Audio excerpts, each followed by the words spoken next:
Bandidos, happy Wednesday 21st. And it's June, by the way. Let's not skip that part.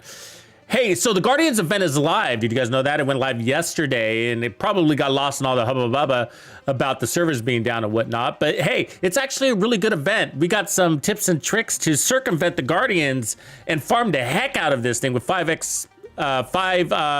That's what we call them, 5 directives. And so we can get a bunch of red stars and cash in and get the best gear in the game. Yeah, shall we?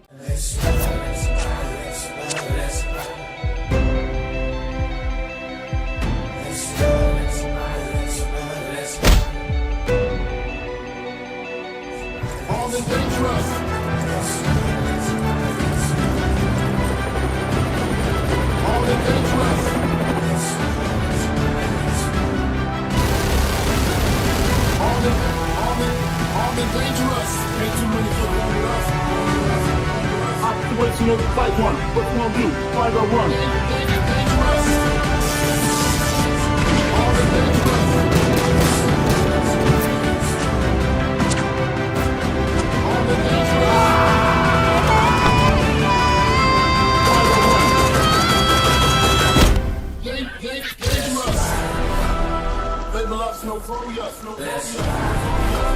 Ain't too many kids bang with us.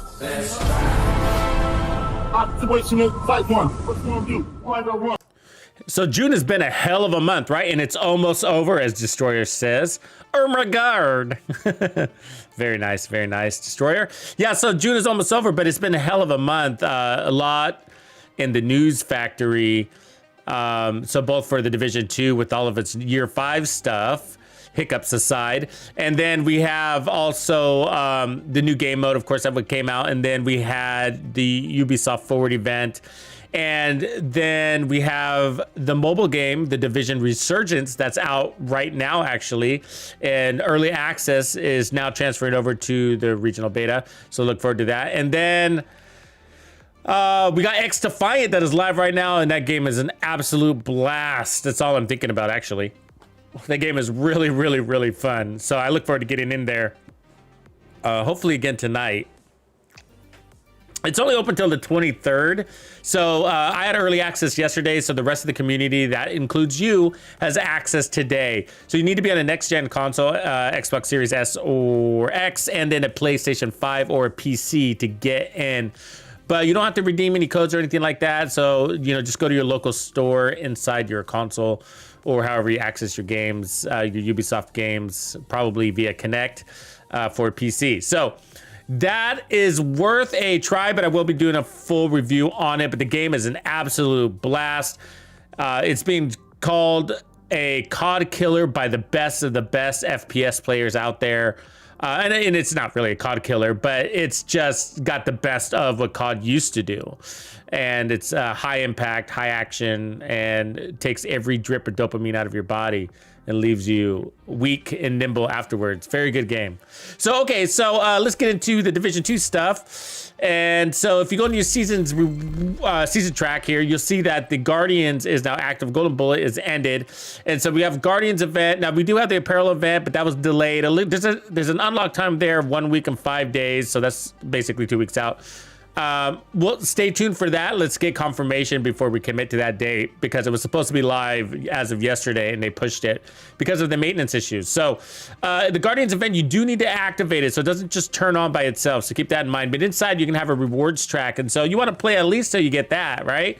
That's worth it. And so you got to get a bunch of red stars to unlock all of these, which isn't too hard. So every time you level up your character, you earn a red star while the event is active. And then by completing the challenges, you get even more red stars. Why are red stars important to us? It's because you can go over to the season vendor only while the event is active. So we got 7 days to do this and spend those red stars to get exotic caches, legacy season caches, or named item caches, or all of the above.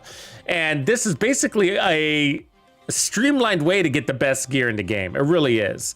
And so especially if you're new to the game, I would probably aim for those named item caches and the legacy seasons. So the legacy hosts 2 items for 12 red stars, which is a pretty good deal. It's like buy one, get one half off. But it also includes stuff that you probably don't need or that are very easy to farm, like Eclipse gear and Striker gear and just stuff like that. But it also includes things that were on past season's reward tracks, like the Dark Winter which is also a Dark Zone exclusive weapon. Named item caches are anything that's a named item, obviously, but it includes those items that are locked behind the Dark Zone. So this is the best buy. You might get crap you don't need. You might get crap that you do. Odds are you will. I aim to get at least 20 of these so that the odds are in my favor of getting something new and desired. So very fun, very fun. So welcome everybody. Appreciate you all joining me today for another live stream, and also for jumping in on those other Ubisoft games live streams too to support the channel. It really does help me, and so hopefully some of these games you guys are digging as well. So okay, so what we're gonna do today, our objective. Oh, I'm sorry. Let's show you one more thing here before we go. Let me explain how the event works. So let's look at the event details. Show me more details here. Let me see, click in and then details. Okay, go. So blah, blah, blah. Basically it's a shielding system. So it makes tanky enemies invincible.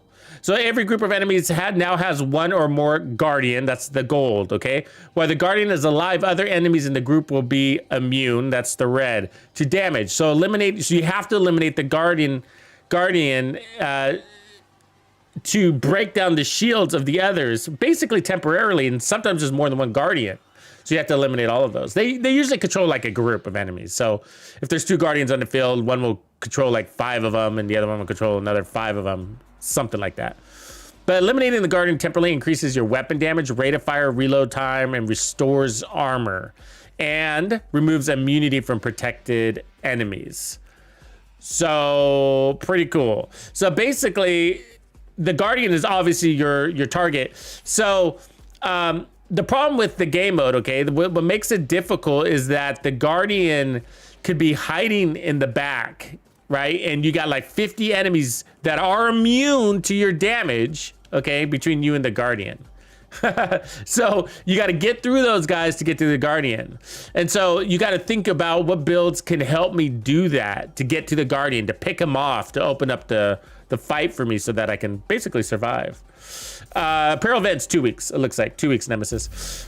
So it's one of the things, let me look here again. Details there. So if it says, let's see, which enemies are blah, blah, blah, blah, immune to damage. So it says immune to damage. Do you guys remember if they're immune to just weapon damage or all damage? I can't remember.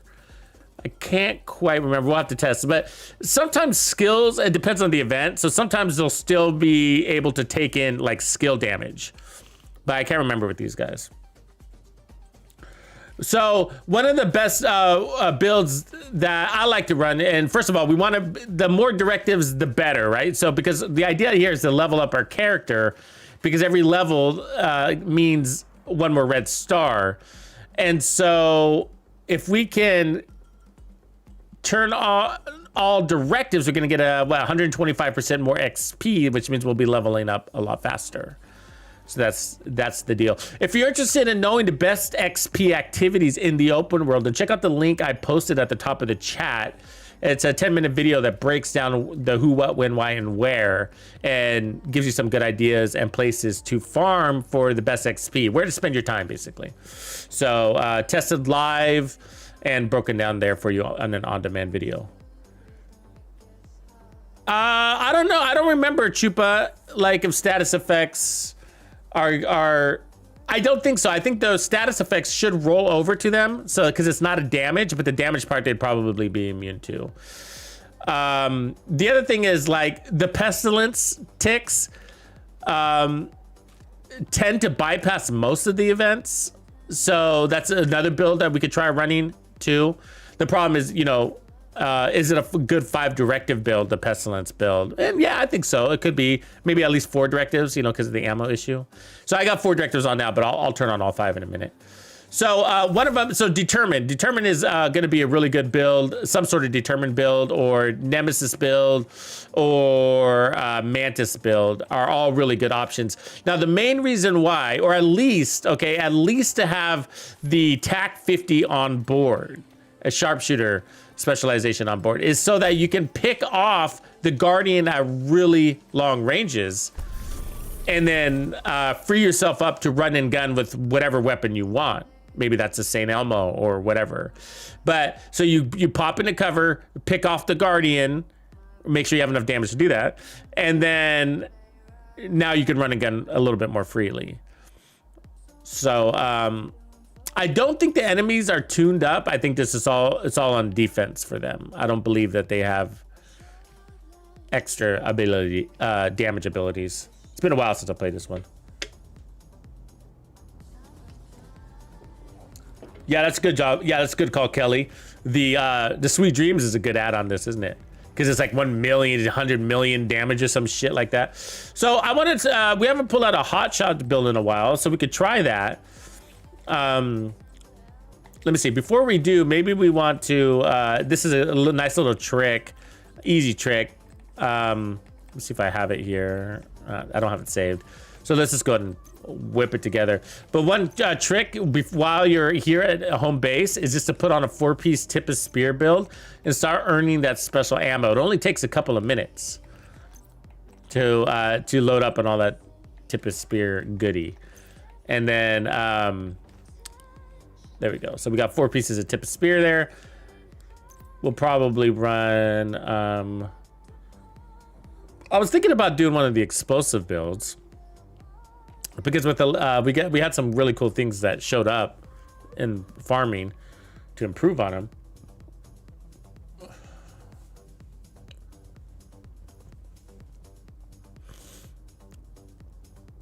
And if I did, what backpack were we running? Like that one, perfectly calculated. That could be kind of cool. It's been a while since we ran that. That'd be fun. See, do I have those saved?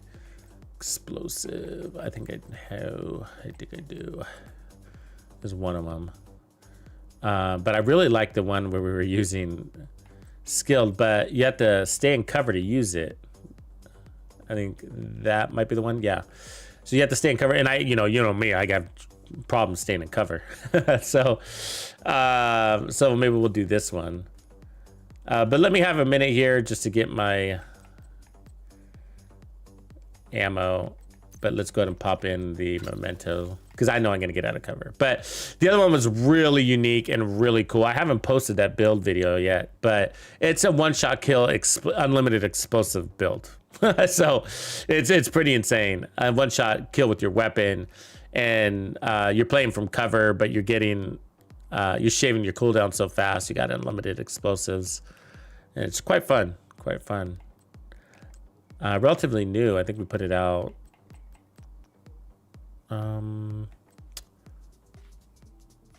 Last season, right? Yeah, I'm actually gonna run it, Addy. So just give me a second here. I'm actually gonna run it. I'm gonna run a version of it. I got 2 of them. So I got 2 of them. One that lets you get out of cover, because I tend to get out of cover a lot, and then I have one where you play from cover. And the difference really is mostly the backpack, and then how much bonus armor you load up. But I'll show you both. I'll show you both. And then there's this Providence chest piece that I got with skill damage on it, so that could be interesting. So let's pull that one over.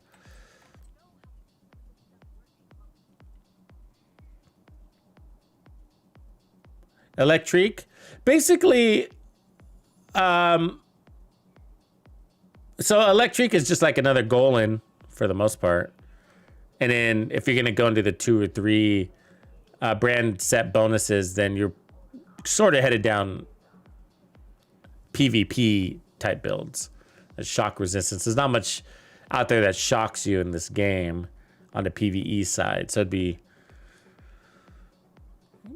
not that helpful to spec in and to lose a slot into shock resistance, and SMG damage isn't that helpful either. It's only 10% of additive damage.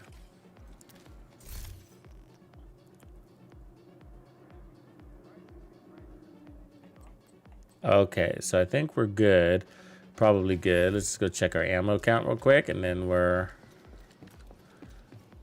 can switch to our build. Yeah, there we go. So we're full, as you can see. We got 6, almost full. All right, so let's go ahead and swap over to one of these explosives. So we got 2. We can even play with both. So as you can see, the minor differences here in them. So this one is running a 3-piece. I'll just go and put it on. What? Why can't I equip it? I'm not. Oh, I hate that. I hate that. Okay, we step out here. Just all right. Where were we? Here. And come back. Okay, so what's neat about this one is that it's really playing off. It's built around the backpack, and now I got a better chest piece for it. But I could change that weapon handling to headshot damage, but you don't really need it. So it's built around this backpack, and you don't need to have all the perfect stats that I do, so don't sweat that. But the red cores are, the red core balance with the skill tiers are kind of important because you want to make sure that you can one-shot those elites with these two weapons, with the Nemesis or the TAC 50. And it's been a while since I've used this. But so what's cool about this is kills from cover reduce skill cooldowns, right? By 15%. That's amazing. So kills from cover. Doesn't matter which weapon, okay? Or how you kill them from cover. So it could be a skill, a primary weapon, a secondary weapon, a pistol, or even a status effect that you apply. Whatever. As long as you're in cover. And then with the chest, we're running Headhunter, so that gives us our one-shot kill capability. So kill, kill, kill, kill, kill. You get me? And then where you run Determined, which is allowing you to kill even faster, but he's shooting them in the belly, right? So imagine how fast you can get those cooldowns. And then the rest is we're running. Since we got one piece of Empress, we decided to run 2 more pieces. So you could go many different ways you can go here, but skill damage, headshot damage, weapon damage. Skill damage, headshot damage, weapon damage. And we got some skill efficiency, which is also leaning into damage, status effects, and skill haste, amongst other things. And then the chest piece, I'm running Providence. You could also go Habsburg if you have the right one. And we got Headhunter, that's important. And then I could take off the handling, or I can keep the handling, doesn't really matter. I'll probably take it off. And then skill damage, and then headshot damage, and then this is more explosive damage. Now you can run Demolitionist if you want to. I don't remember why we didn't, but probably for the stability and stuff like that. I don't know. And then I'm running the hunting here, but I'll probably actually switch over to this, which is my new kind of go-to. And then I'll go ahead and put on the scope because we will be playing from cover. So I'll go ahead and put on the digital scope. We'll lose a little bit of stability by doing that, but it'll allow us to play a little bit faster. And then I got the Nemesis here and then a pistol here in case we get pressed.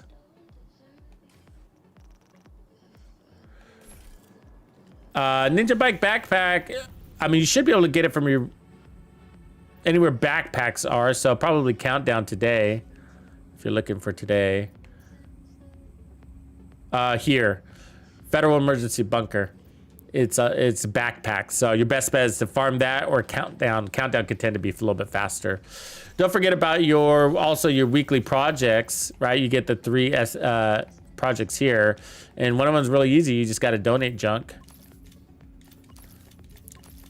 And then you get that exotic, and it's RNG based, but at least it's a chance. Let's see, but you also get a named item. We just got the boomstick, which I don't need. And then the exotic will go to your cache area. So, okay, so let's see. I guess we just need to make one change, and then for explosives, I'm running the Burster Firefly. I really like that. And then I'm running the Cluster. But that's up to you. You can run the Sticky. But I wanted things that I can quick deploy and not have to think about it. So the truth is that it was quite amazing how fast your skills come. And so we're just constantly tossing them out. And if I remember right, like let's look at that Burster, for example. The Burster is the one that goes beep, beep, beep, beep, beep. They're little, it's basically like attaching little explosive devices on all the enemies. The cooldown is already, we got the cooldown here from that thing. Let me go out of here, actually. Let's see if it changes. Because it's faster cooldowns with that setting. But max target speed and damage is what you get for every skill tier. And we got 2 skill tiers there. And then Seeker Mine. We got 2 skill tiers. Also. And so it's more of a frequency thing. And so what you got to do here with these builds, okay, is that you got to be careful how you balance them out, because what you don't want to lose is your one-shot kill capabilities, because that is way more valuable than your explosives. So, but it's the 1-2 punch that makes the build very unique and extremely effective. So there's one shot. There's 2 shots, and now I'm gonna switch to my other weapon. And now we're one-shotting elites. You see that? I can even shoot them in the belly, and it'll continue. And so that's each one of those kills is gonna be taking 15% off of our cooldowns. You know, so, and you're able to do this extremely quickly. You know, so that's what makes the build effective. It's a frequency thing. So now let's clear this somehow by switching weapons. Let me reload that real quick. Now let's switch to our TAC 50. Okay, this is the weapon that we want to kick off the fight with. And as you can see, that was a non-crit one-shot kill. And I think it was around 12 million. And then we switch out. So we might be able to put on another skill tier. There's 13 million on crit, 11.2, and then your body shotting everything. And so you see that little scorpion, that's the skill haste buff, really. So really effective. We might even have too much damage. There might be room. I don't remember if I accidentally re-rolled one of these, but there might be room to take off a weapon core with the TAC 50 there. So we can look at that, but let me clear this. I need a non-crit value to see that slowed down. So let's see if I can get that here. Yeah, 10.1. No, we're right on the edge. So we're good where we are. All right, so 10.1. You need at least 10 million to get that headshot kill with your TAC, and that's what we hit. So, all right, so let's go ahead and add that last global directive. And because we're playing from cover, ammo hoarders won't be that much of an issue because we are generating ammo, you know, like every 60 seconds or whatever it is. So.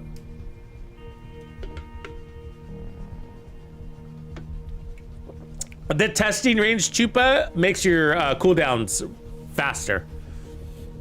So that's what that is. I'll show you my real cooldowns here in a second.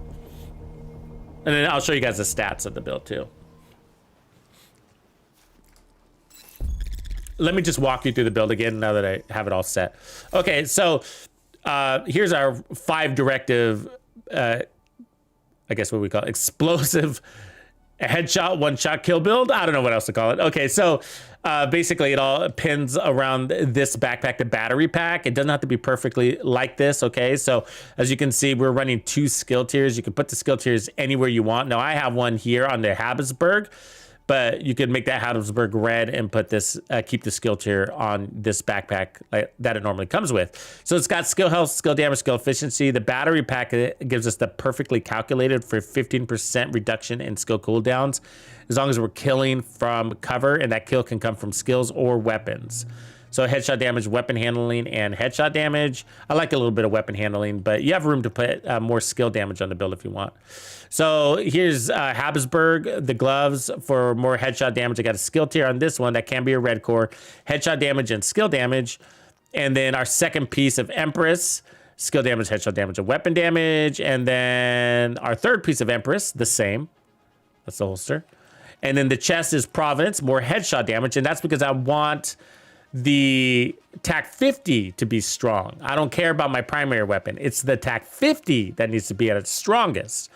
And headshot damage applies to both the TAC 50 and my primary weapon. So that's why we're running the Providence Habsburg combo there. Okay, so Headhunter's a must. Otherwise, you can take off some of that weapon handling and roll it to skill damage if you want. But we'll be all right. You'll see here.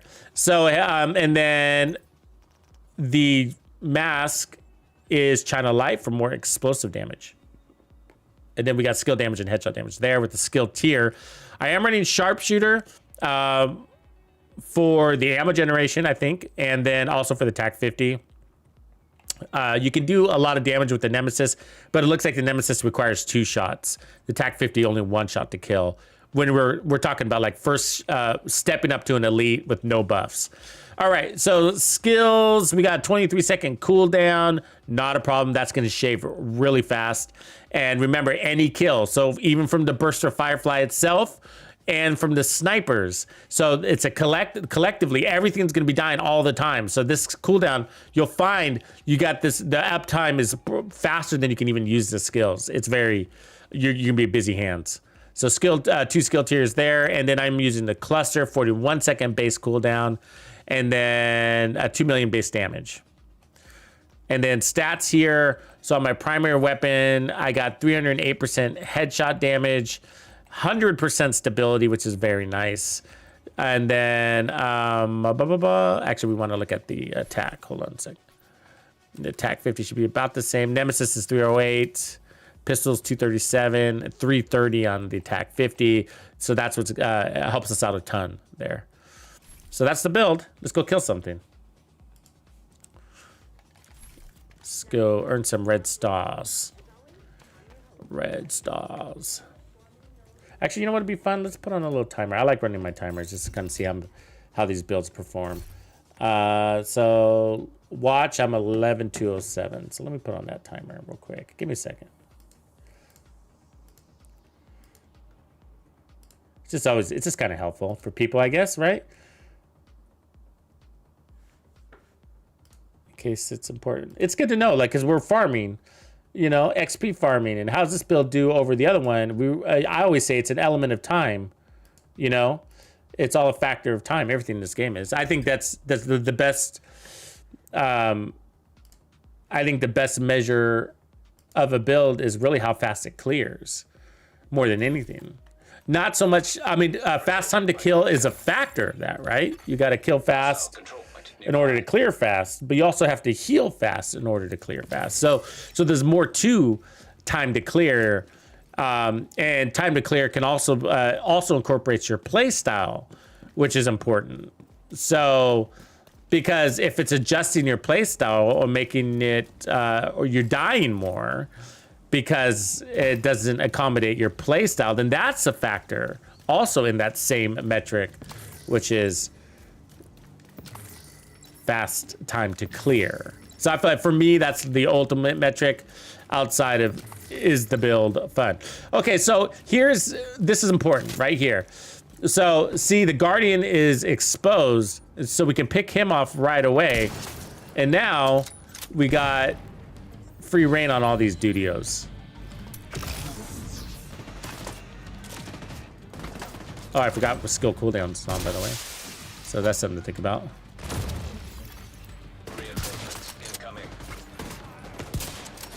So watch the cooldowns. Oops. Oh, he's apparently immune. Hold on a second.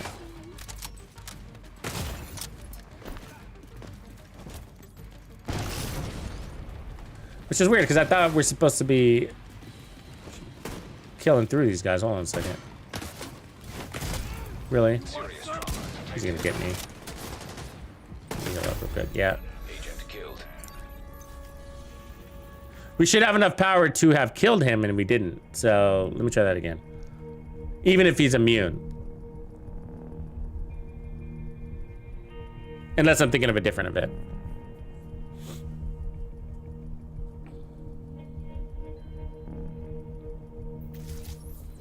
Okay, here we go. Let's try that again. So that's why I choose. It doesn't matter what build you have, but I do find either having the Nemesis or the TAC 50 on board is going to be really helpful. So let's see. Let me get my headhunter buff here going. Look at all the Guardians, huh?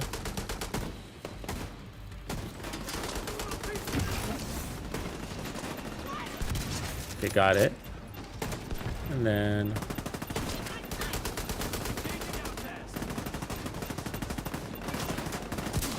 yeah, okay, it works. I don't know why that guy didn't die. See how I was able to shoot him? See that? So he's protected. He's invincible, but I'm still able to shoot him. But that one guy didn't work, and we died because of that. I don't know why. I think it's because we didn't have our buff. So see that pink thing? That's the buff I'm talking about. Now it's gone, but that guy's not shielded. Dude, just got in my fucking way, idiot.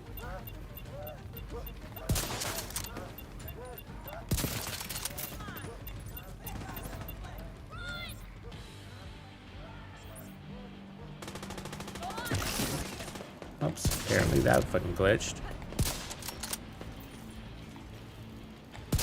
You might want to take off skill cooldowns because that's kind of annoying, right?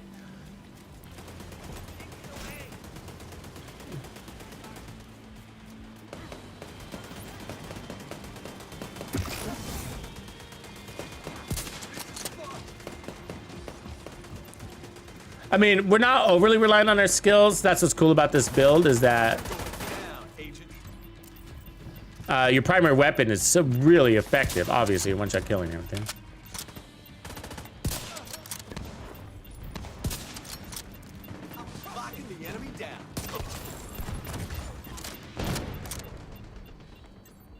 Guardians explode, huh? That's annoying. Forgot about that. It's been a while since we've done this. We've had so much golden bullet, you know? God, I don't remember some of these event details.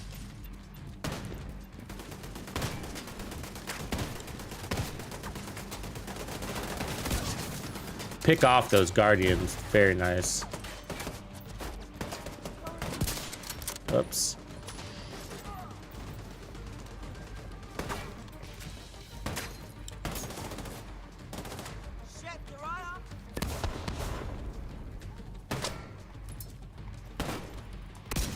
Ah.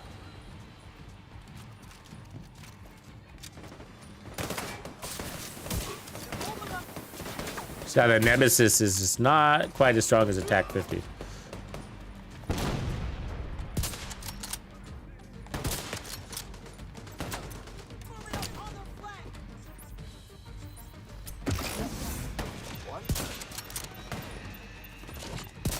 Come on, dude. Give me that head. There we go.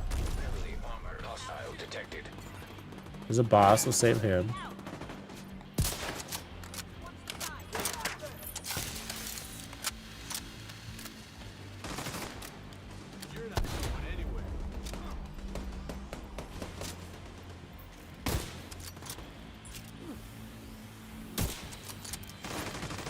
I'm missing a lot right now. There we go.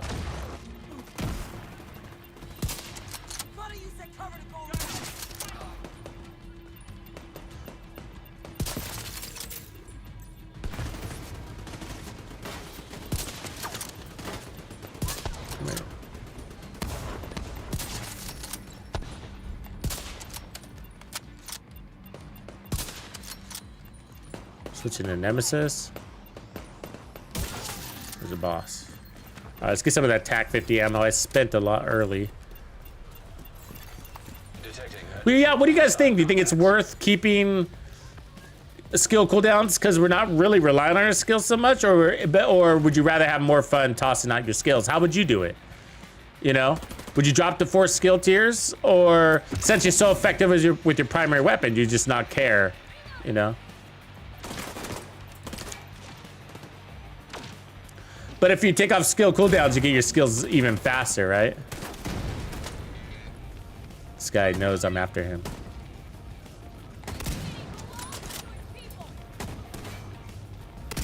Got him.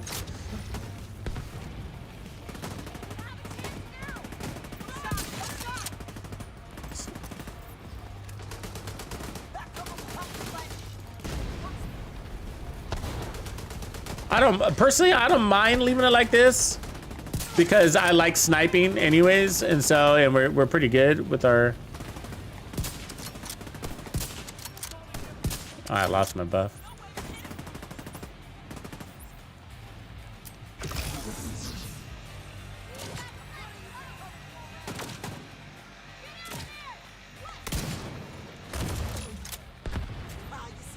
You're coming back quick though, even with.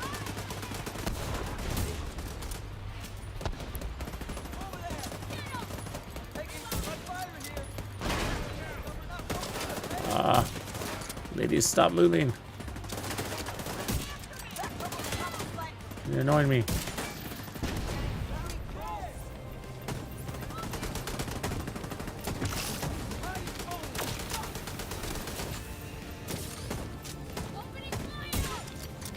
Ah, these aren't headshots. It's just annoying me. Now he's protected. See that? The bullshit, huh? Making enemies that are already kind of tanky protected is annoying.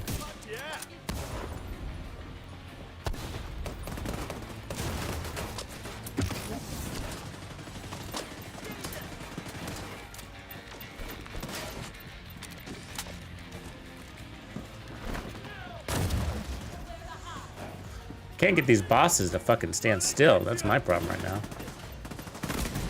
Ah, I'm gonna go down. Yep. You think more fun? Yeah, probably. I guess you're probably right, Biko. I can go back forward.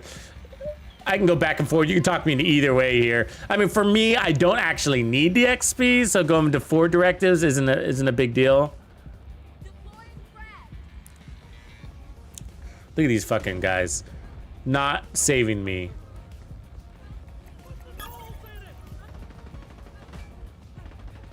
He's gonna catch himself on fire. He's gonna go over that thing. Oh my god!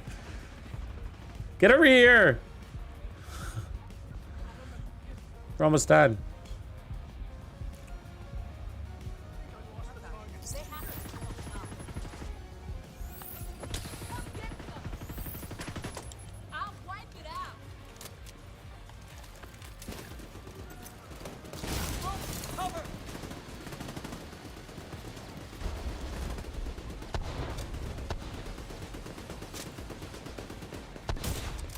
But look at these guys, they're just constantly moving.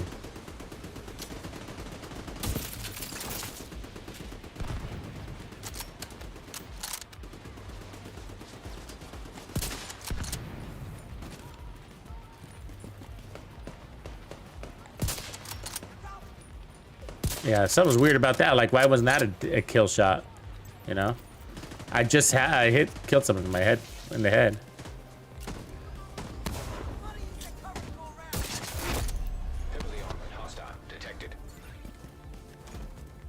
Give me more. Look at the boss. Not the boss, but you know, the guardian.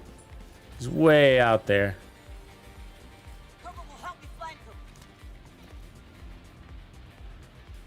And that causes a problem for you, right? Because he's the one, you gotta kill him.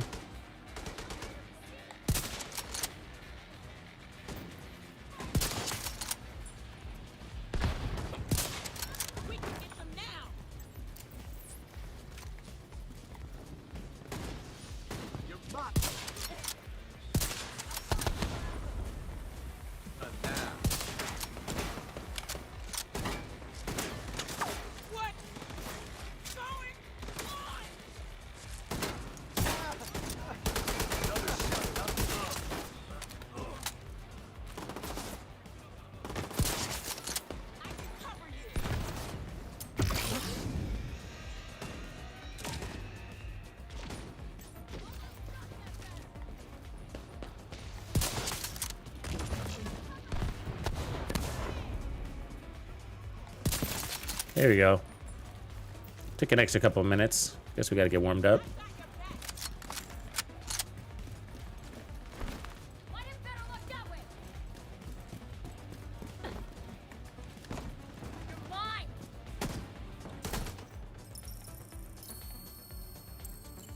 Hey, you guys, don't sleep on this little double barrel sawed off. I got some pretty cool builds for it. So if you see that shotgun, there's also the named one, backup boomstick, but it only gives you a couple of percentage points in damage. So it's not really a must have, but if you got a good backup boomstick, there you go. You're golden, pony boy. Supply room access unlocked. Okay, I'll turn off the skill cooldown so you guys can see this in action, but pretty cool, pretty cool. And then we got another version of it too. Well done. The other version allows you to, it puts on more defense basically.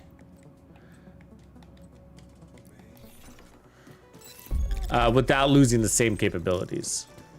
And so, but if you're playing from cover, you don't really need the extra defense, so it's more for a playstyle adjustment.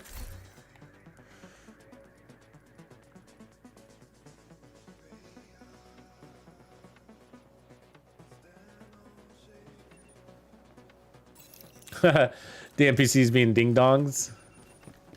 What do you mean by being ding dongs? Like the things that they do or the things that they say, or it'd be a lot of footage you'd have to dig through to get it. You know what I mean? Because it happens every day, but it's just like 1 second of every day, and it's like in 3 hours of gameplay footage. But that would be funny, because these dudes are ding dongs.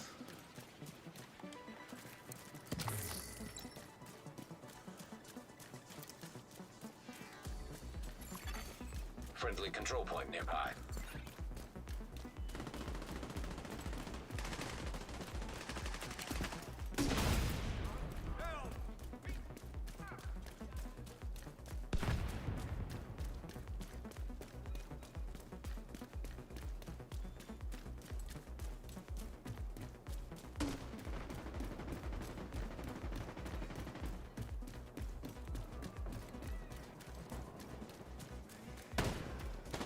Yeah, so they fixed the targeted loot. So you should be getting Electrique and Cavalier gear now on the map. Electrique is at, I think, the one of the maps.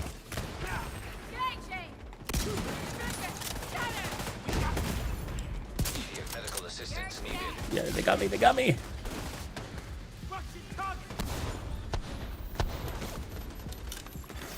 Hostile control point identified. Right where I want.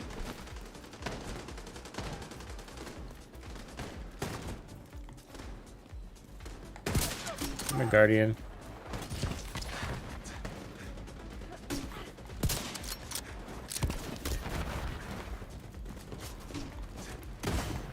Oh, come on. Serious trauma detected.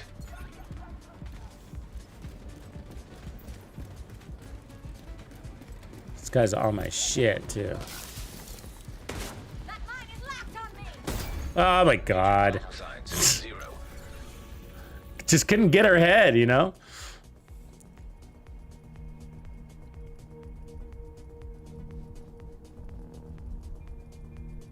Yeah, I'm just putting it on just so people could see how much XP a particular build does, but not really measuring it. Kind of casually have it on.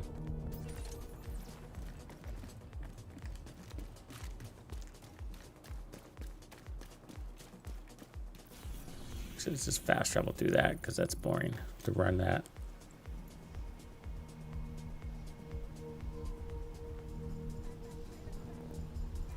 It should be in there dirty.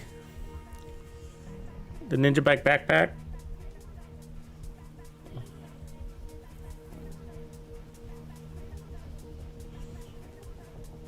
Yeah, it's crazy long, right, Grumps? Like, that's just crazy.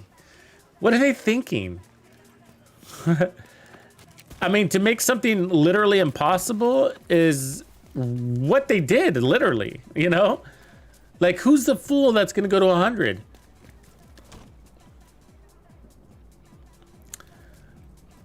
And how is he gonna do it? Is he gonna somehow trick his system into not shutting down and his character running in circles? You know, how is he gonna do it?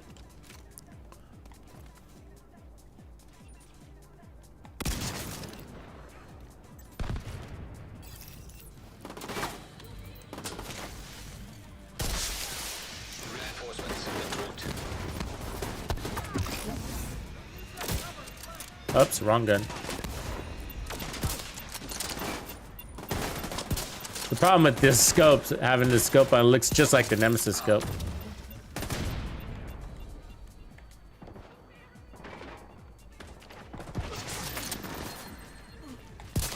All right, we're just getting warmed up, boys. Don't you worry.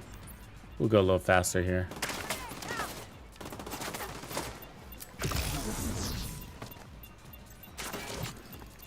Yeah, it is funner to have skill cooldown, more fun to have skill cooldowns off.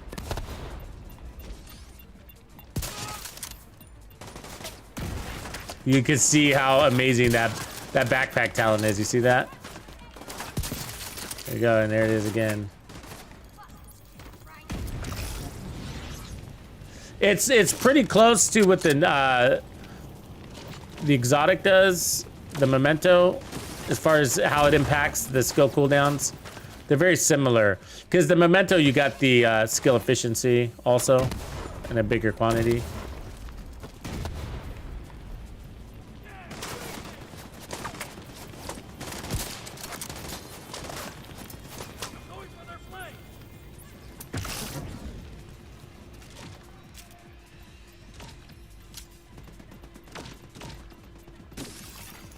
Reinforcements in place.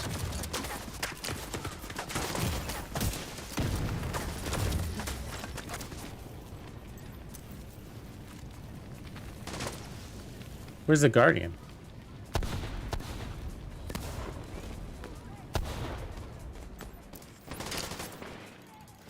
I don't see a Guardian on the field. Oh, he's way over there. You see that? That's so bullshit. Mean.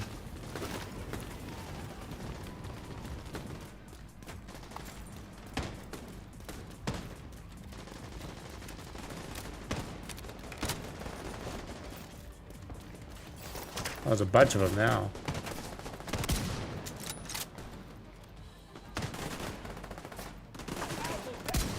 God damn it. It's fucking ice skating up there.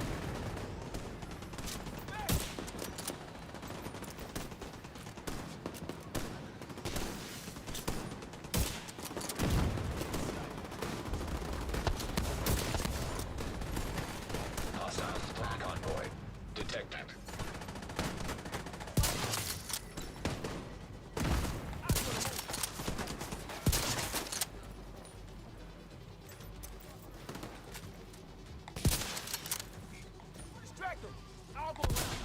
Come on, fucker.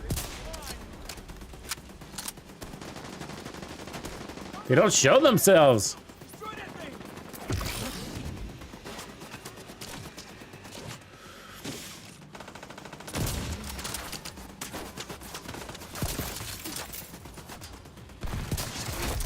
Heavily armored hostile detected.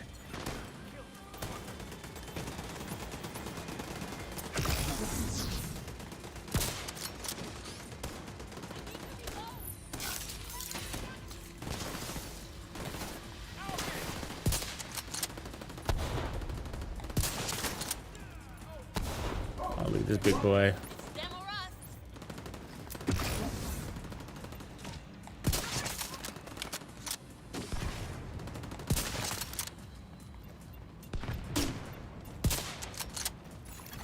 Incoming hostiles detected. Immediate medical assistance needed.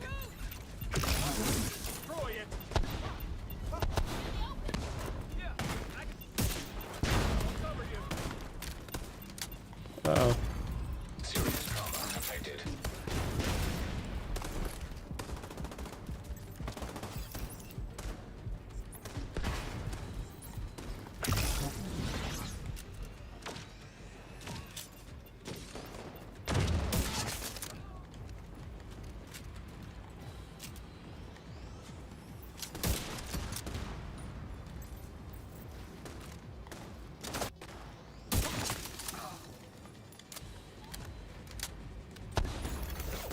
Detecting additional hostile contacts.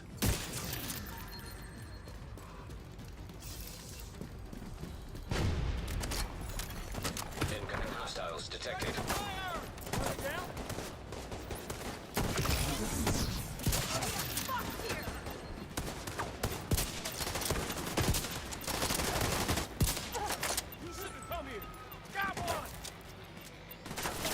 Oh, you didn't release.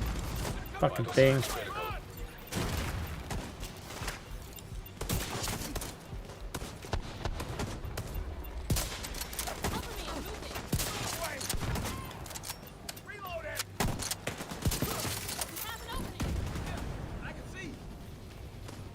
Probably be better off with the no scope here.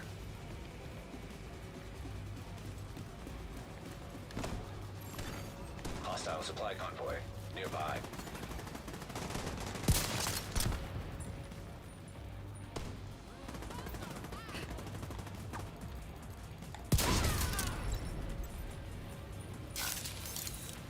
I don't know why he doesn't throw the skill.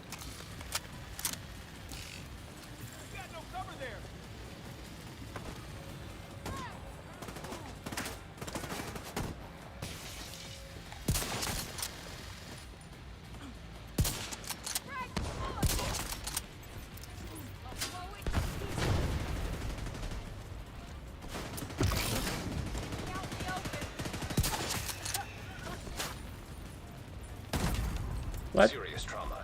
Oh, where'd you come from, dude?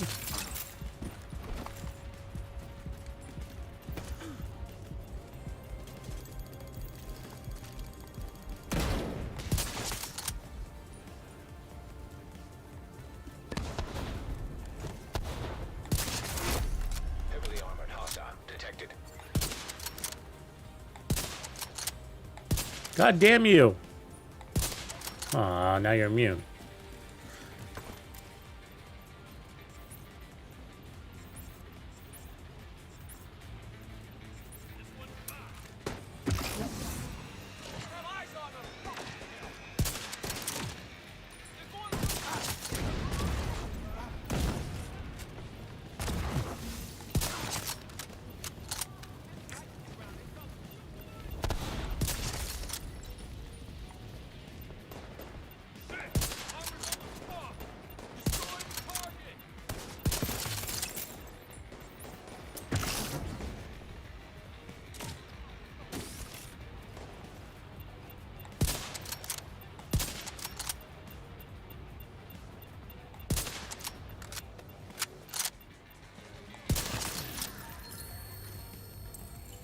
Yeah, you gotta love determined.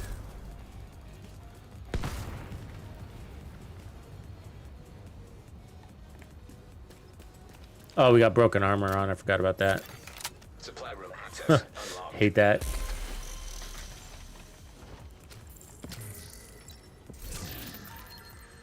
China Light.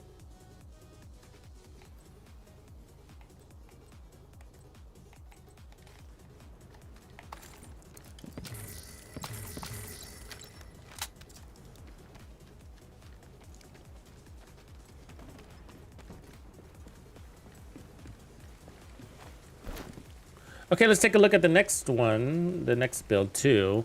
Very similar concept, so explosives, one-shot kill, pick off the dude, but you're gonna be able to have more defense now, and offense technically. Help against those immune rushers a little bit.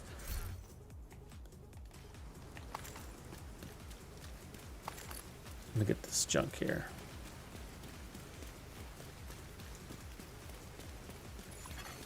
Hostile supply convoy detected.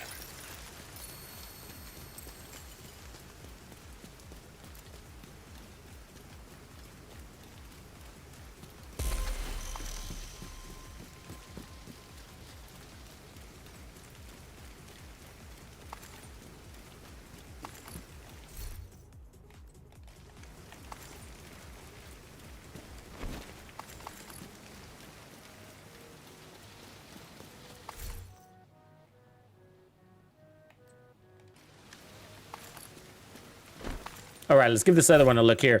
So this is this setup, very similar. You'll see here. Okay, so very similar concept. Watch this switch. So we'll go here to explosive 2. You see that?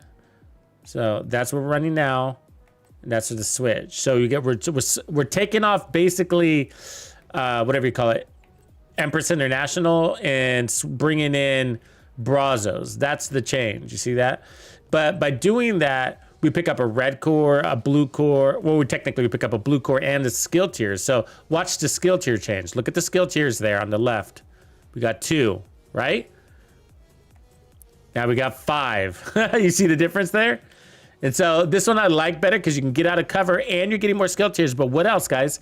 The 30% skill efficiency on the backpack, plus the 30% weapon damage, plus, you know, all the other little bonuses. So very nice change and use of that Brazos gear set to bring in the extra power up. So we got skill damage, weapon damage, skill hasten, skill tier, using every bit out of that Brazos, right? So that piece right there is technically bringing in us 2 skill tiers. And then here's the other Brazos. I wouldn't really want the skill haste there, actually. I wonder if I got a better one by now. That's probably the only one I have, so I just kind of stuck with it. I might have a better one by now, but I would probably take off that skill haste. You don't really need that there. It's not bad. We are using it, but maybe for more headshot damage. And then here we go. It's the chest. You can take off the handling if you want to. And then the same mask. All right, so the China mask. And then headshot mods everywhere. There's a memento. Same weapons, but I was, I guess, toying around with this one. So I'm gonna go back to this, okay? But now we're gonna go no scope. So I'm gonna put back on the stability scope here, okay? Cool, and so if you look, what that does is headshot damage, we're at 233, before we had 300, basically. So, but now we're at 110% stability, so very nice. About the same, 100, 110, it's all the same, really. So, but I want a no scope, so that's what I'm going for. And that's so I can grab the trophies. And as we grab the trophies, we'll be improving our skill efficiency.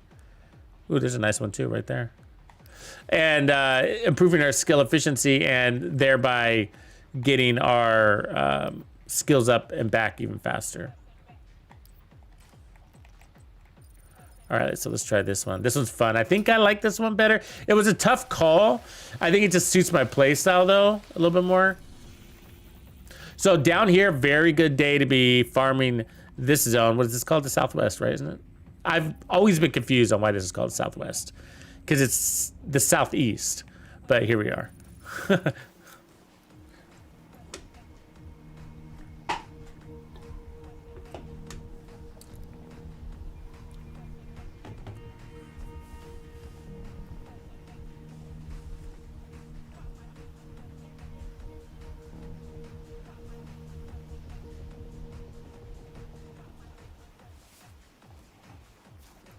All right, there we go.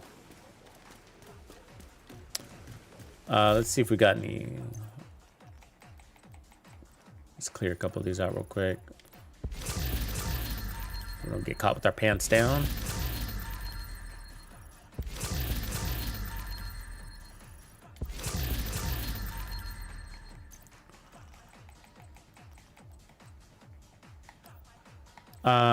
You know, we should check, as a reminder, when they do title updates, make sure you check your settings.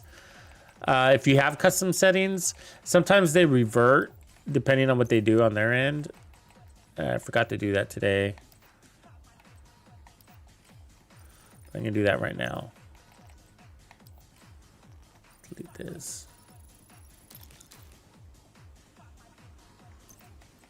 All right, so you go down here, settings.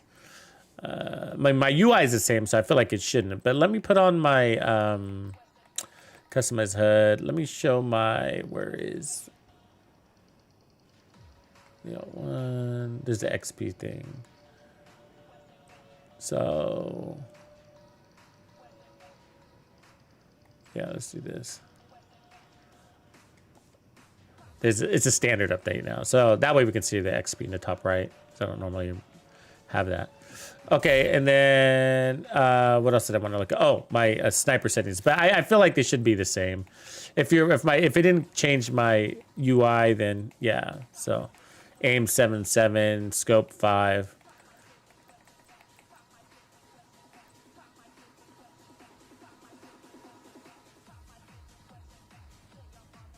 I was thinking about increasing this. Let me bump that up one. I was thinking about making my camera just a little bit faster. See if we can tell.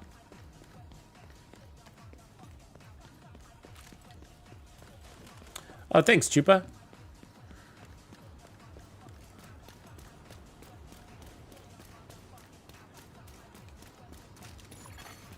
Detected.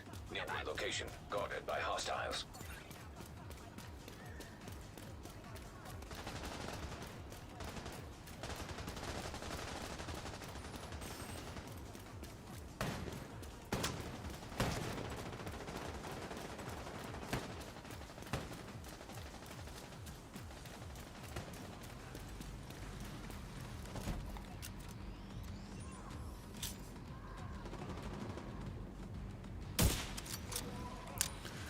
I feel like this should land them.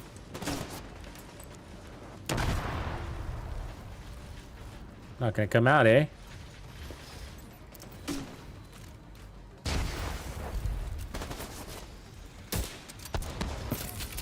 There we go. There we go. Fuck you, dog. Yeah, so now we're getting trophies. And so each one of these trophies is worth 25% skill efficiency because we have 5 skill tiers. Not to mention the bonus armor you see that we're going to be able to get.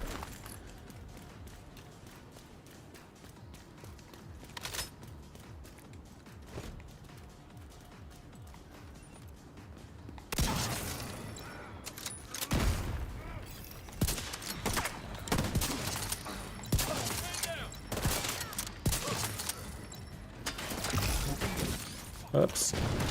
Wrong skill on that side. Reinforcements incoming.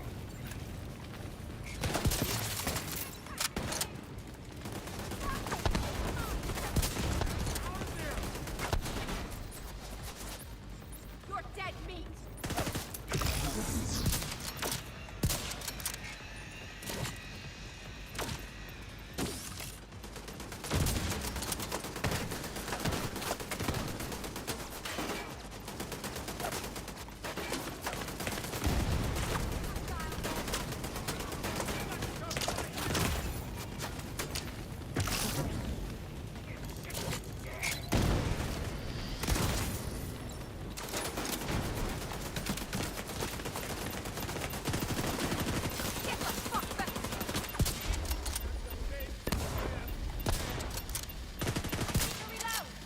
Doesn't feel fast through that camera.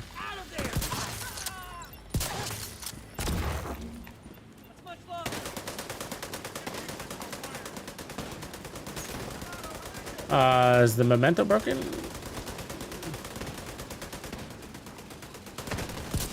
Sometimes it glitches out on you, so look out for that. The broken armor talent and the memento can sometimes conflict.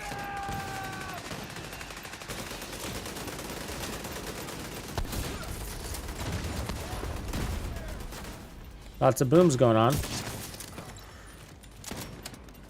So now you don't have to stay in cover as much to get that, so you can move. Yeah, you see that bonus armor? It doesn't... Maybe that's right. Maybe that's right. I gotta look at my armor. I don't even remember. Just something to be aware of, though. That's all.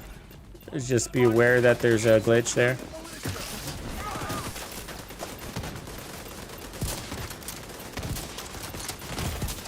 Oh my god, that body flinch is ridiculous. I mean, you see how he was right in front of me and I couldn't land a shot. Oh, really? What the fuck happened there? Oh my god, what? I killed myself? Oh my god, that was annoying. Let's try that again.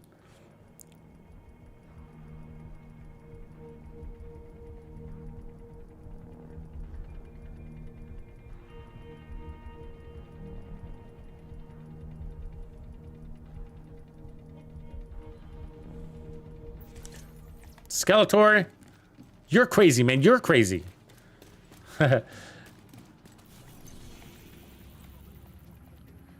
Reset control points. I like, when I die, sometimes I like just playing it clean. Reyes Azteca.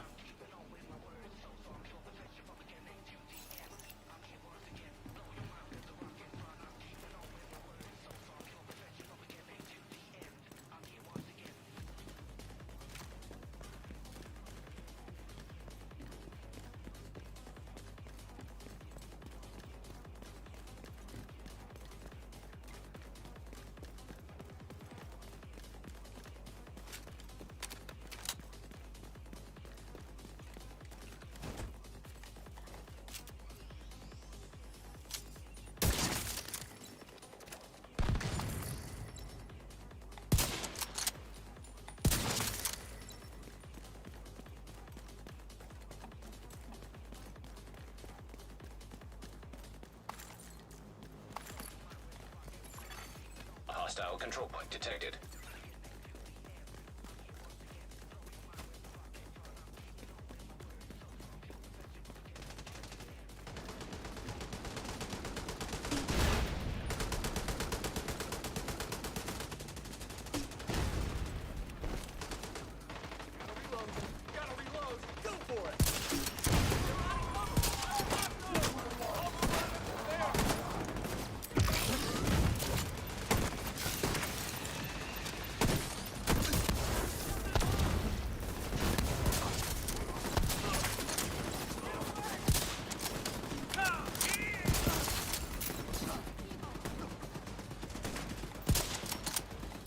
Gotta take out all those guardians. They're the priorities.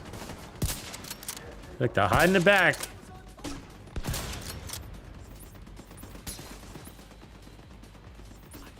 Oh my god, I hate when the Firefly does that. Hi, I can't fly around corners. Just like, really?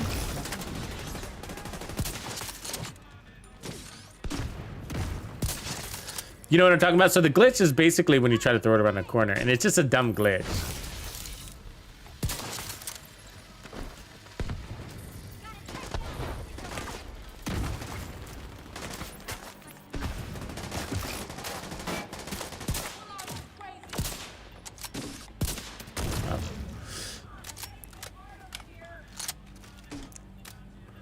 Look at the boss all the way in the back. Seen that? We've got hostiles on our flank. Oh no! Evil rage!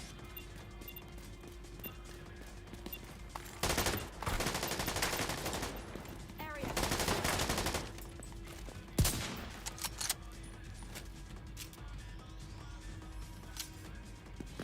Hit him again! That's the cover. Ah, body flinch!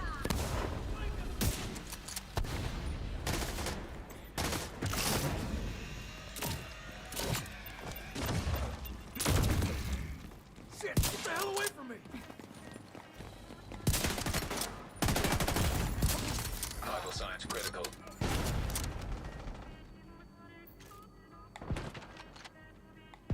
Taking too much fire. Why is that not a headshot kill?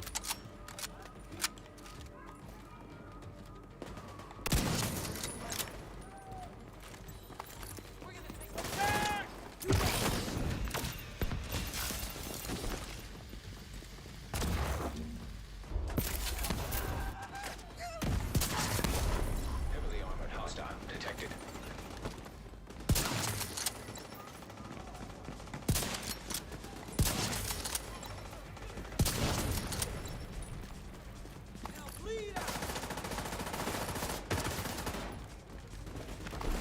Immobilize it! They really want me dead! You're not charging.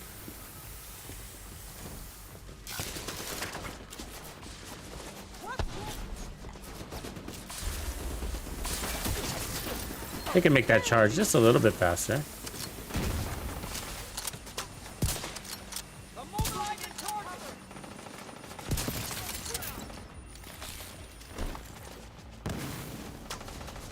Stay the fuck away. Detecting additional hostile contacts.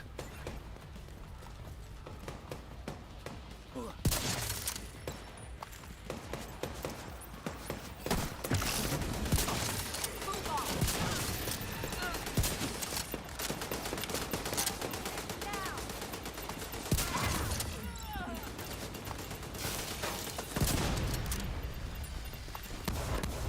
Down. Rogue agent detected.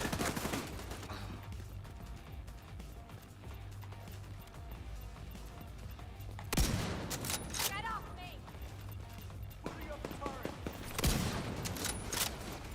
I have you, lady. Should be dead.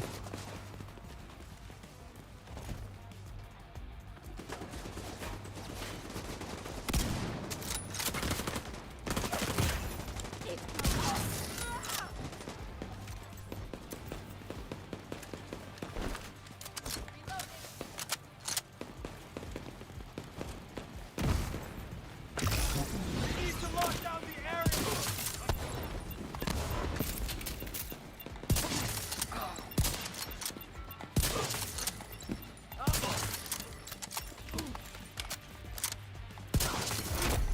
Heavily armored hostile detected.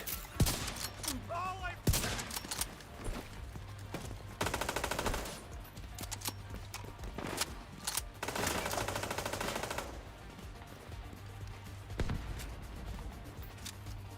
I have you. Now next time. Taking command of area!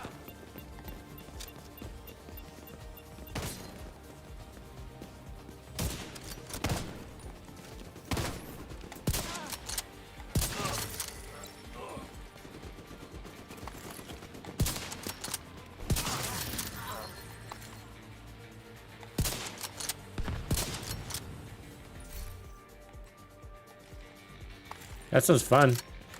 Busy hands.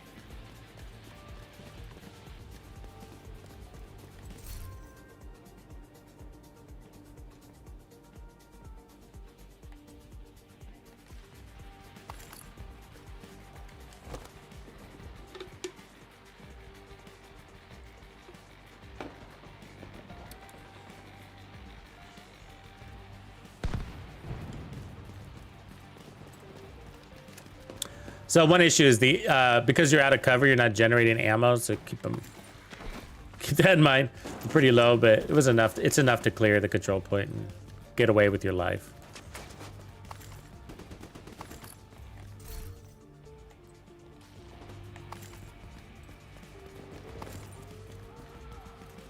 I need you dead.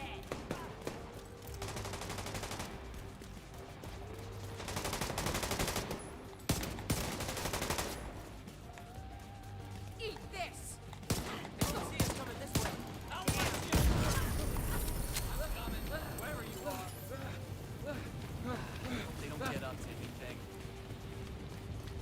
All right, chess pieces.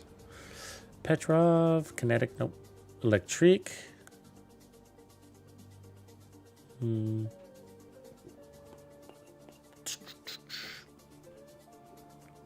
not with crits. There's some good stuff to be made with that set. Access unlocked. I'm looking forward to it dropping in a better area so we can farm the heck out of it. We'll have an electric day. We'll have a cavalier day.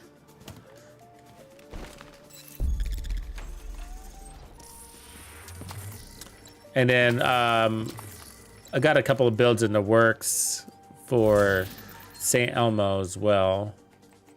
Try to get those out.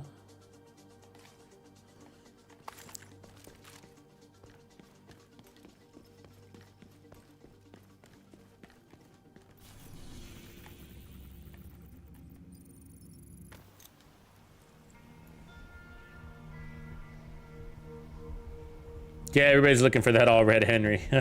I am too technically. I mean, I got an all red Henry, but it's not perfect. It's got like headshot damage on it, and it's all right. But yeah, I want that. I want it too.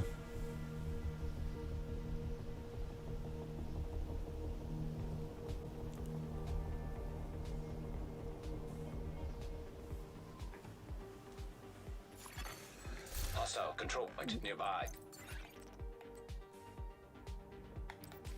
So yeah, so that's what I'm running right now. So we got 5 skill tier build with 30% skill efficiency off the backpack. 2 Brazos. All the reds are headshot damage, a little bit of weapon handling. Providence chest piece. Explosive damage, China Light. So it's an explosive skill, 1-shot kill build. And then determined. You don't have to use determined though. Keep in mind, future is also a good way to go. I like speed, so I thought through it, and it's a little bit based on my playstyle. So if I remember right, you could take off a skill tier and add an armor core, but I decided since I'm running determined that I'm killing so fast, I don't need the extra armor core at the risk of sometimes breaking your armor.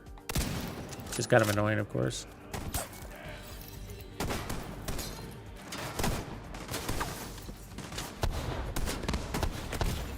Really? Come on, dudes. All the Guardians. I should have. There we go.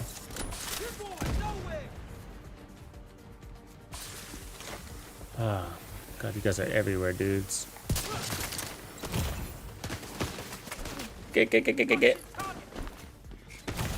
Ah. Serious trauma detected. I'm a target.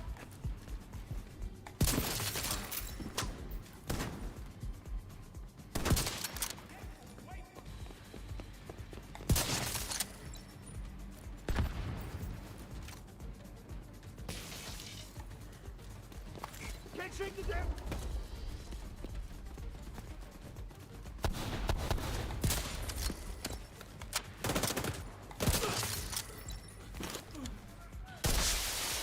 Reinforcements incoming. Fix that armor break. God, armor break's annoying. I almost want to turn that off too. Just for the annoyance factor.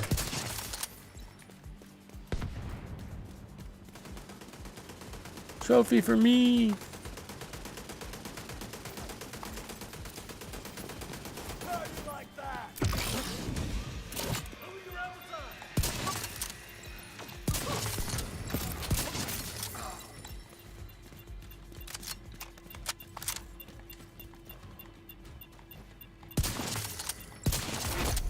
Heavily armored hostile detected.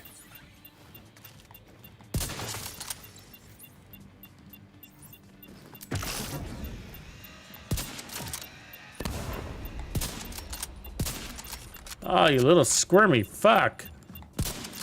Look at this guy.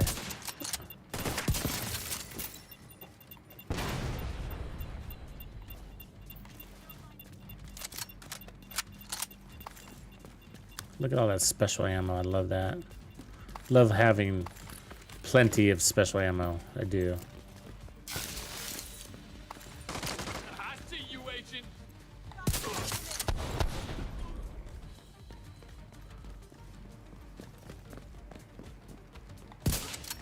We've got brand new targets. Oops. Shooting cables. RPG out.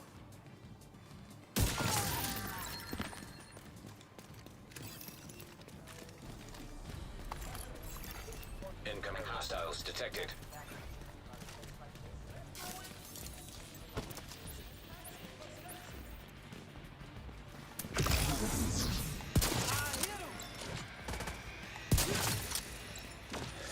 So it's okay to kill them with that sticky shit on the ground because then they'll act like landmines. For later.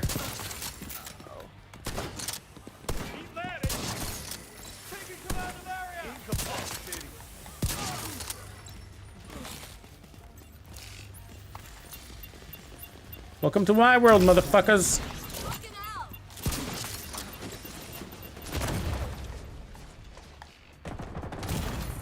Vital signs critical. Heavily armored hostile detected. Where we at?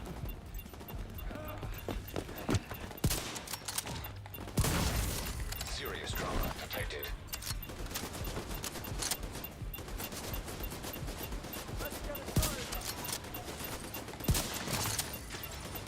Oh, I thought I hit him. We need to lock down the area.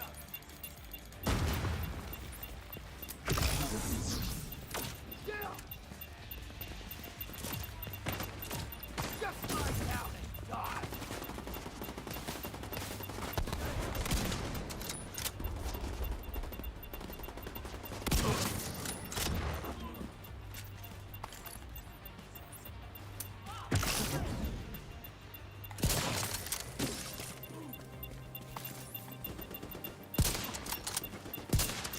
Hey, division. That was fun.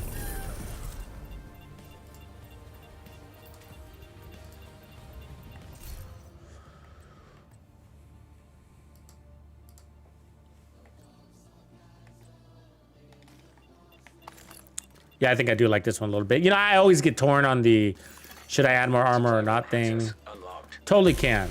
Totally can, though. That's take a little bit from your skill damage. Pick up some bonus armor. It's not really, and it's just gonna, it's really the armor break that's annoying, you know, so it's just, you could just turn off that directive too if you want to. Nothing to see here. Think fast. Bye.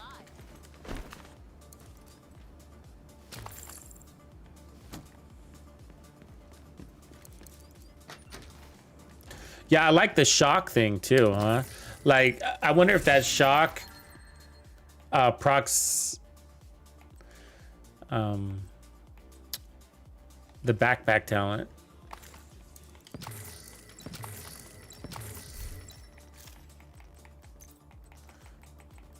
I don't have one. Still need to farm some more backpacks actually too. I need more some companion options. Look at that double companion thing. Is anybody liking the double companion thing? And if so, how do you feel about when you lose your skills and you have no companion on your chest or backpack? I mean, there might be a little bit of a glitch there, if I understand, where one of the companions is activating even though you don't have a skill out. I don't know how consistent that is, but galvanize, that's the word. Yeah. No, yeah, not like as a full-time thing, but I'm wondering, like, you know, put it as part of the pack, you know? Maybe like St. Elmo's Galvanized, Thunderstruck, and then Guardian thing. But that could still be annoying because you still have the whole issue of like getting to the Guardian, don't you? He'd be hiding in the back.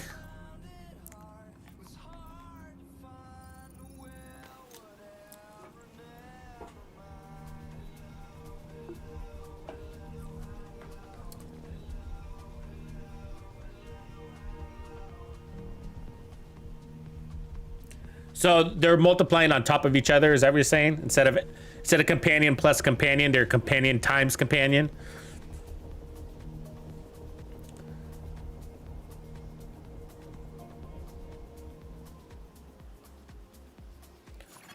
Momo mamo.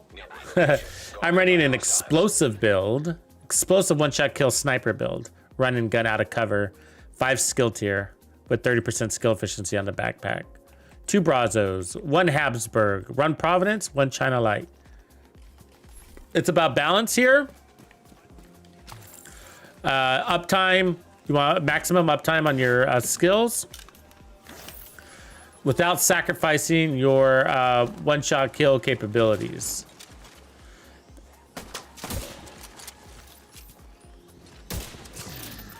Come here, dude.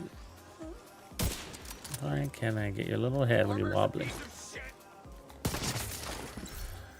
Bellstone, electric, and junk.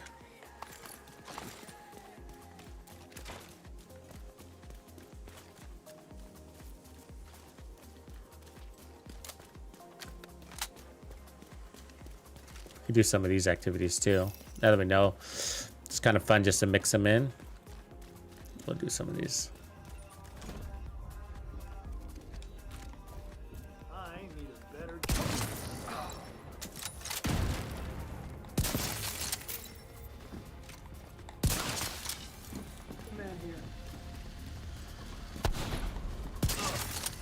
Detecting additional hostile contacts.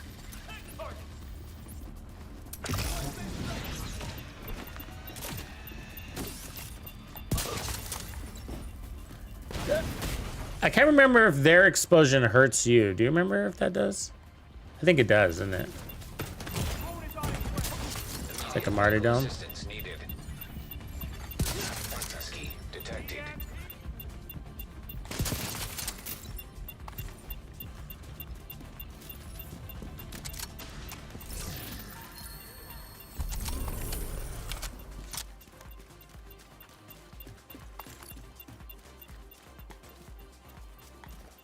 Fucking medkits.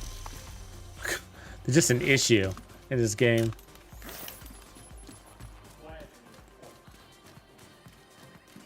That's crazy. Like 50, yeah, that's an insane number. But I still wonder if it's worth it, you know, just because. So it's neat that you got all that damage, but then you don't have any damage when they're both down. I don't know. I have to try it. You know, it's just more of a suspicion. I wonder if it's Look, I'm sure we can talk this out like sensible people. better to go balanced.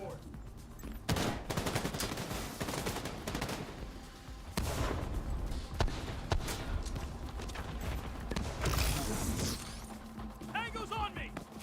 Come on, dude. Vital signs critical.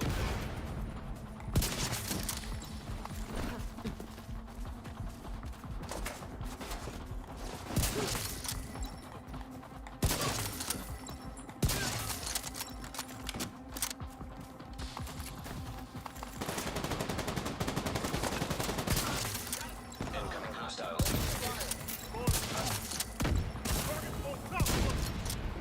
I could do this all day. Me too, motherfucker. Sorry about the bad words, guys. I get a little excited.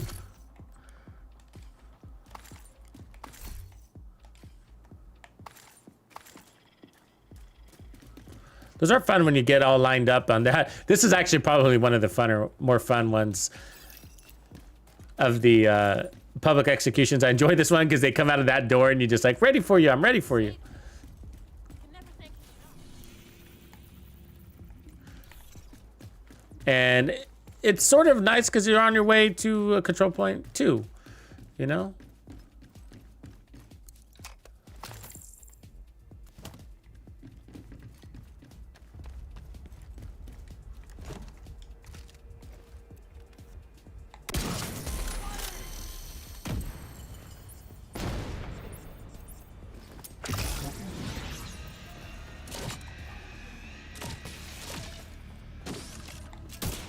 Ah, the wrong gun again. Man, that's bugging me.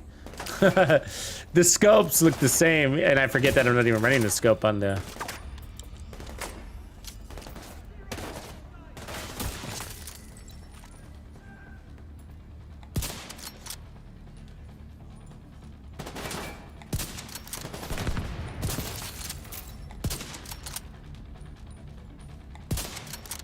Oh yeah, looks like they're gone.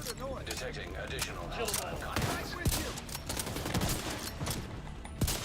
Really? I had the fucking buff. Serious trauma detected. Man down! Man down!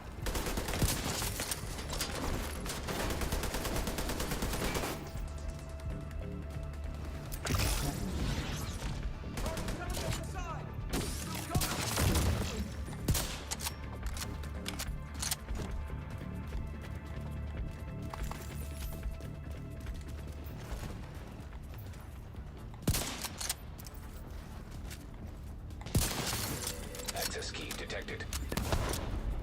I reload a lot. I keep forgetting that I have that ammo hoarders on. It's killing my ammo. I forget that ammo hoarders, you know, like deletes ammo when you reload. A habitual reloader. I got it bad.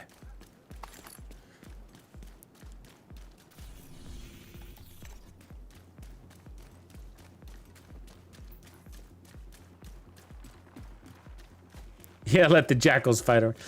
Just irritating each other. You glitching, man. Identified. Poor guys.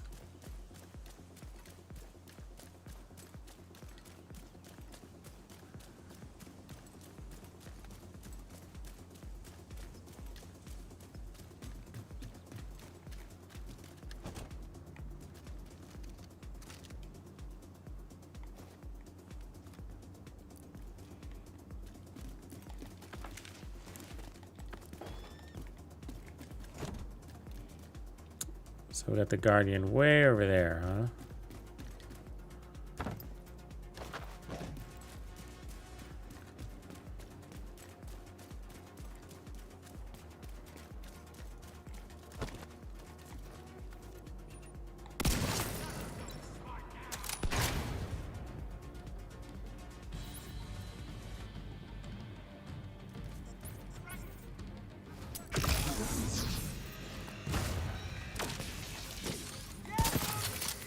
Whoops.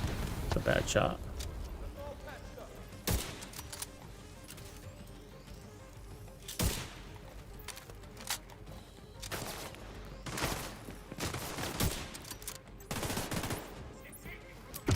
I got you.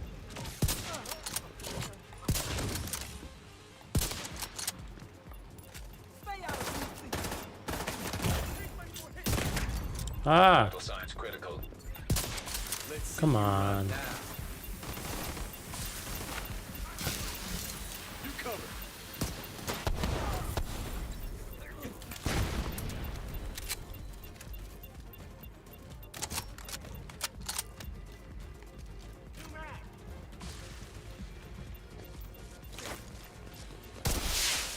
Reinforcements en route.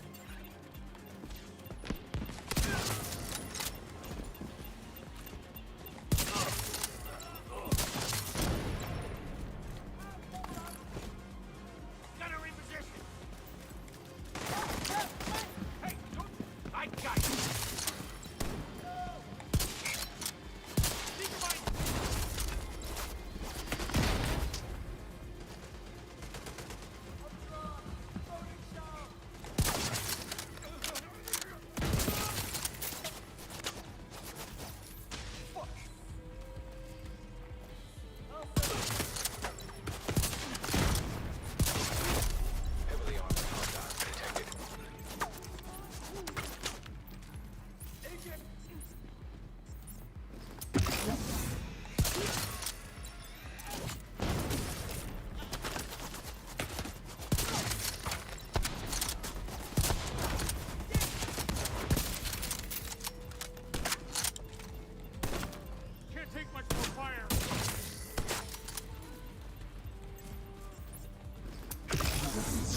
Broken armor bull. Incoming hostiles detected. Where they at? Where they at?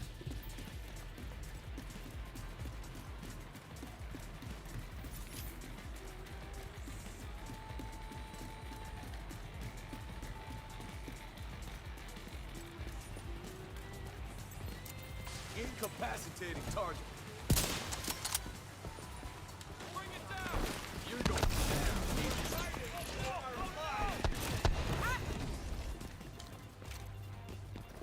Concussion grenade! Really? Fuckers. Oh my god, dizzy as fuck. Medical assistance needed. God, they break your armor so easy. Locking the enemy down. Even again.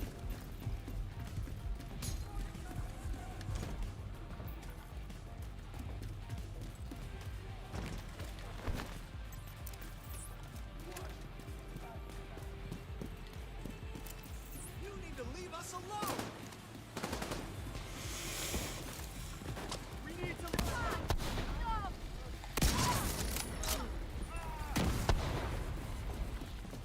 You're not going anywhere.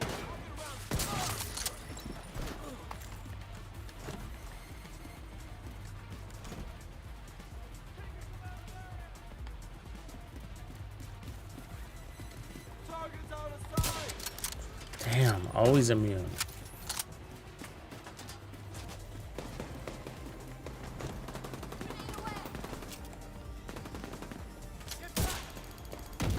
Okay, hit to me. So did that.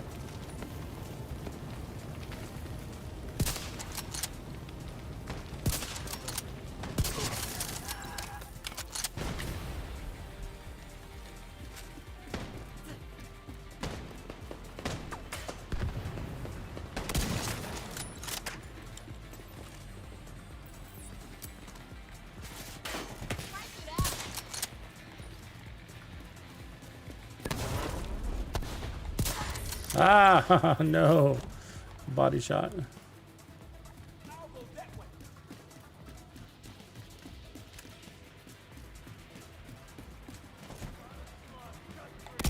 On the target position. Objective. Come on. He's got a line on us.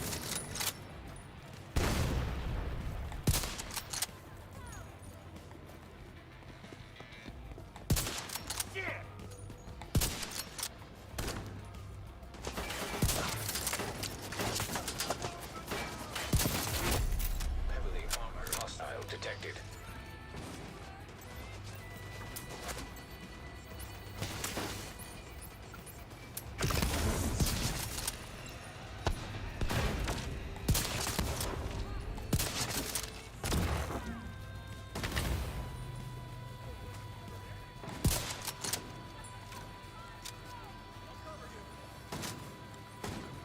Look at that head.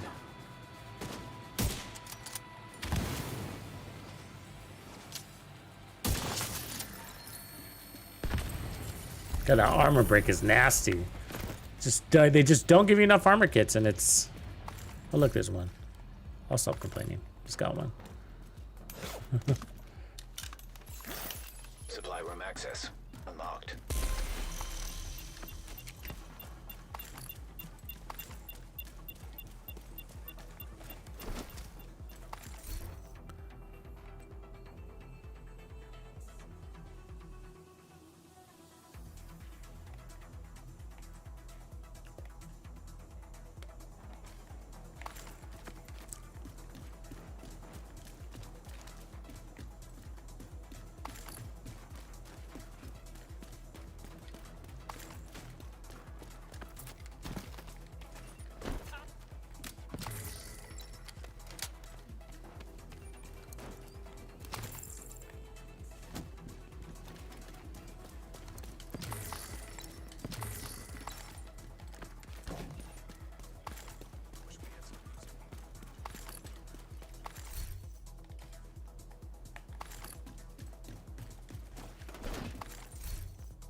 And I'm having a hard time getting good gear lately. It's like, I think I'm like down to that point where it's like 99.9999 things get crushed based on my 1,000 items in my backpack, you know?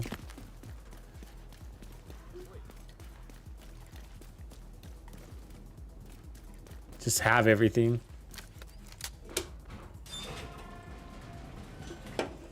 I mean, it doesn't mean there's not things I'm looking for, but just so specific.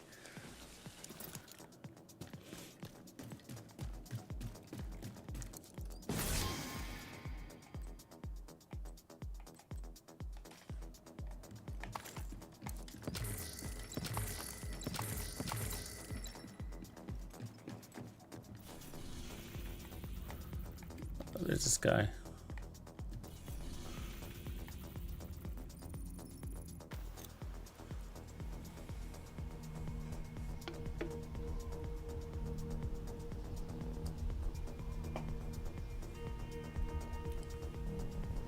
It'd be kind of neat if you completed a control point, you own it. Maybe there's more armor kits. You can jump off like it's a sort of like a settlement.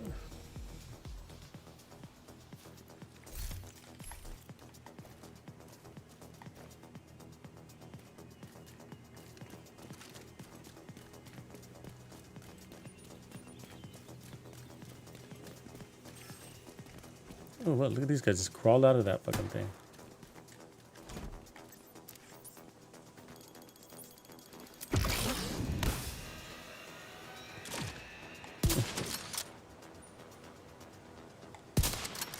Fucker.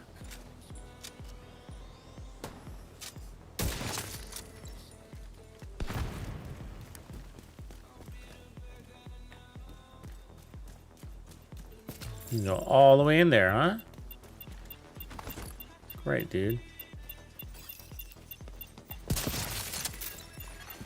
Heavily armed. Hostile supply convoy nearby.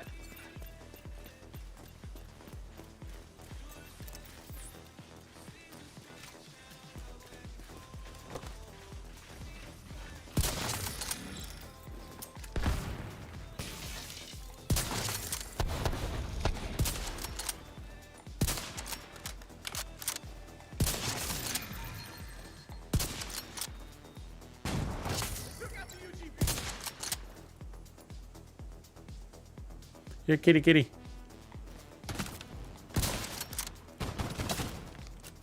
Who's he, an ACS or what? Do you see that shit? Detecting additional hostile contacts. Target took a hit. Moving in.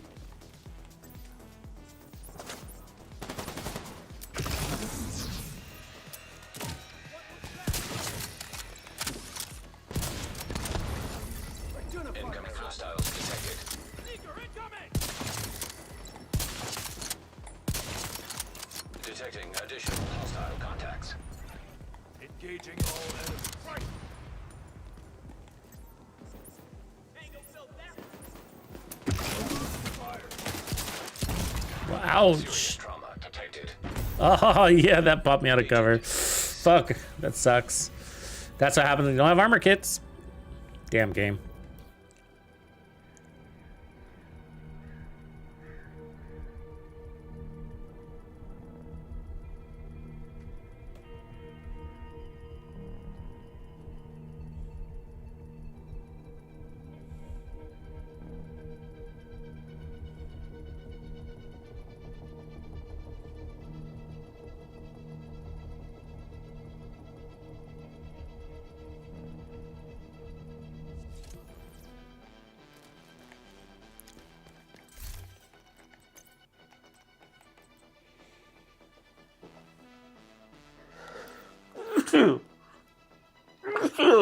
Excuse me. So, okay, let's mix it up now. That's fun, though. I can run that forever. Hey, that's a good China Light option right there. So that's the kind of pieces you're looking for to make this build. Headshot damage, skill damage, and you can run a red core, so I'll save that.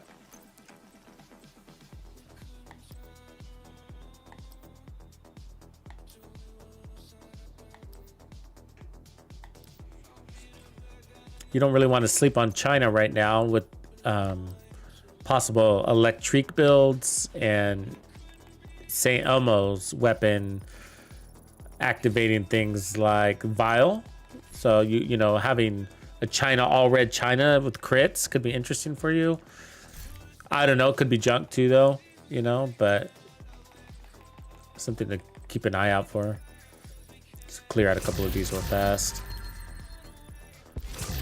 Because we'll be trying some of those builds. So I got the Eclipse crit pieces.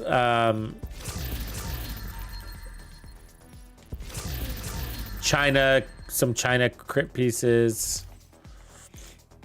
I'm doing some run and gun. Has anybody run the Eclipse versions yet? You know, spread the status effects on kill.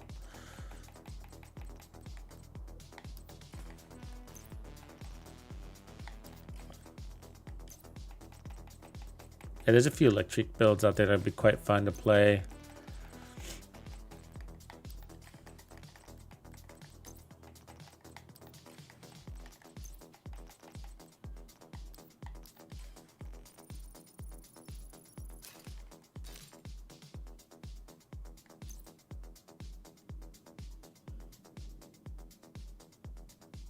Okay, so I think we got something else to delete apparently. Okay. So I think what I wanted to try now was so since Determined came back, a 4-piece hot shot is on the table. And so let's see what we're looking at here.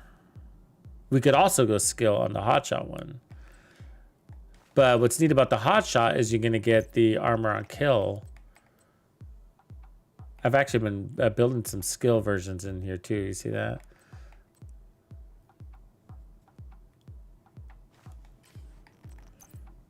Let's try keeping that. Maybe we could change up the skills, but let's try keeping this some skills.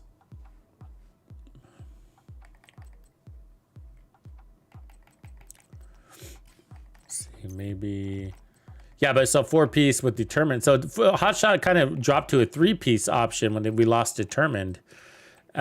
Before, and now that Determined's back, its 4th-piece option becomes quite interesting again.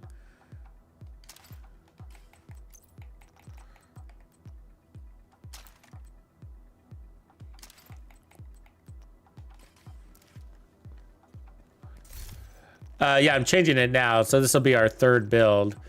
The one I was using was an explosive one-shot kill Determined build. So it looked like that. That was the one I just ran, but we ran that another one earlier. Looked like that. So that's the first build we ran. That's the second build we ran. So that's 5 skill tier one-shot kill build. And then I was using the SRS weapon instead, the hunting. But everything else is the same. And then that's a Demolisher Firefly Wish with the Cluster Seeker Mine. Miss Cam, what's up? Okay, so hot shots. And we're gonna try some skill tiers now with hot shots. And I can't remember exactly. I ran how I ran this before with skill tiers and what skills I was running with it, but. Might have been a future build. 2 Brazos with 3.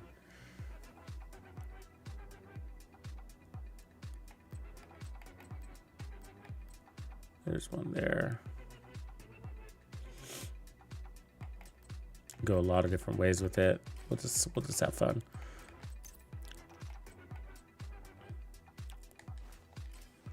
So I want a little bit of armor, so we'll keep an armor core on. Let's hold on to that. I was probably running a turret drone, actually, now I think about it. And that gives you some good cloaking capabilities. But you know what I'm going to do? A turret decoy, drone decoy, combo. And then we'll turn back on the directive skill cooldown. And so then that means that way I don't need too much decoy.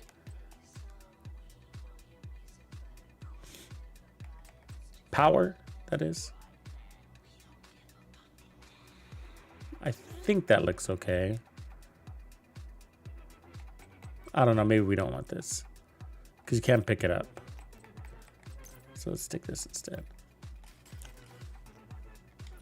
Because I want to pick it up. I move around a lot, so you know. And so sometimes I kind of get annoyed when my decoys got too long of a duration and I outrun it. So everything else will keep the same, basically. So that's, what does that put us, a 3 skill tier? Let's put on a 4th. Some skill damage there. See if that'll work. So 4 skill tiers with a little bit of skill damage down here. Let's do that instead. So 5 skill tiers, and then we'll run headshot damage everywhere.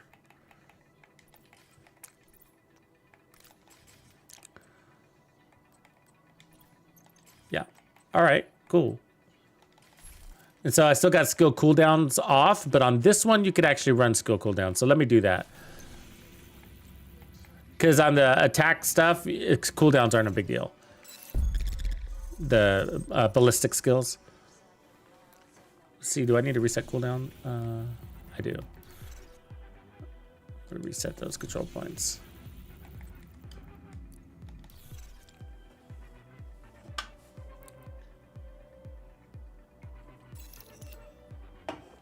I did. So the question is, did I find an effective use for the new SMG, the named one? And yeah, let me drop this video because the answer is really in it. It's my guide to the St. Elmo's. So, but I'm testing different status effects levels, and I show you that like with the memento and with different variations of status effects, that the use case for switching to the cabaret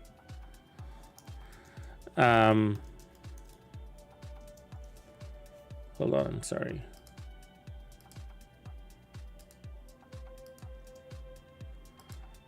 Becomes really interesting. So, because what ends up happening with the St. Elmo is that, and it's just going to happen, is that you get all 70 rounds of special ammo, and then you pump in all of those rounds into like 1 or 2 enemies, right? And then it's like, geez, that wasn't worth it. It wasn't, you know, because that means you only use 2 or 3 rounds actually of the shock ammo, and then the rest you just basically threw away. And so it's the shock ammo is really helpful when you're definitely coming up against groups or obviously bosses. But so when you're fighting in the open world and like control points, half of the time you're fighting little groups of like 3 enemies, and the shock ammo is super nice there. And the other half of the time you're on these like little 1v1 situations. And so when you have the ammo, if you have ammo in your weapon, and you step up to a 1v1 situation, you're going to be overpowered and throwing away that status effect in a way, you know? So instead, what you could consider doing is just plugging him with 1 shot from your St. Elmo, swapping weapons, and finishing him off with the cabaret. So that way you can get to your next 1v3 or 1v5 and stop wasting all of your shock ammo on 1v1s, because you don't need it on a 1v1. You got the DPS to just plow through him. So why waste all that shock ammo on a 1v1 when you can just switch to your cabaret? You know, and I'm not saying all the time, but in the 1v1s, you know? So I think it's, when you're running to St. Elmo, the cab is a really good weapon to run alongside of it. And then, so you want this ideal amount of status effects to be able to swap weapons and get the most out of your cabaret hits. And the memento does the majority of that lifting, and maybe only 1 status effect attribute on top of that, or 2, just depending on how fast you play. So check out that video. It showcases a little bit of that. The St. Elmo video. Sorry, I might not have put a space in that link, so you might have to copy and paste. Here, I just realized that happened. Drop a new link there.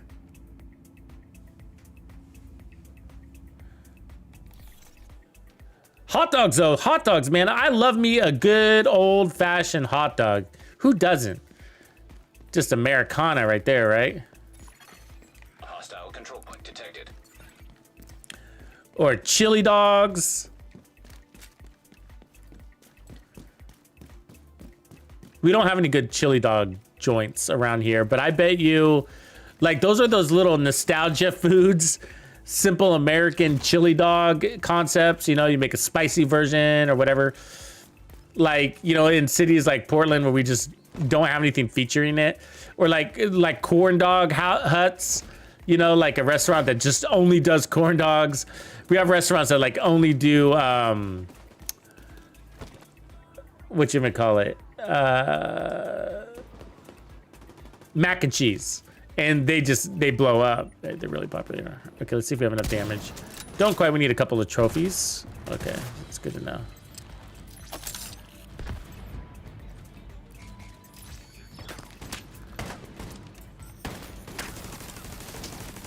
What'd that guy do?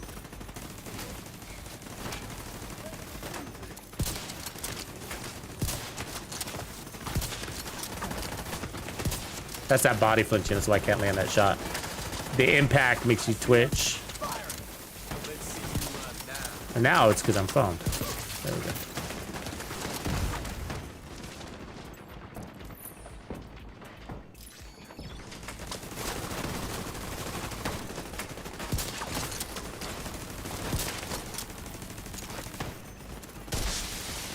Reinforcements incoming.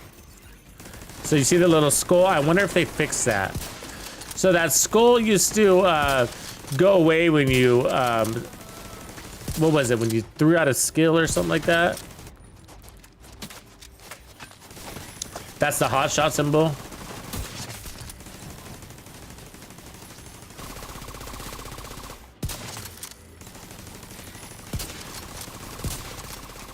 How are those misses?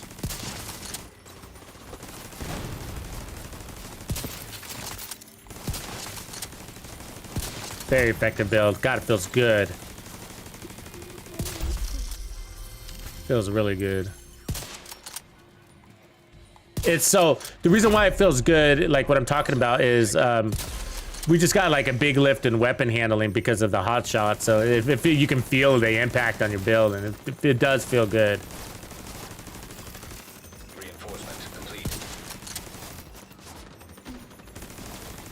God damn, this guy's so twitchy. I mean, look at those shots missing him. Finally, God. So irritating. Let's go this way. Let's grab some trophies.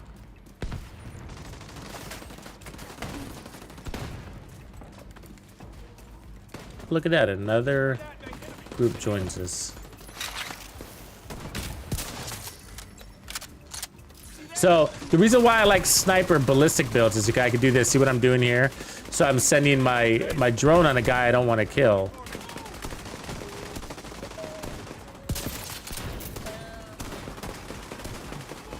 Because if I shoot him, I'll lose my buff from Headhunter. And so it allows me to basically save some TAC 50 ammo, play a little bit faster.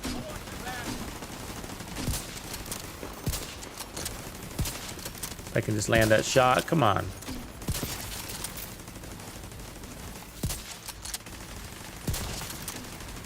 I should slow down. So stop missing shots, you know?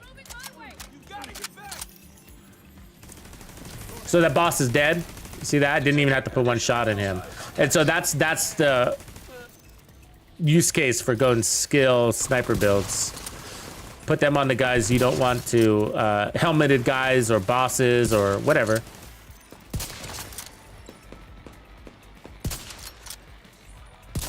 It's amazing, some of these misses, I'm telling you. Amazing.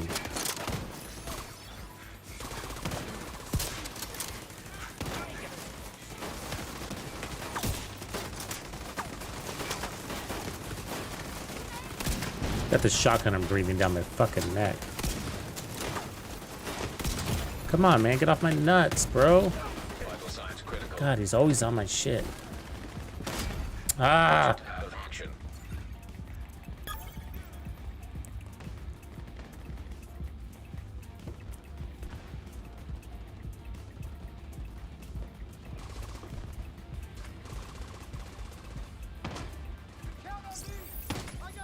Oh, that sounds so good. Chili verde, mac and cheese. Oh, are you guys familiar with Hatch chilies in your part of the world? So good, Hatch chilies. So a lot of my family's from New Mexico, Texas area, but basically the same thing, right? Ooh, Texans wouldn't like that, would they? Oh, both. I'll just say that.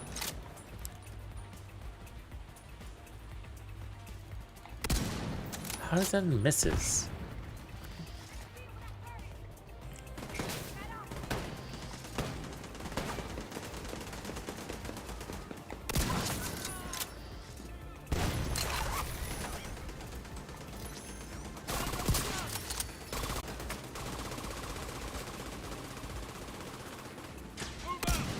That was a hit.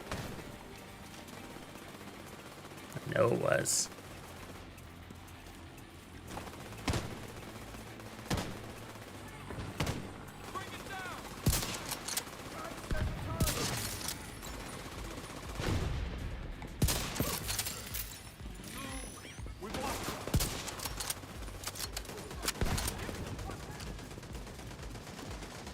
You guys can grab some trophies now, huh?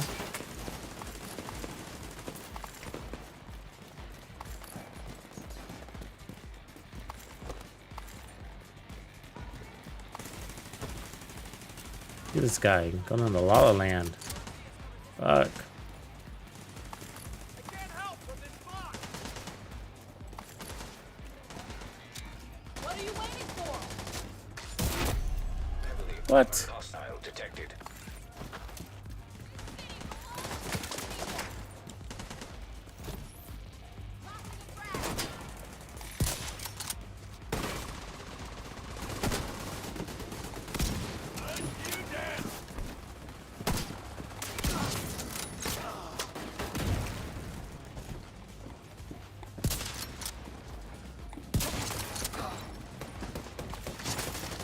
Incoming hostiles detected. Check over there. Those shots are on, man.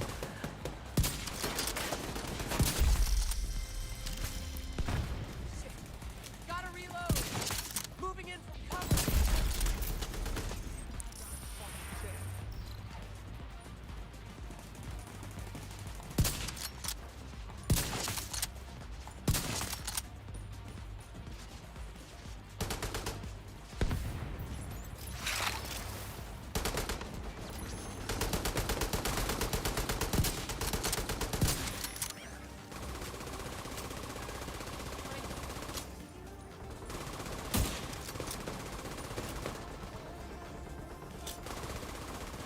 Reloading here.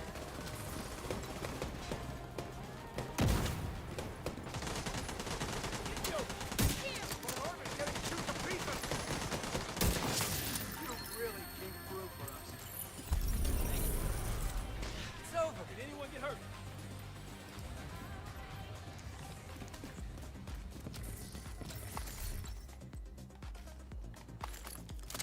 So one of the cool things about this one is you can, just let your skills do their thing. You don't have to worry about them, like the explosive one where you're pretty busy bee. You. Thank you for showing. Very good. Really needed your help back there.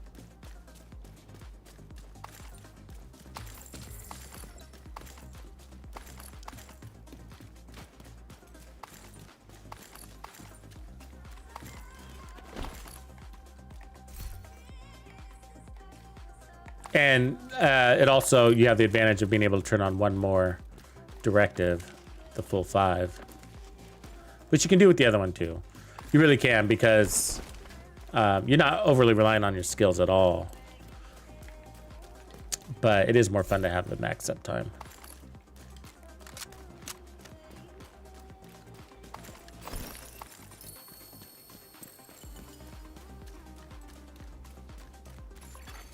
Friendly control point detected.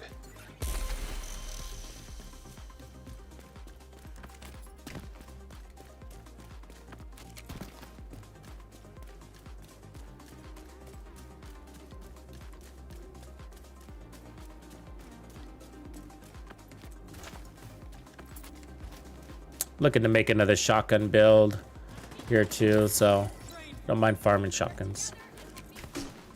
Just for some options. A little bit different than what I normally do. I normally go for the one-shot kill shotguns. This one will be a little bit different. More crit based.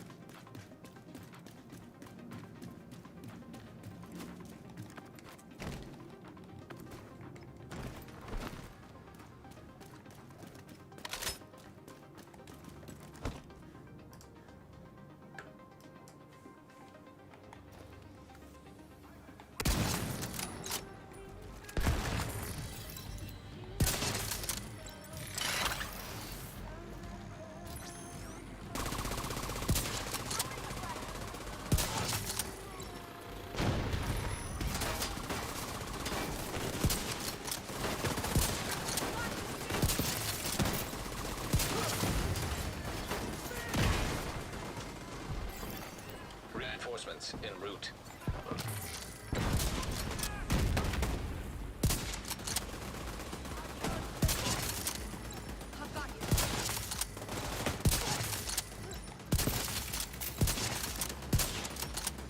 That reload, right? You see that?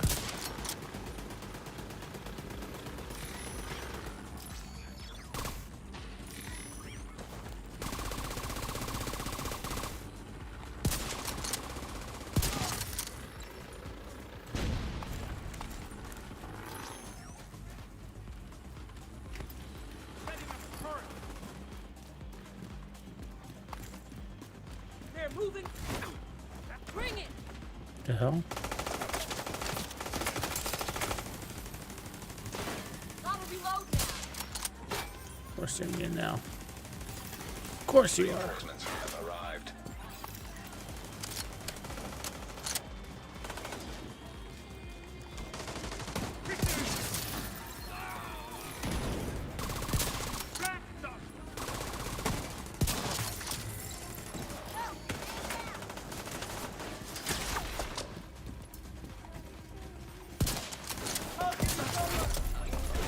Hostile detected. Oh my god.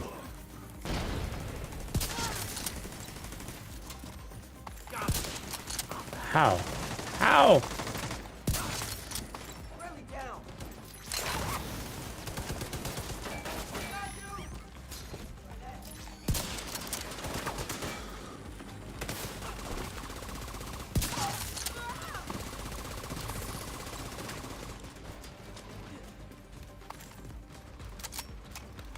They're nowhere to be seen. Please take cover to go around.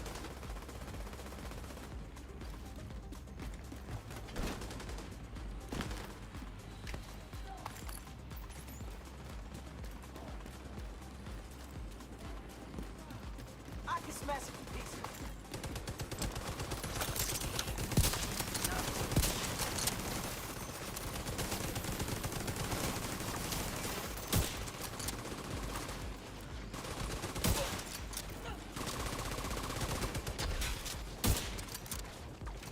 Fuck you. Detecting additional hostile contacts.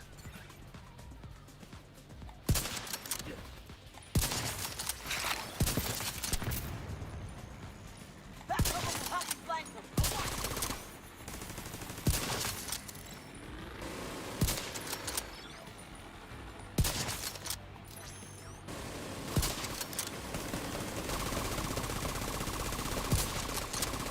I mean, come on. Those are hits.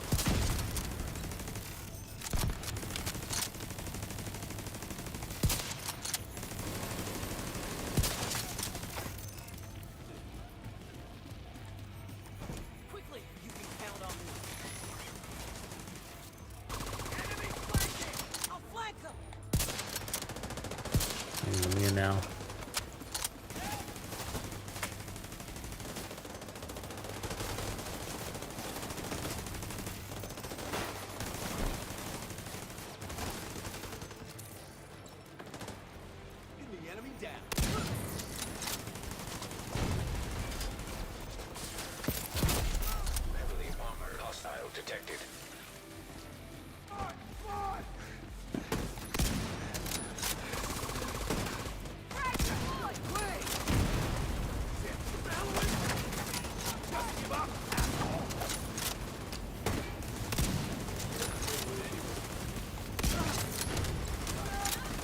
lot of shots right there.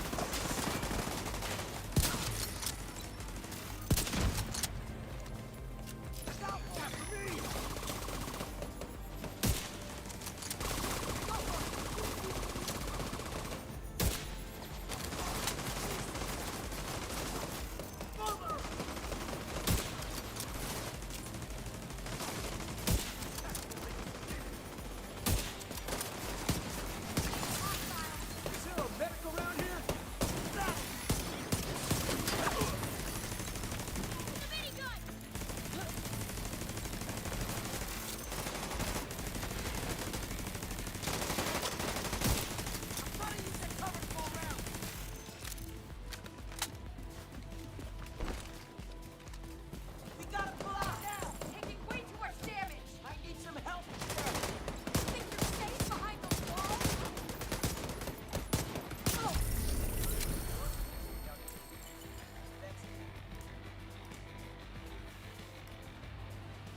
It's over. Check those bodies. Supply room access unlocked. I think so, Biko. I think we tried it. It was on the list. The yellow Dread Edict. It was on the list. And the theory was it provides so much extra headshot damage and bonus armor that the weapon alone brings all the damage. I can't remember if we actually tried it though. But I remember it was on the list. We'll have to check that out.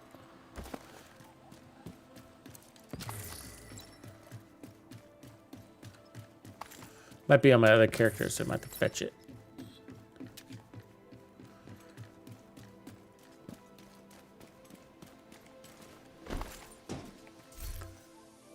Any of the builds where we're running high armor or can run high armor can easily be transformed into a hybrid build because it's the same thing. You're not losing damage or gaining damage by switching from blue to yellow. Unless it's the capacitor. I can't remember the king though. So I know it's with the Dread Edict, but I don't remember what the build is. I have to take a look at it. But that's I think a no reload concept too, isn't it?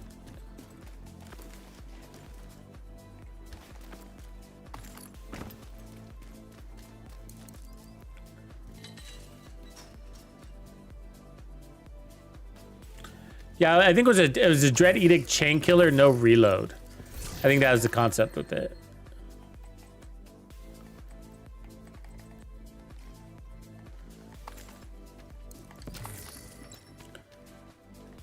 And which is, I think, why we were calling it the King, because it's like the Bullet King in that way.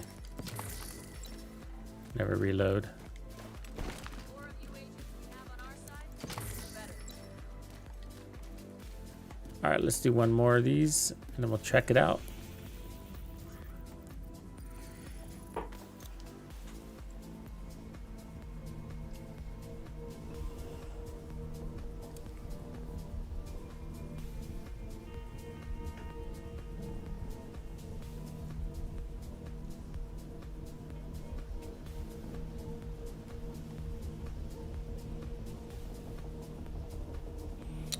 I mean, I tried it with Headhunter and Focus. I think that was that build. Control point nearby.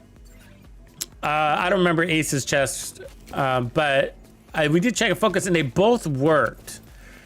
But we ended up with Headhunter because, like, well, with Headhunter, you don't have to stay in scope. So I think that's why we ended up going with Headhunter. But you do have more than one option on that one because of that weapon type.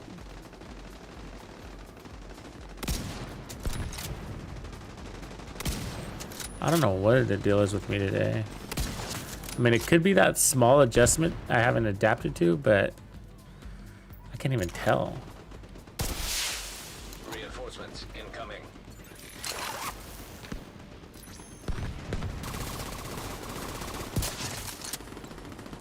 So I increased my camera speed, and I mean, that could be why I feel like shots should be landing and they're not. on some of these shots, but or I could just be missing.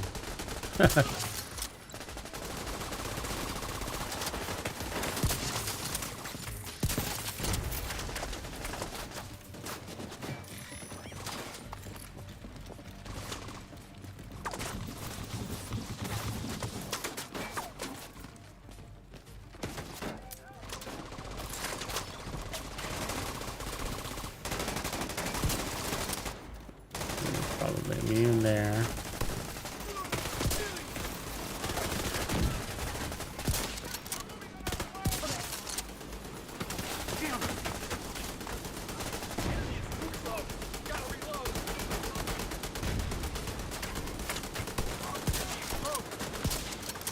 Now he's immune.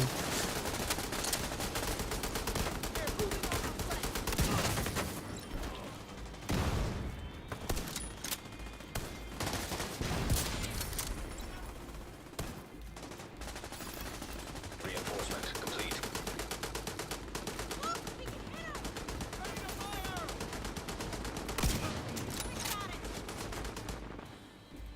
Fucker.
Heavily armored hostile detected.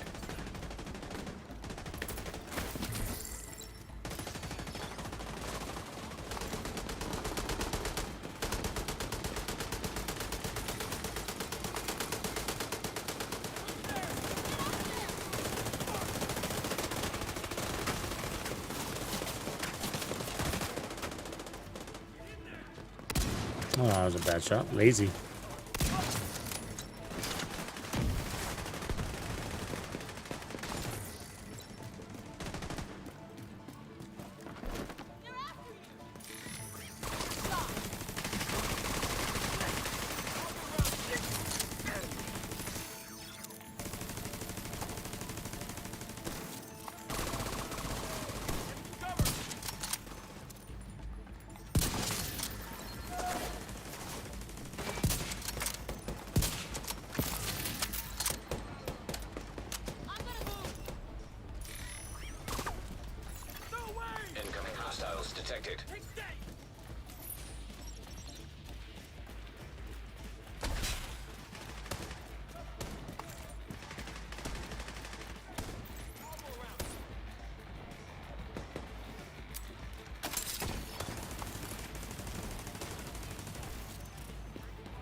They always get you to hit their turret. It's amazing. You got 100% accuracy on landing that turret shot.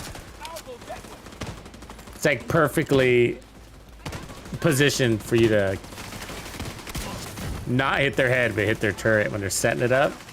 It's a trap.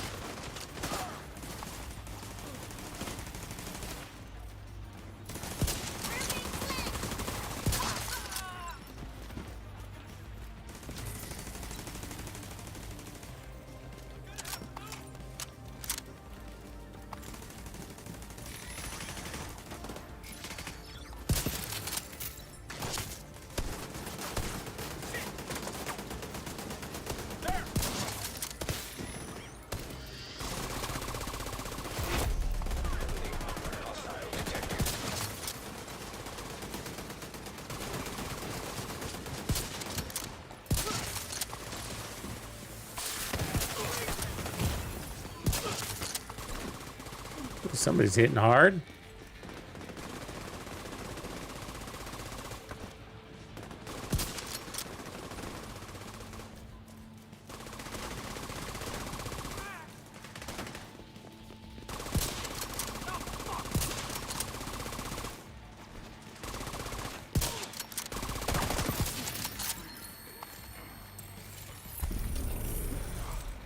Main effort in the house. All right. I'm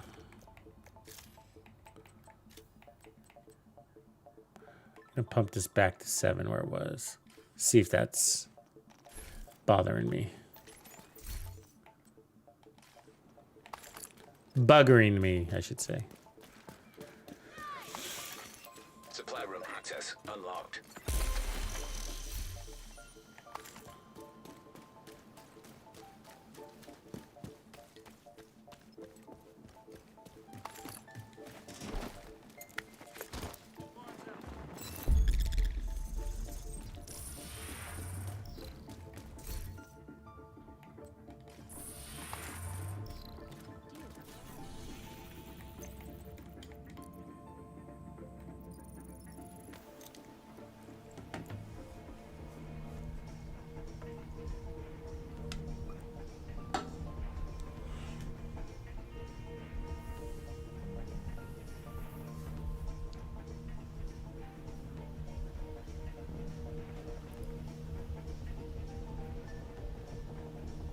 See if I could dig that Dread Edict up.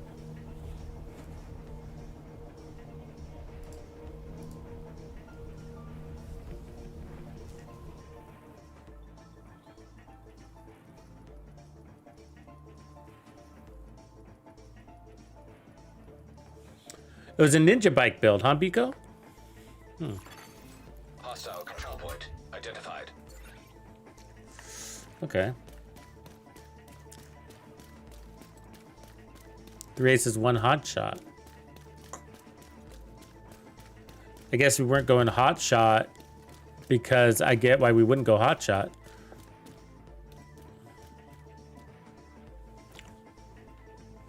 Was I running a lot of armor on that one? Let me look at where we're at. I can look. It's cool if you don't know. Let's make sure I don't have it in here first. Ooh, lucky us. It's right there. But I do need to get my aces. I'm pretty sure I don't have my aces.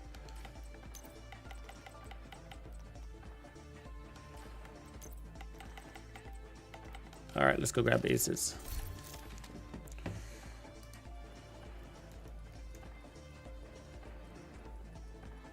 Uh, 400% headshot damage, chain killer. That was a fun one. I remember playing it. I just don't remember what I was doing.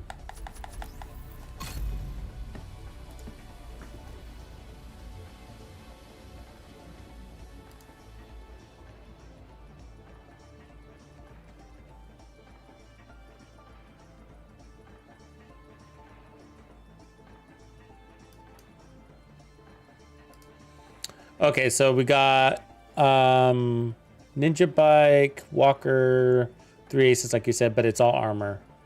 I mean, all red cores. Let me see where we're headhunting at.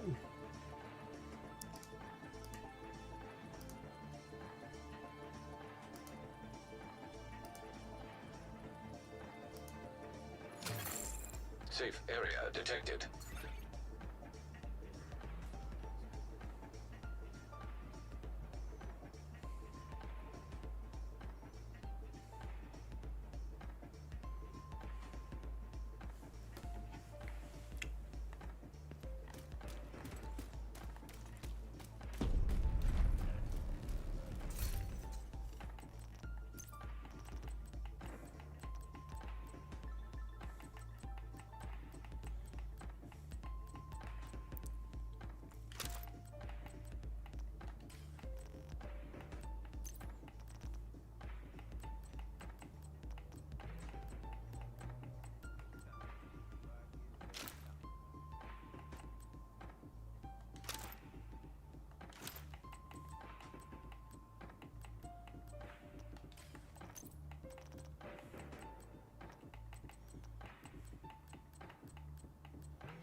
No problem, active.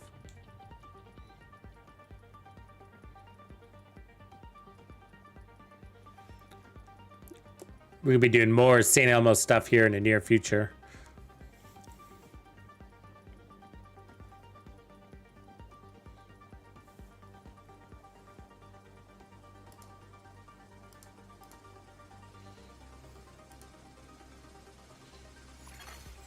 Hostile guardians detected in the field. Safe area entered. A hostile control point detected.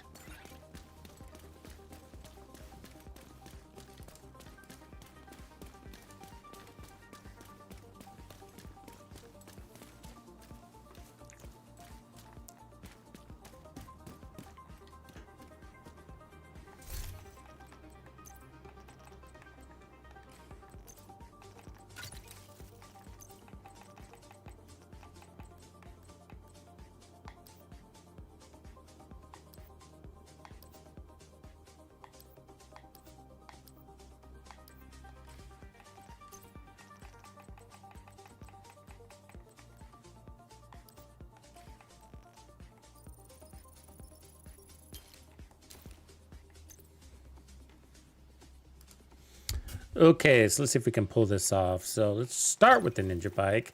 We'll flip over to the dread. We need attack. And then Aces needs to come in.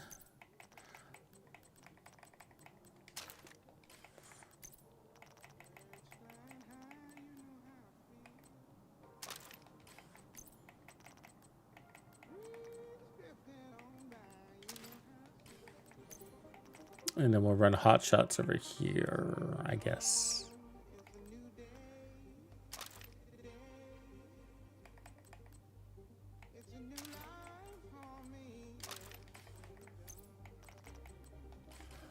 Okay, let's see if I can get this configuration right. So I do have a hot shot with headshot damage. We'll keep that one actually with the skill tier. See if we can get skill tiers on here.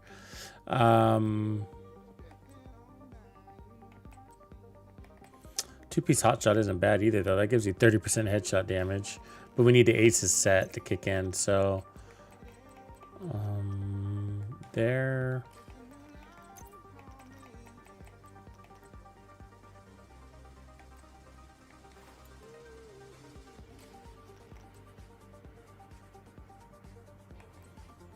We could try not doing the ninja bike too and just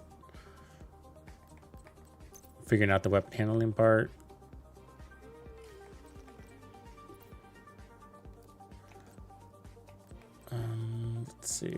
One of these has got to be better than the other. That one we'll keep.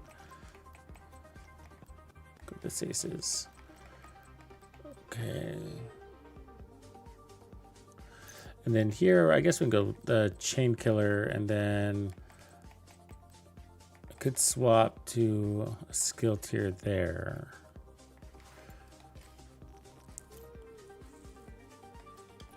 We were running a lot of red cores when I created that build. I'm wondering if we had to. You know, so this will be a quick test to see if we... Because we had lots of things that were stacking on this. We needed all of the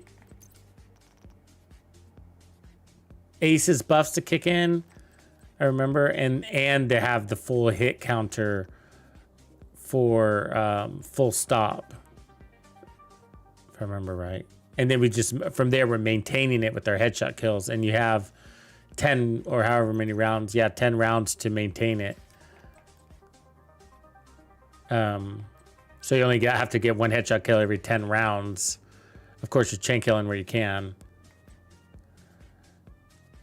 So, you know, I'm wondering if we're going to be able to actually add these on.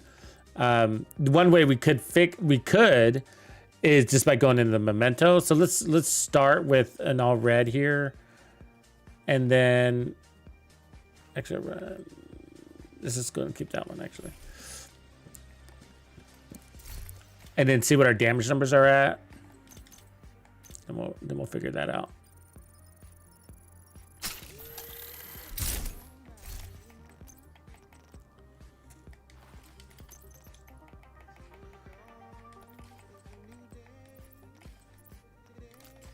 All right. So 3 aces, 1 hot shots for marksman and weapon handling. So that's strong. Ninja is unlocking all of that, and we need a headshot damage here. And then we got the Walker chest to give us damage to armor also. Weapon handling, headshot damage. All right. You could also do a Habsburg if you have a good Habs chest. Hostile control point nearby. Let's hope we don't run into ammo issues.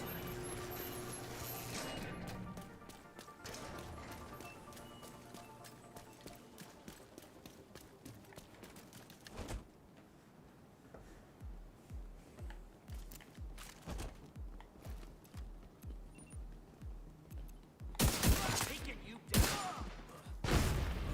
Next one's a gunshot. Ooh.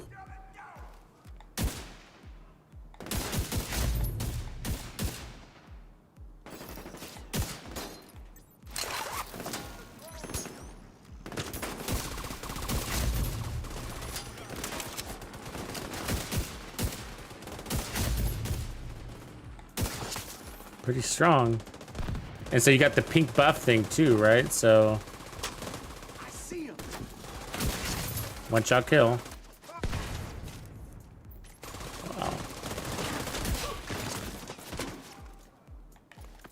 Yeah, I think we can add skill tiers. What do you guys think?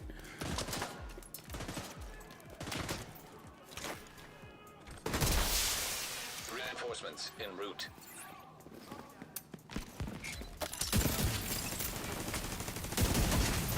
Yeah, pretty cool actually. Feels good. Hits good.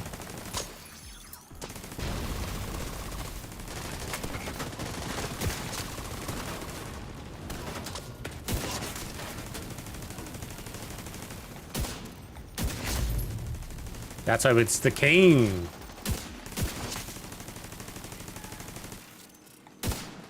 Make way for the king! This was a fun build. I like that we came back to things like this. Good reminder, Biko. The Dread Edict got real good with hot shots. That weapon handling ad that it makes.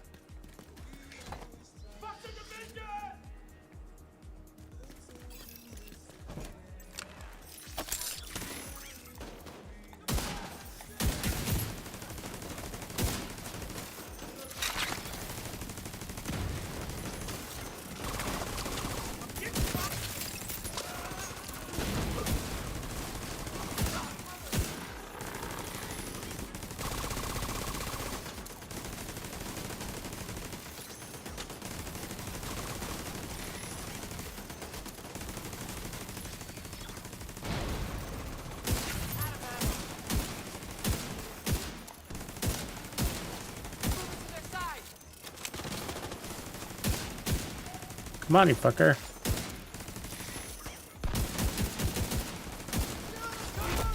Heavily armored hostile detected.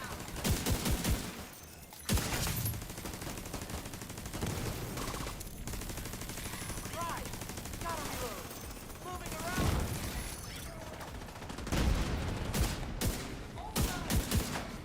Took a lot off of her in that one hit. Oh, immune.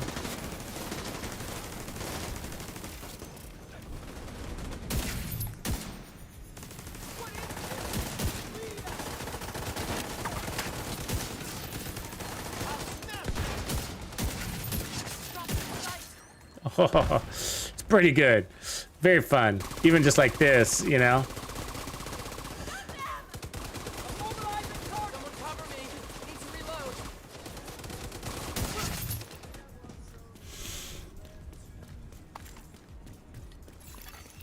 Detecting additional hostile contacts.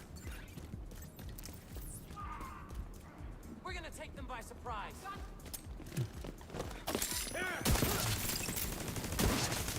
Throwing a frag.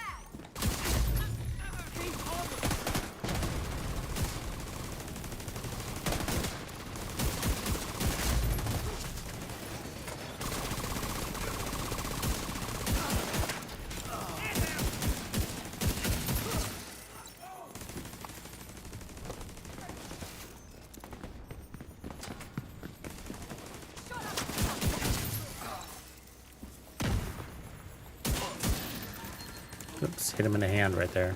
Get the fuck back. Heavily armored hostile detected.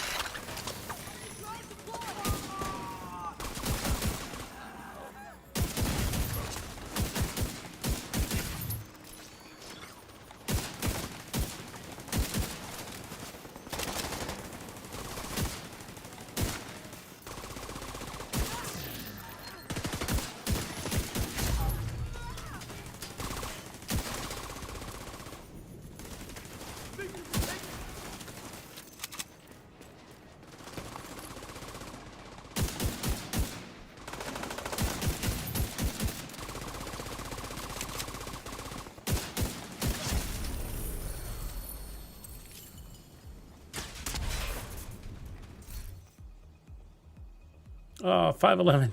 So close. If it didn't have adrenaline rush. Oh.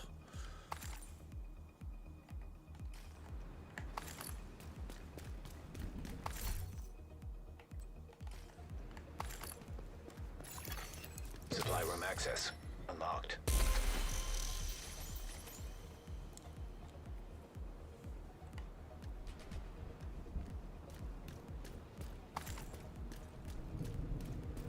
Get some, Grumps. Get some.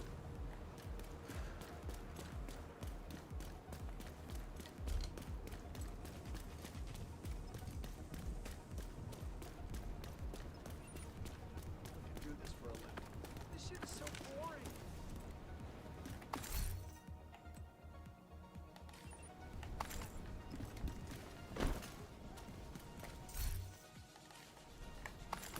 All right, so let's see what we can change here. So if we decided to go memento, we'd have to put the fourth piece of aces on. But that would be the immediate upgrade to our skill. And the easiest way to power up the skills. Then we'd lose the handling though. So before we jump to that, let's go ahead and look at our skill tier options. I have them.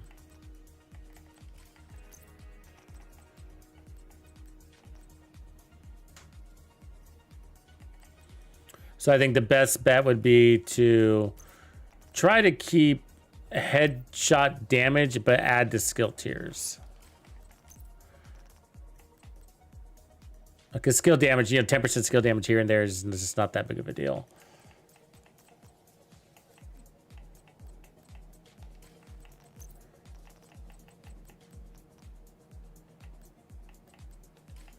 Really gonna make me re-roll each one of these? You jerks.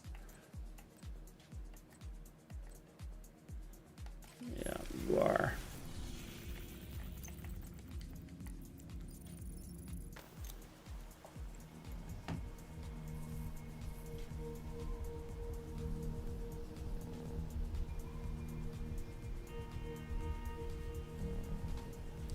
Yeah, I haven't seen rogues today, but I'm expecting them.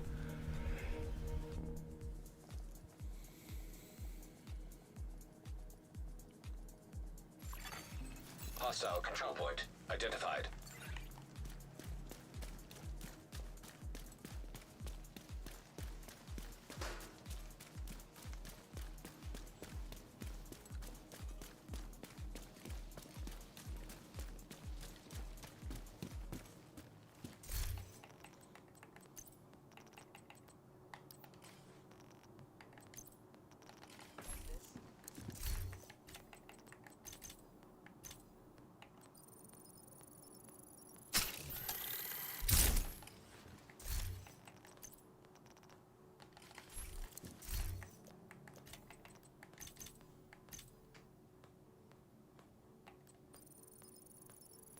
So with one-shot kill weapons, you could probably go all in on skill tiers, but it's quite a jump. See, it's 415 there on the base damage. This is 847, so it's half the damage, but you are getting some perks, so that could compensate. We'll see. So let's start by adding 3. Which would be 4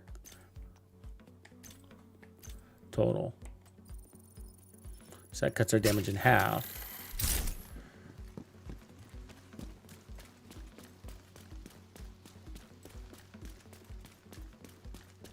I kinda hate how quiet it is. It makes my thoughts louder, and I don't want to listen to them.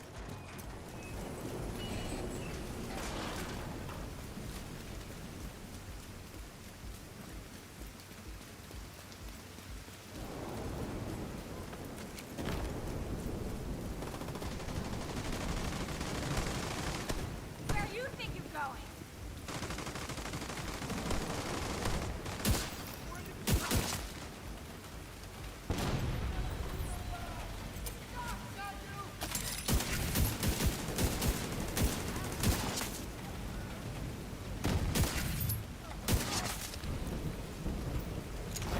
Not bad. Reinforcements incoming.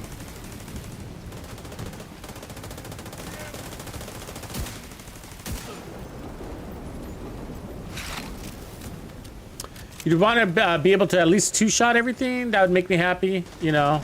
Don't have to, but that would make me happy. A chain killing sometimes, but 2-shotting everything is great with an SVD. Need to reload! I've got There's no guardians. Only immune.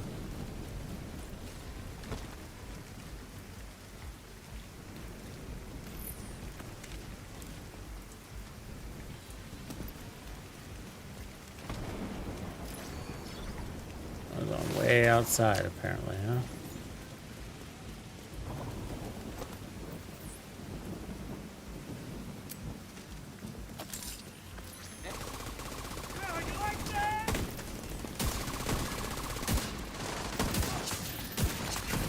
You have a chain killing right there. You see that?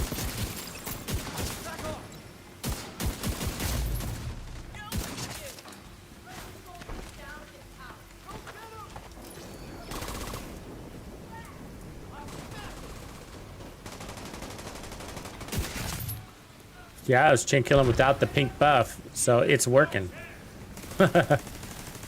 So the pink buff is the modifier for the event. When you don't have that, then you're just dealing with whatever power your build has.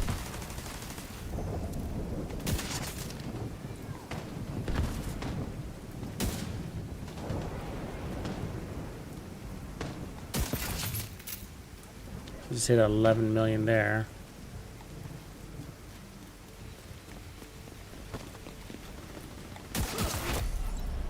Oh. Detected.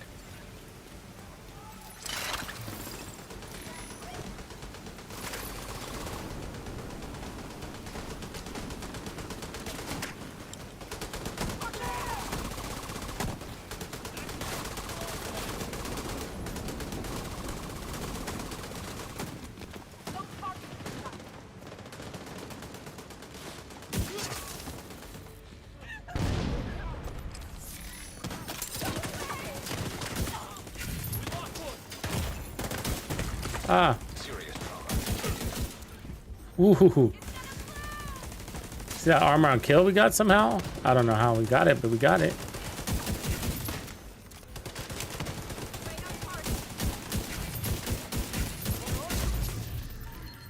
Pretty cool. Pretty strong. So that's 4 skill tiers right there. Incoming hostiles detected. We'll add more. We'll push the limit.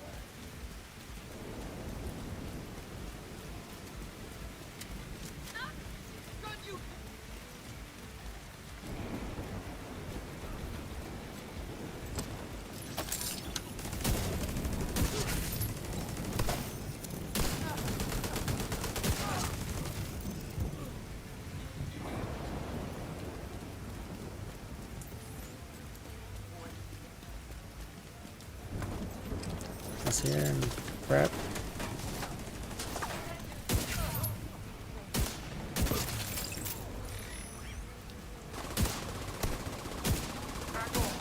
Oh, he's immune. Fuck. Immune to what? It kind of sucks in their immune because they steal your headhunter, but they can. How fast that guy is.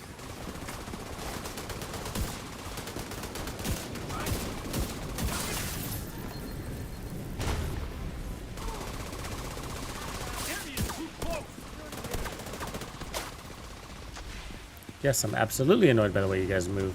Thank you for asking.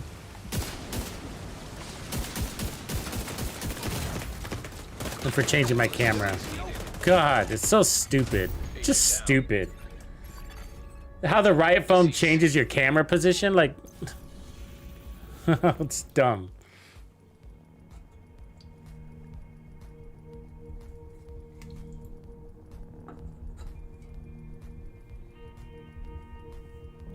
Did I fight the rogues today? I don't even remember.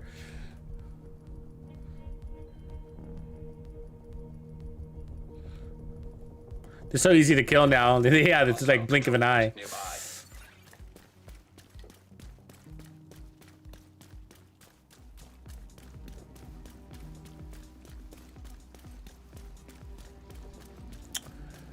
So, I mean, so the what's interesting about the memento is that the loss of weapon handling, you pick up that damage for your primary also, not just your skills. So I feel like we should try that, you know? And then, yeah, we're gonna lose the weapon handling here and have to run the 4th piece aces, but let's try it, you know what I mean? It's because that's a big boost to your damage and your skills.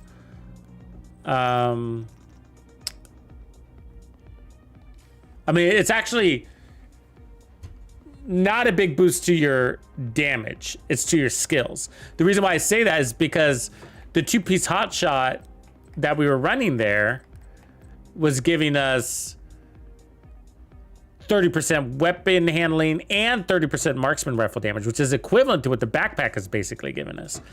So, but we get other perks, of course. So the damage is about the same, should be about the same for the weapon, except for the short-term buffs. Of course, those will add. And then we will pick up some skill damage, skill efficiency, armor regen, a little bit of bonus armor. So let's just try it real quick.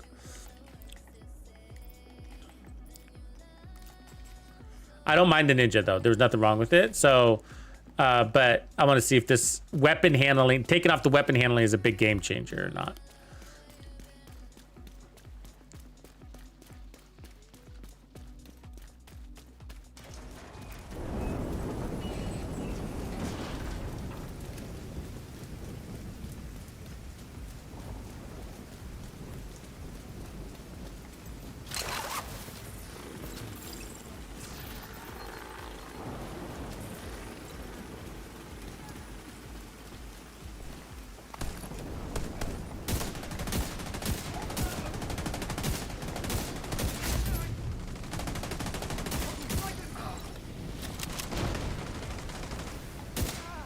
He's immune.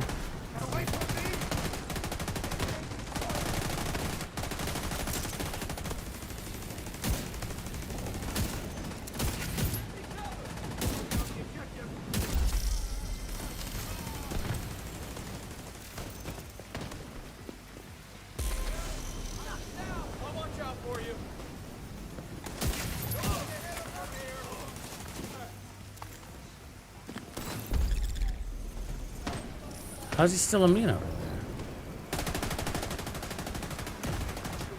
I mean, he's immune because of that guy?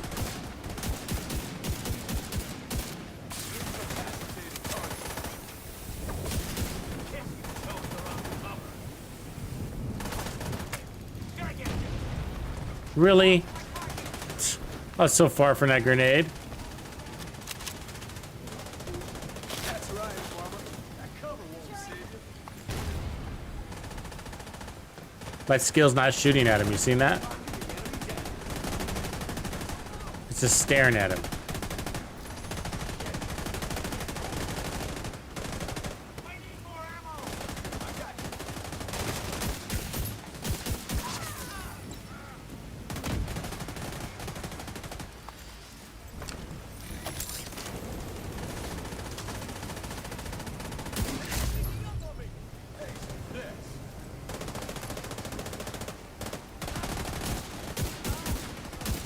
Another shot, and I'm dead.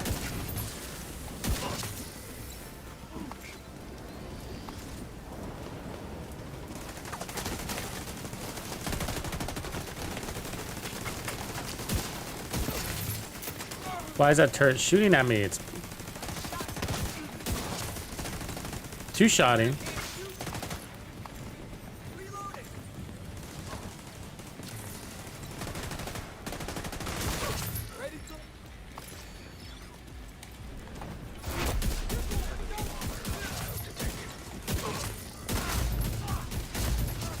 Pretty good.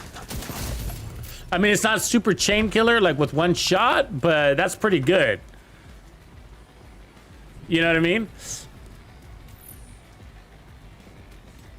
Like it's like a two-shot, can more consistently a two-shot, but that's okay with a gun that's got an RPM like this.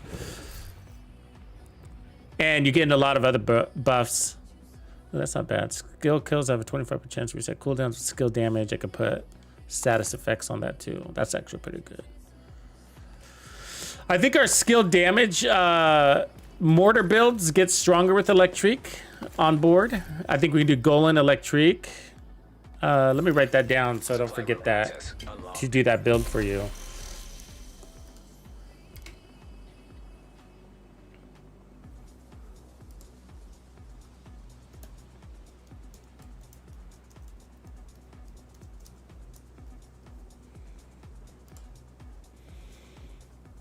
That might give us some, yeah, interesting options, yeah.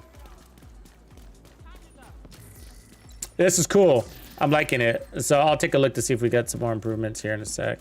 Let's grab this gear, wherever it is. Normally wouldn't be so worried about it, but it's chest day. Chest and back.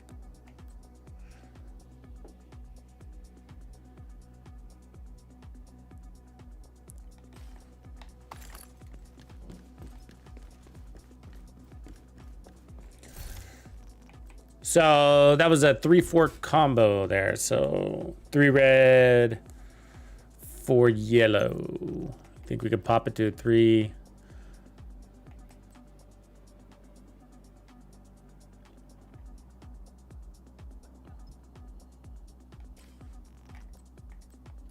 Let's see if I got one.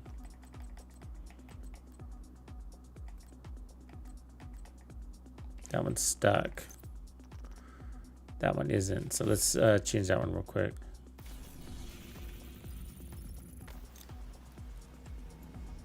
Jason Tremblay.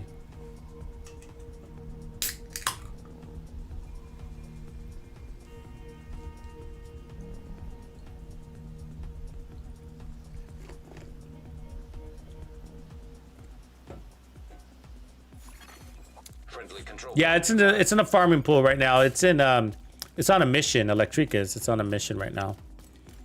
Up there by the East Mall, whatever that mission is, the little museum.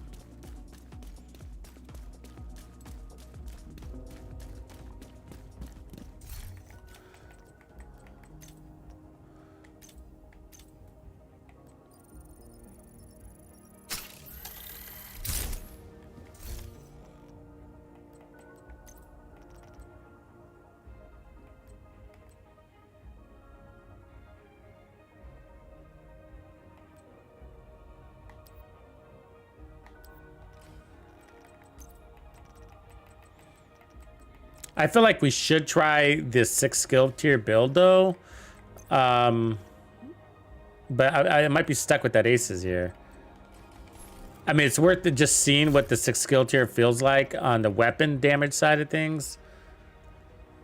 So let's go with that one. It's got weapon handling on it. I don't mind that, but you know, ideally we'd have headshot damage and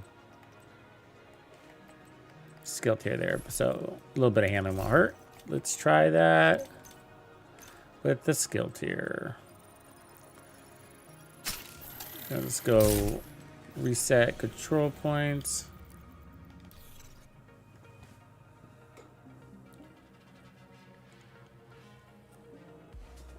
OG, what's good down there in Florida, brother? How are things with the gig?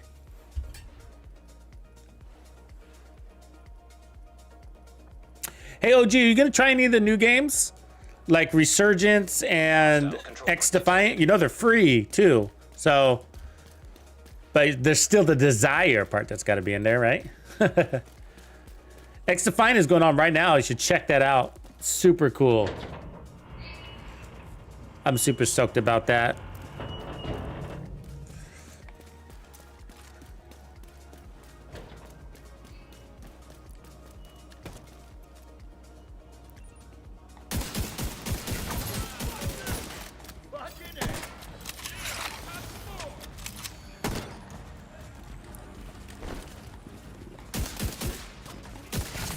There we go.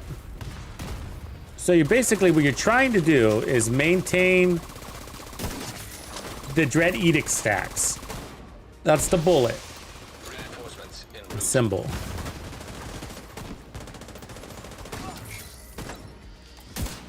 Which means you need 1 headshot kill every 12 rounds.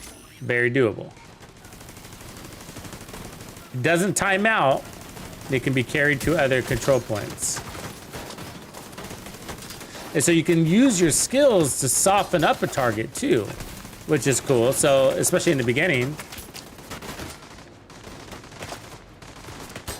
Why am I taking damage? What? Who? You? Serious trauma detected. Dick. Can see him back there.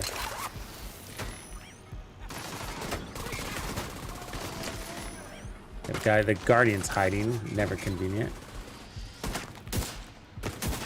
Hiding right behind a pole too. You see that? Perfectly placed head position where I can't shoot him.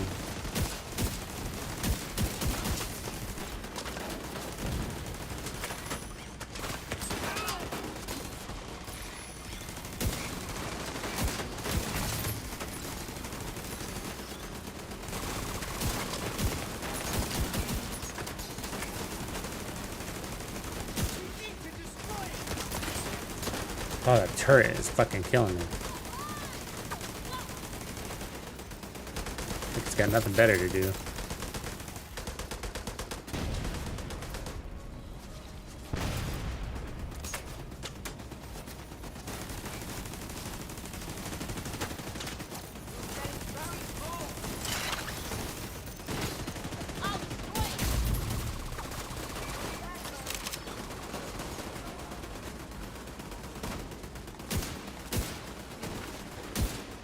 Really? No way. What are you, fucking immune? No way. I mean, one of those shots was off, but 3 of them were on.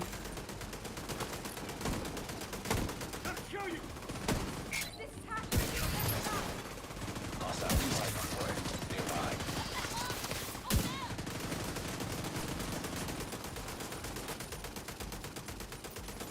Damn, there's a lot of immunity going on here. It's irritating me.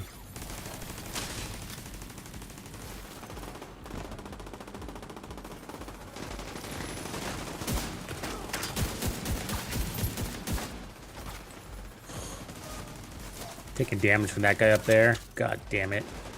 So annoying. Not even in the arena.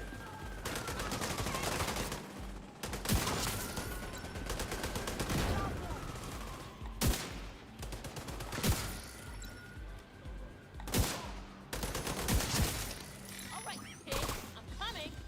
Around, people!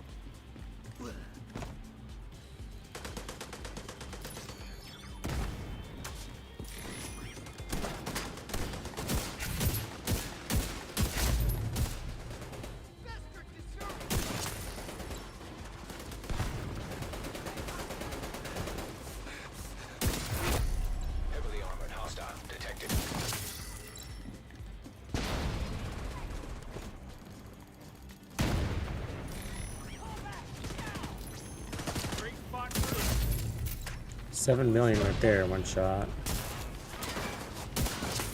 Yeah, not bad. Those are crits though. We're almost up with trophies.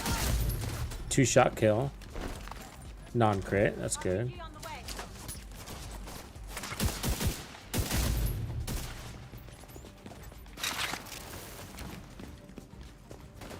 I'm gonna need a medic. Really?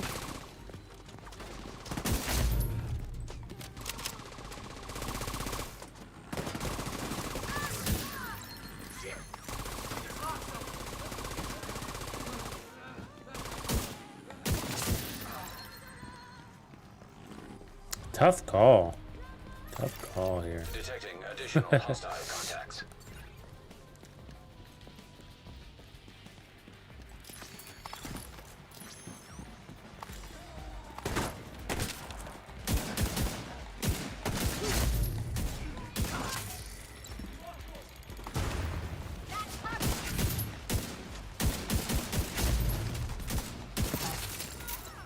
Barely got that one in there.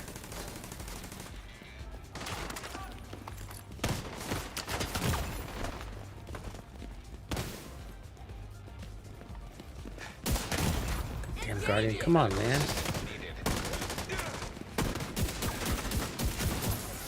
I was fucking lucky.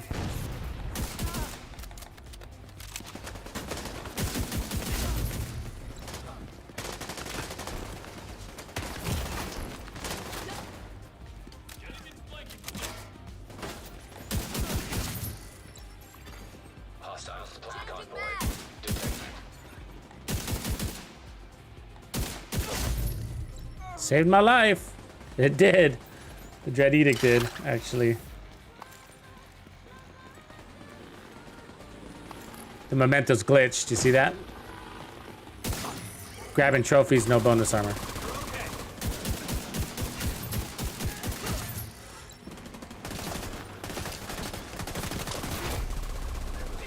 Hostile detected.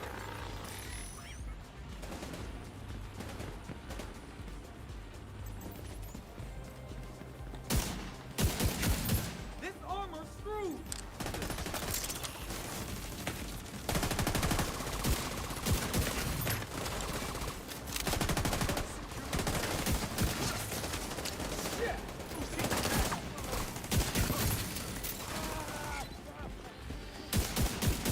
Immune.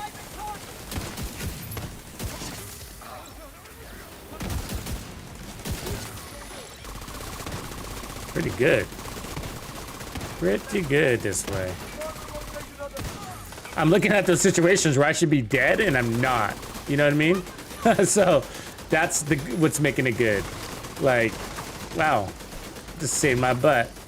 That bonus armor on reload.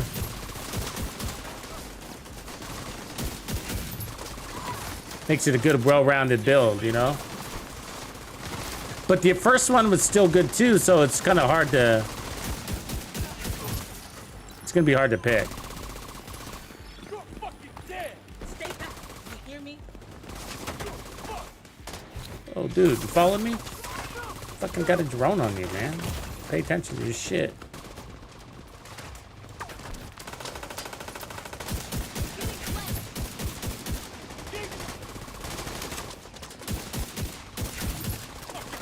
Oh, just ran out of ammo. You're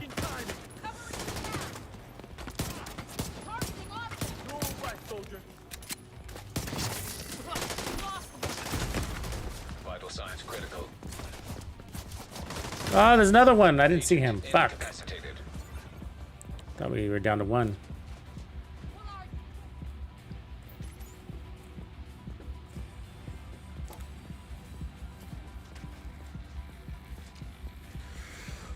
Oh, come on, guys. Really? Want me to crawl to you?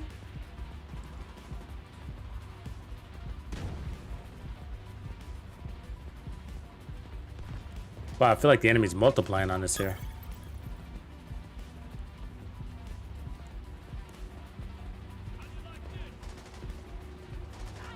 God, it took him forever to get here, man. Where were you? You know? fuck? No wonder I died. You guys are like off in La La Land. Incoming hostiles detected. A lot of ammo though.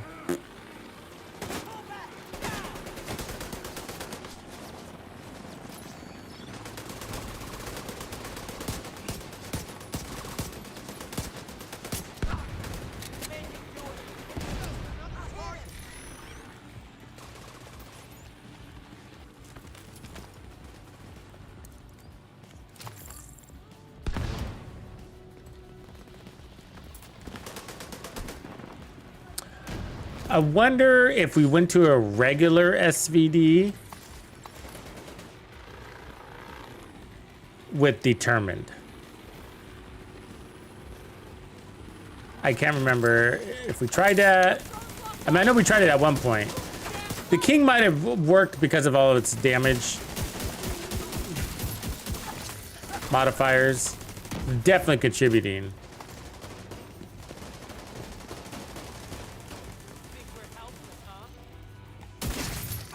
Detecting additional hostile contacts. Is more enemies coming? It's a convoy.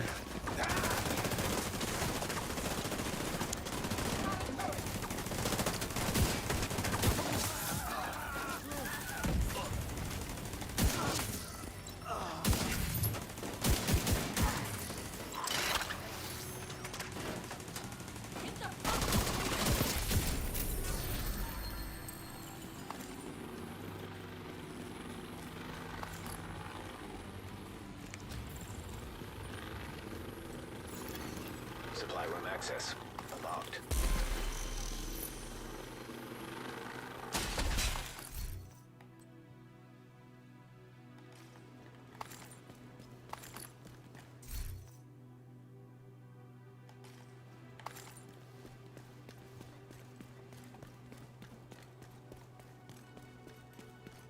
All right, let's take a look. A little bit more to grab here. Hostile supply convoy nearby.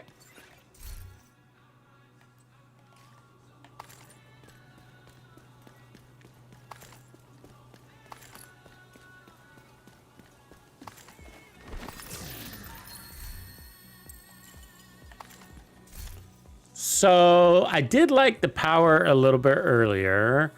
You know, just putting out a couple less shots here and there did feel good. I think the change now to check is taking off, going back to the ninja, and then back to hot shots, but with 6 skill tiers now. Let's see if I got that. I do. I mean, that wouldn't be...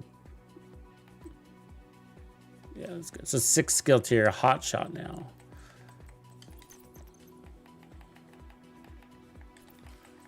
Not a hot shot, but ninja. But we brought that hot shot. The weapon handling is really nice.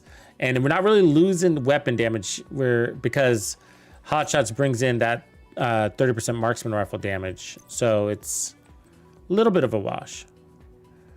The memento nets more in the end out of everything else, but the weapon handling is very nice. So let's try this.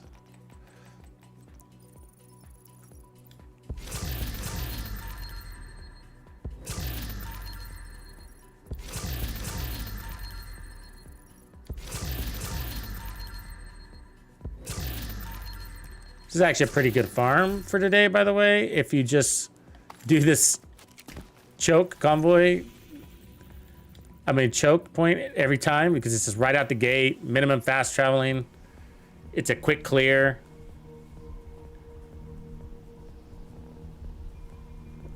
What up, Hunter? What's going on, man? Testing some hybrid builds against this Guardians event is what we're up to. Hostile control point. And this is like the fourth build set, I guess. We did 2 explosive sniper builds on the Guardians, 1 skill damage hotshot build.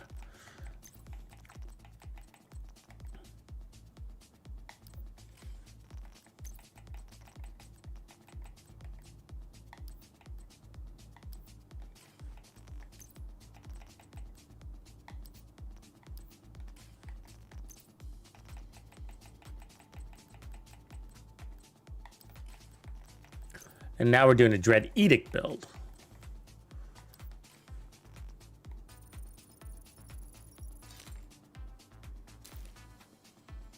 No, like a status effect build, like a shock one kind of thing.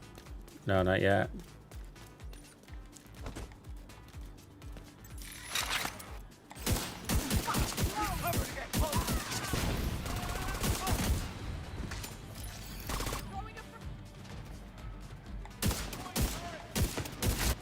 Oh, I didn't see that coming. Did I catch on fire before she threw the grenade? Is that what just happened? Reinforcements incoming.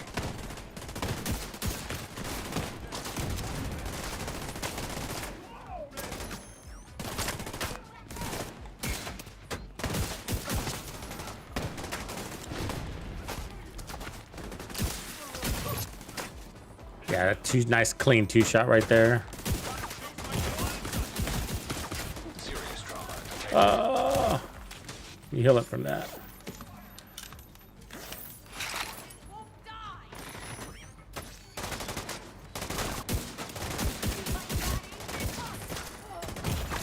Damn. Got an angle on me over there? Do not like it.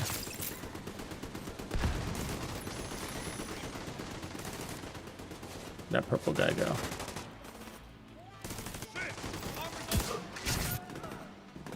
Yeah, I kind of like this one better than the Memento. It just, that handling just makes it feel nice and tight, you know? You see your target, you take it out. You know, it's just, with the Memento one, because you don't have the handling, it's just a little more of a challenge. And damage-wise, this one even feels stronger. And I don't think it necessarily is. I think it's about the same, but the difference is that you're putting out less shots because you're landing them. I hit him.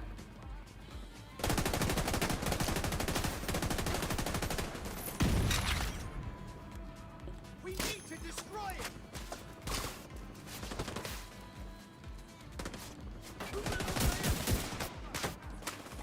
Reloading. I'm here.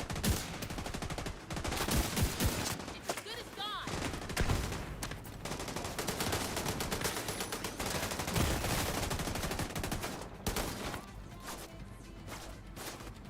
see any hostiles.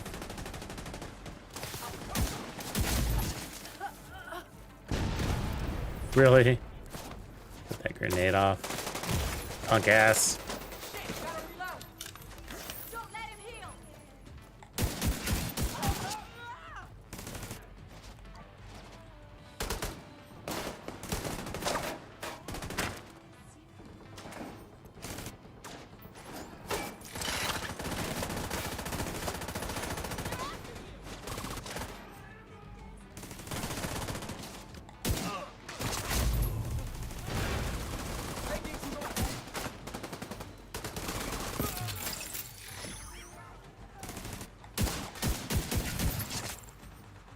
See ya, heavy. Yeah, probably the ninja back version for the handling wins. Cause I feel like we're killing it a lot easier. Nice, I don't have to shoot a lot either to let my skills do some of the work.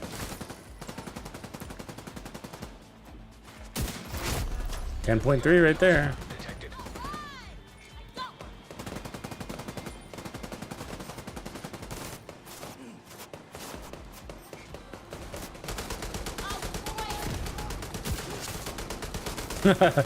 Yeah, I'm talking about saving ammo, huh?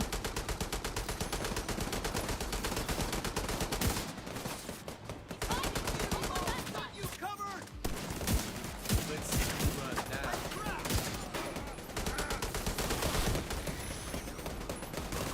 So we can let our skills soften that target up. I need one headshot kill, and I got 4 shots to do it. If not, then I reset my damage. So there it is. And that's what you want to be able to do, is reset, not prevent your damage from resetting on demand. So like, I got 4 bullets. Let me pick a target to reset.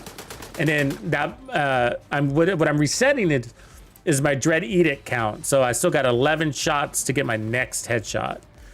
And if I don't, If I miss all 11 headshot kills, then I have to rework up my damage on hit. There we go, reset. And so that's giving me, allowing me to have infinite ammo and maximum power. Detected.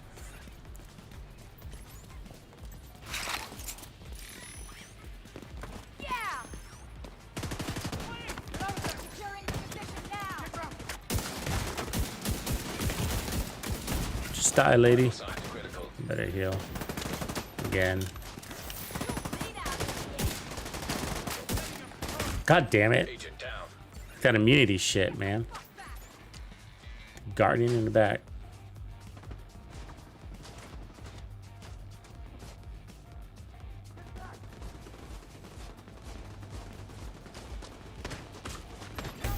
Oh, are you kidding me?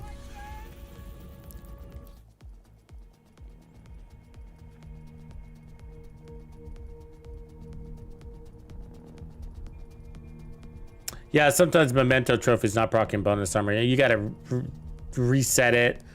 What you gotta reset really is the. Sometimes it works if you take off the memento and put it back on, but it doesn't always work for me. You have to turn off the armor break when that happens. Hostile control point detected.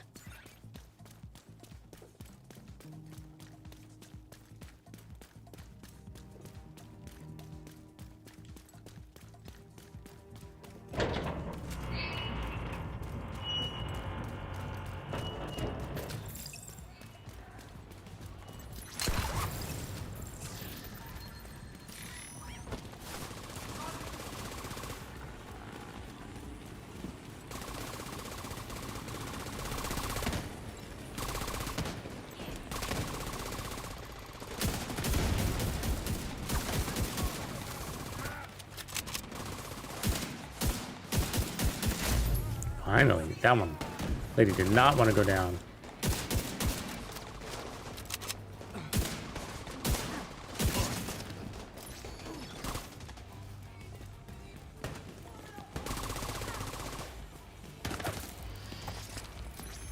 Damn! I finished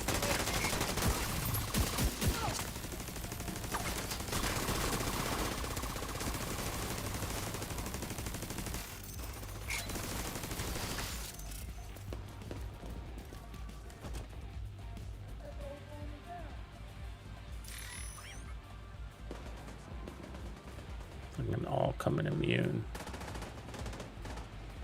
Guardian's pretty smart, isn't he? Plays him back.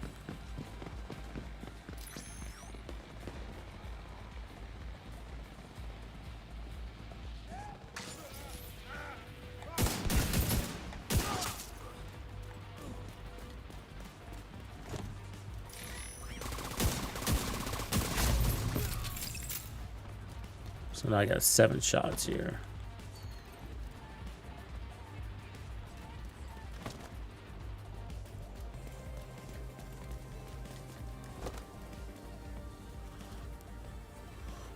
She's all the way in that room over there. It can take like an hour to kill him. But right when I show up, they'll kill him.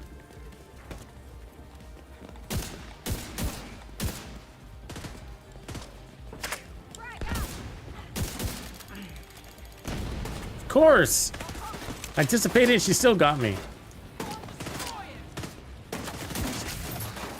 Damn! They're hitting us hard!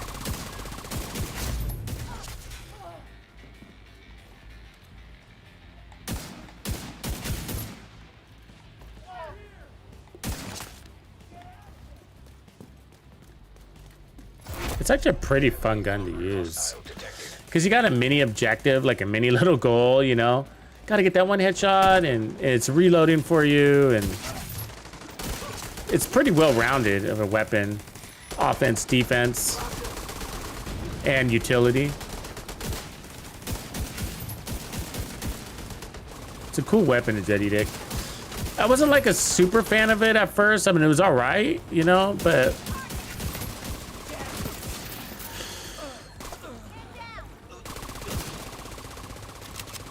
when the what really changed my opinion of it is hot shots, you know, with its weapon handling, because it's such a distraction, weapon handling on SVDs. They got such bad weapon handling, and it's like by design that that's all that's all you see. You're blind to everything else, how good the weapon is because of its handling.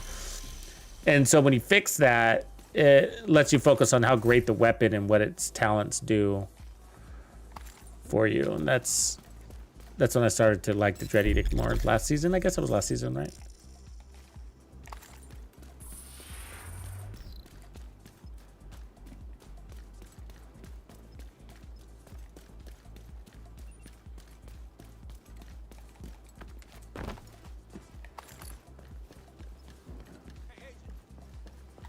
And ammo-wise, I mean, we only depleted half of our ammo on that control point. That's pretty good.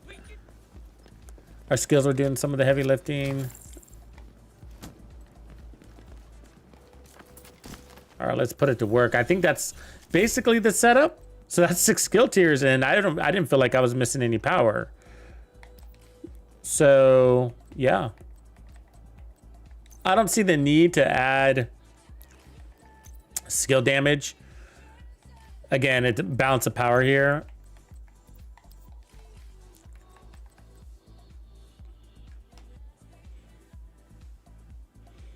And again, the memento doesn't bring much weapon damage power add for you. And so you're trading, by running the ninja, you're trading additional skill damage and some regen for the weapon handling, and it's a good trade. So the marksman rifle damage there that you gain is basically a wash from what the memento would give you. So that's a balance of damage there. And then, so really the loss is armor regen and skill efficiency in exchange for weapon handling. And I feel like it's a worthy trade. My skills feel strong enough. They're not the strongest skills in the game, but they are 6 skill tier, you know, so that's good. And then my weapon is, again, not the strongest in the game, but we're chain killing with 1 to 2 shots. Sometimes 1, sometimes 2. So it's great. We get the auto reload. We get bonus armor. It's been saving my butt here and there.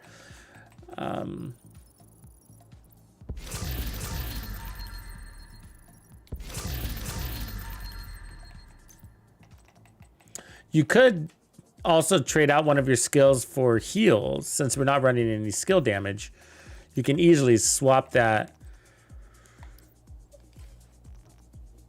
You know, one of the other things too, actually, now that I think about it, is we don't need to run sharpshooter. We're not using the TAC 50 because Aces is a consecutive shots thing, and so is the talent on Dread Edicts full stop. So we could run we could run armor on kill, gunner, or technician if you want to add more skill damage. But the one thing the build doesn't have is armor on kill. So I think that would replace the utility we're missing from the memento by running gunner. Now the problem with gunner is you lose the stability and a little bit of headshot damage, but you get into armor on kill. So, and I don't think the stability loss would be a big loss because we already got the hot shot 30% handling. So we lose, I mean, the stability is nice. It's 15%. So don't get me wrong. It's not like a little bit. Right now we're at 96% stability. So it would drop to 80. And then headshot damage rise, we're at 282. And I don't know if that's with the buff right now.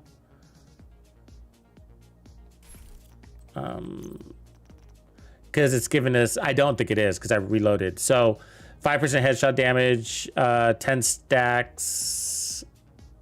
No, I'm sorry, 2% headshot damage, 10 stacks. Is that what that is? I can't remember. Wait, where does it say that? 20 stacks. 5%, 100% headshot damage. That's right. So we're at 380 headshot damage. Okay, yeah. So yeah, I feel like we can lose sharpshooter and then run gunner and get that 10% armor on kill, or run technician and get. And then if we ran technician, what I would do is put on a red core and put on more damage. So either way is good, right?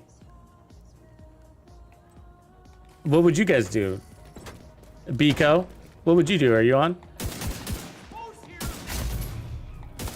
Gunner or technician? Armor on kill or power?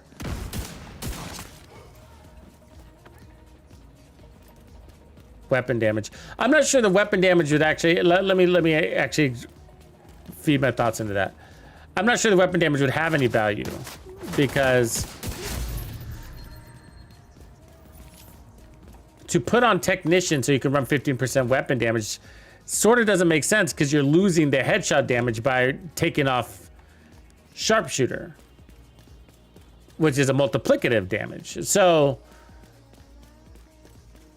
that's not really a fair trade unless you were really looking for additional damage against robotics, you know, or really trying to beef up those skills somehow. So I think it's either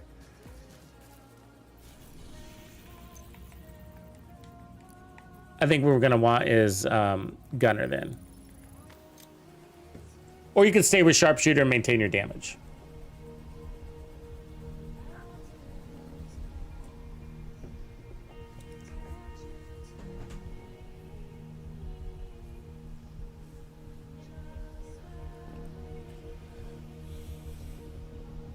There's lots of little balancing things you can do. So one of the other ones is you can take off a skill tier and then put back on one more red core so that you can add one more weapon handling to replace the loss of stability we're about to have. And so what I'm gonna do here when I add gunner is see if I can detect the loss of stability. If I can't, then there's nothing to change. But if I can and I don't like it, then I'm like, oh, let me swap out, get my armor on kill and my weapon handling too by losing the skill tier.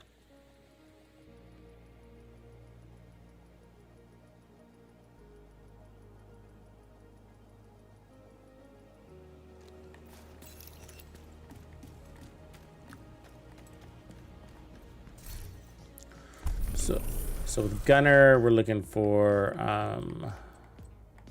take off SMGs, shotguns, put on that, pistols, take off that, put on rifles just in case. Keep it consistent.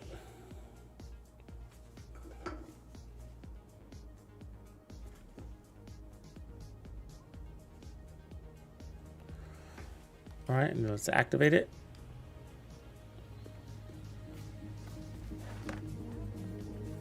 Right on, Braga.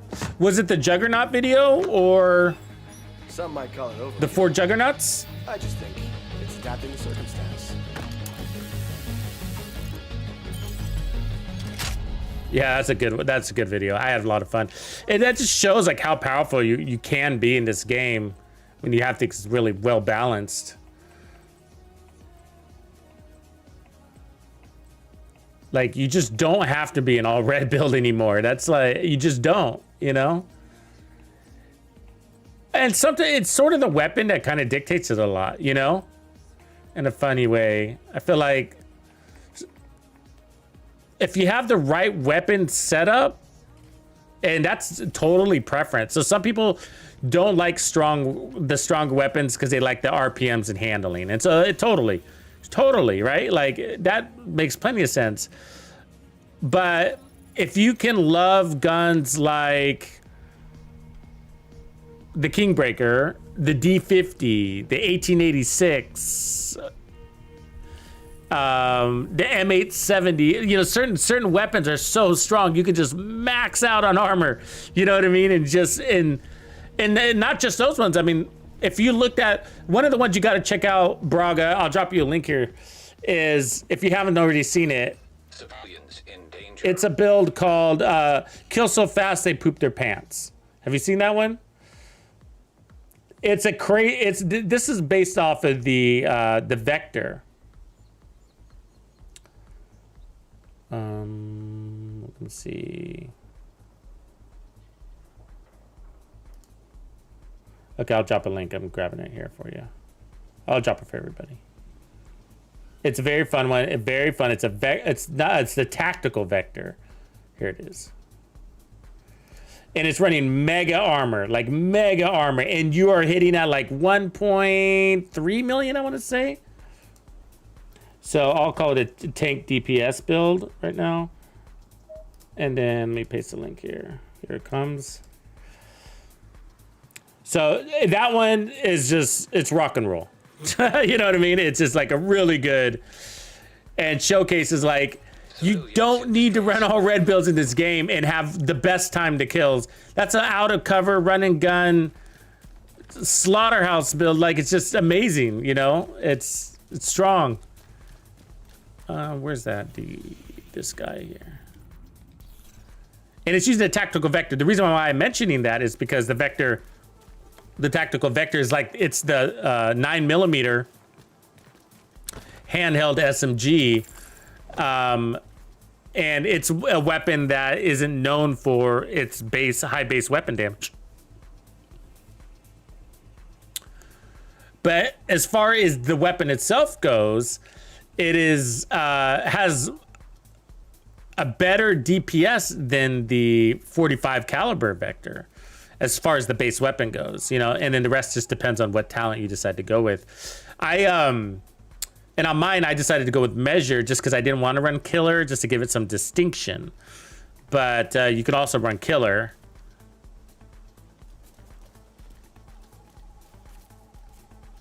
Yeah, and so that one just shows like, hey, here's a real tanky build using a lower base weapon damage, and it's just, you're running over them. And then there's no armor. I think we only have 10% armor on kill on that build.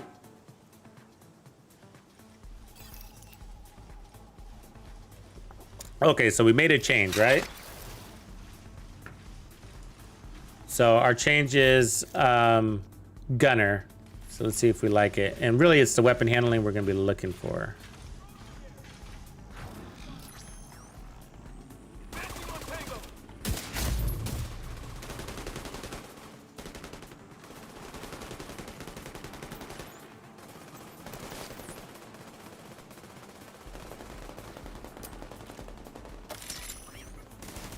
How far back the Guardian is.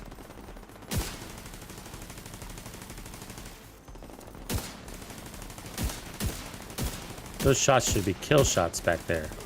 They're right on his fucking head.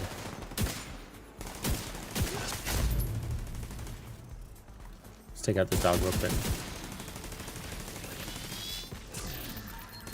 So I take out the dog because he can disable your skills.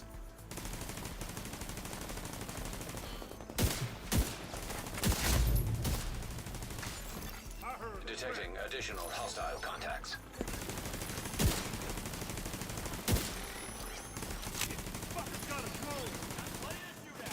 Look at these little fuckers. Come on, finish him off.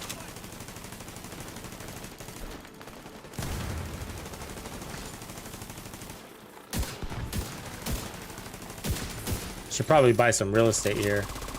You know what I mean?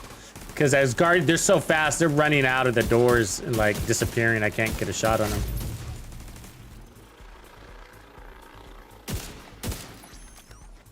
Fucker. Incoming hostiles detected. See that? How fast he is? Like I can't even get a clean shot on his head. There we go.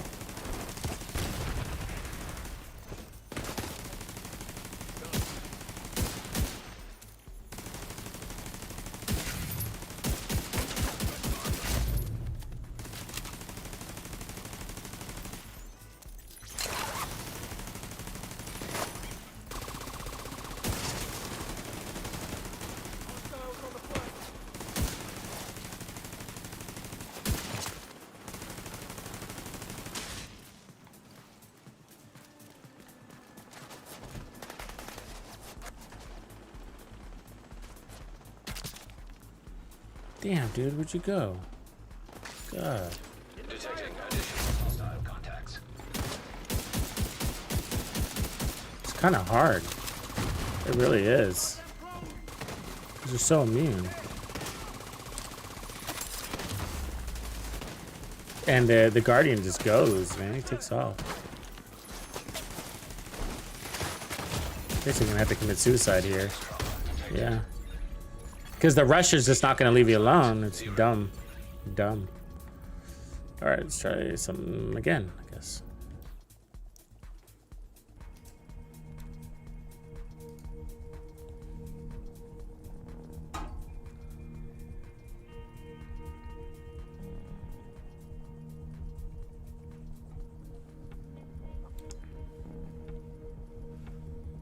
So yeah, right now I'm using a Dread Edict hybrid 6 skill tier build, and a little bit of a work in progress. I just changed the specialization to see if the armor on kill over sharpshooter's damage and stability is worth changing. So ninja bike, 3-piece aces, hot shots for the handling, and then 6 skill tiers everywhere. We're basically 1-2 shotting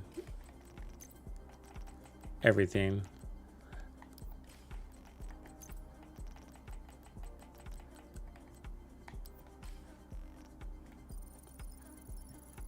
Depending on the game mode, not given whether they're immune or not, right? Is it gonna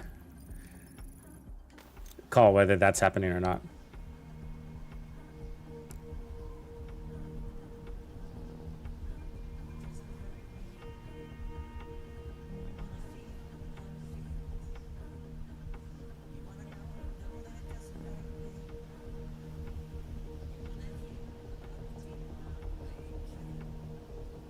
That's right, Braga. Yeah, I tell people that about the Chameleon myself. I say, hey, when you're running the Chameleon, just think of it as an SMG and play with it as an SMG. Yes, it's an assault rifle, but you know, if you look at its fire, the pattern that it shoots at, you know, kind of goes in this little circular motion, the scatter, and then the range on it. You know, just play it like an SMG, and you'll get a lot more out of that weapon. And you'll get better stacks and all that junk too. So I use it on a lot of run and gun builds. It's fun. It's a very fun weapon. I like boosting its RPMs.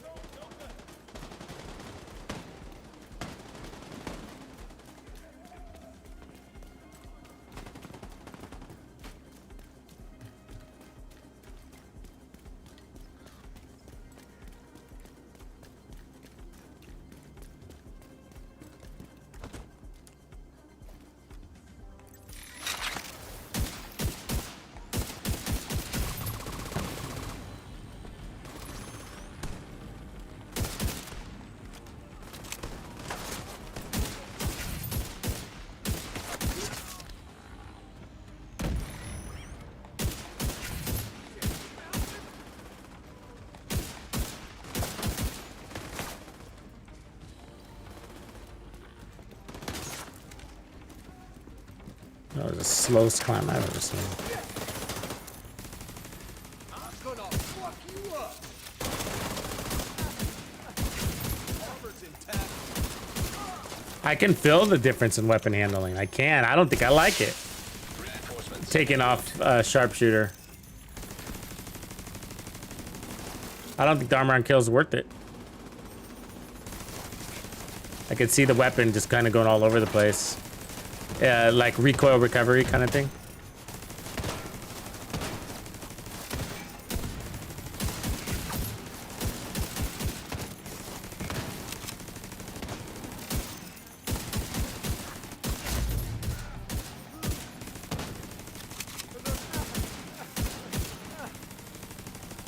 When they get too far away from the Guardian, they should lose it, you know?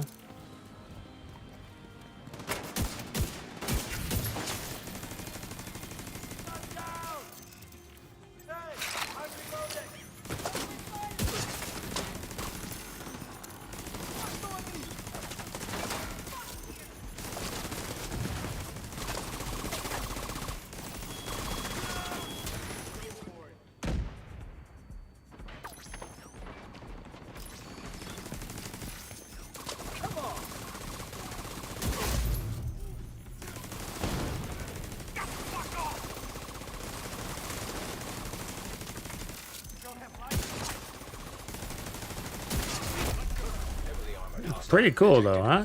It's working. But I just don't know if I'm gonna want that armor on kill in the end.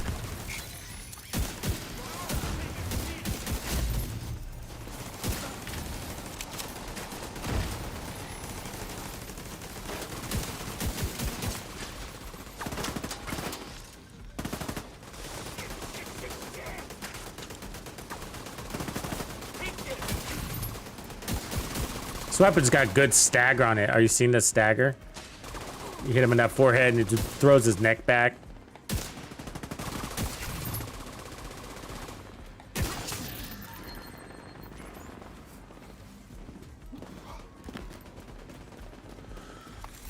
So it's all right, but I'm just wondering, like, so it definitely works, but I'm just wondering if you play faster with a little bit more stability. There was nothing wrong with it, so we're just kind of, with the last build, so we're just kind of tweaking on it, rounding it out.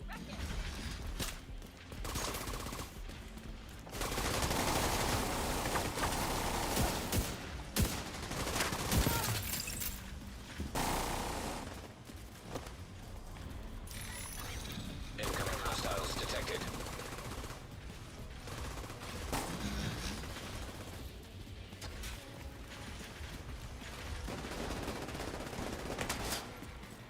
We're getting a little low on ammo, though. Need to reload. I'll watch your back.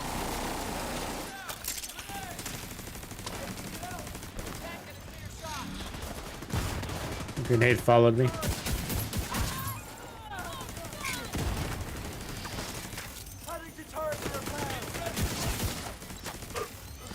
One shot killed that elite.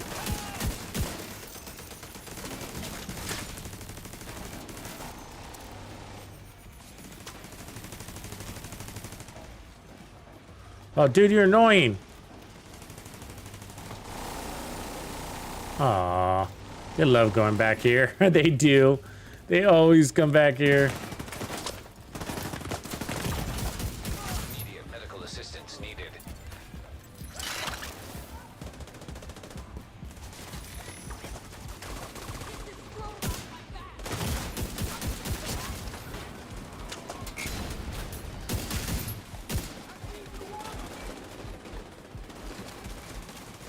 Getting flanked.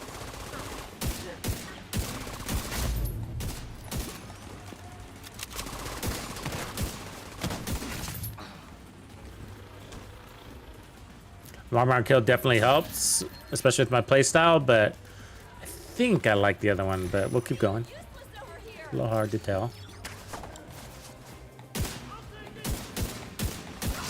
Get back. Eat this. So that's the recoil recovery I'm talking about. So it's in between shots that you're really looking at, that I'm looking at. It's that in between consecutive shots. And, you know, missing by an inch is missing by a mile in this game. So you wanted to be able to throw out Serious trauma. a bunch of consecutive shots.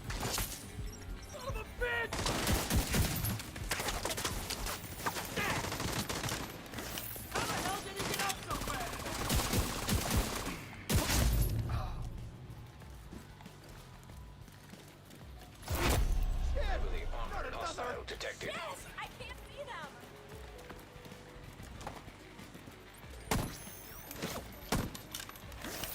I mean, the game mode's making it a little bit harder. So, you know, it's hard to... You got so many immune people. You're putting yourself into some harm's way to get that guy hiding in the back.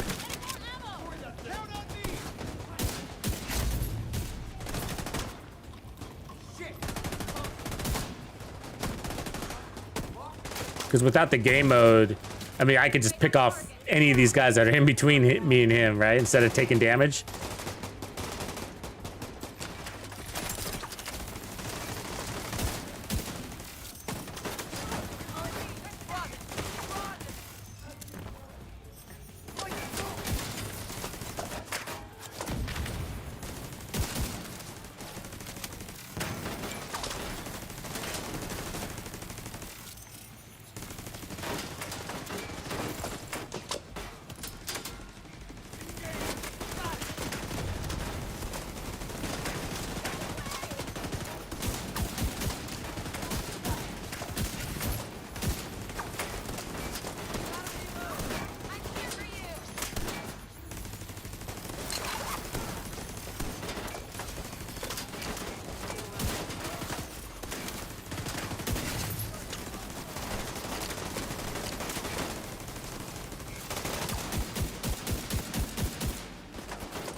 Of course he did. Of course he did. I need to move on.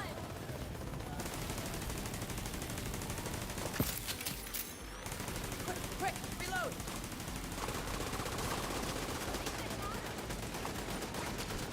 Yeah, hybrid builds are real sensitive. That's why, like, one stat here or there can really change the way that they play.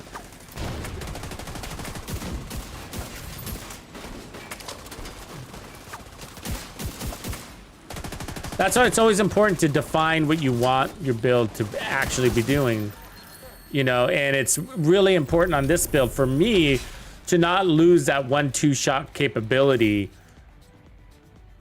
And I guess to call out my targets and pick them off to reload my weapon, get the free reload on my weapon, thus refreshing my stacks Supply room access unlocked. of Dread Edict full stop. And so I think that's why the handling is more important to me than armor on kill.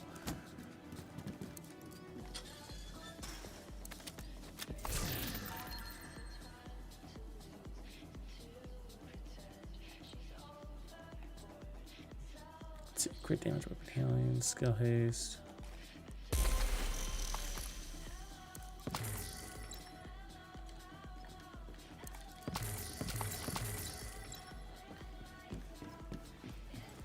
So yeah, I'm gonna try going back to sharpshooter and then get an immediate taste back to back between the two.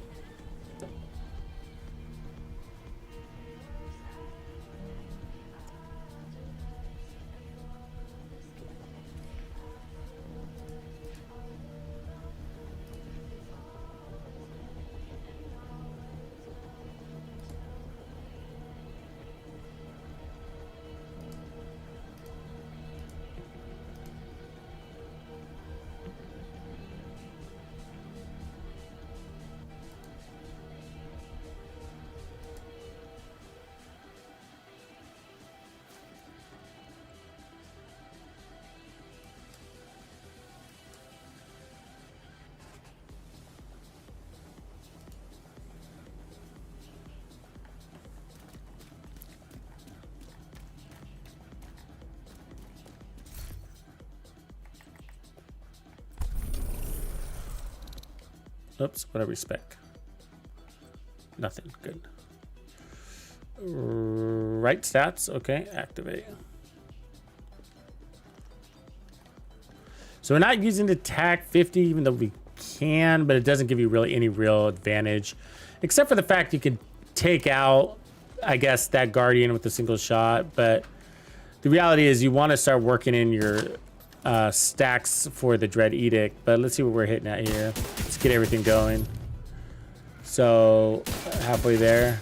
So one more, two more, maybe one more. Okay, so that's everything. 7.3. So two-shotting pretty consistently. And the game mode will throw in the ability to one-shot elites because it gives you that pink buff. And then, but the deal is that because of the skills, softening some of your targets, that's also making some of these a little bit more of a one-shot.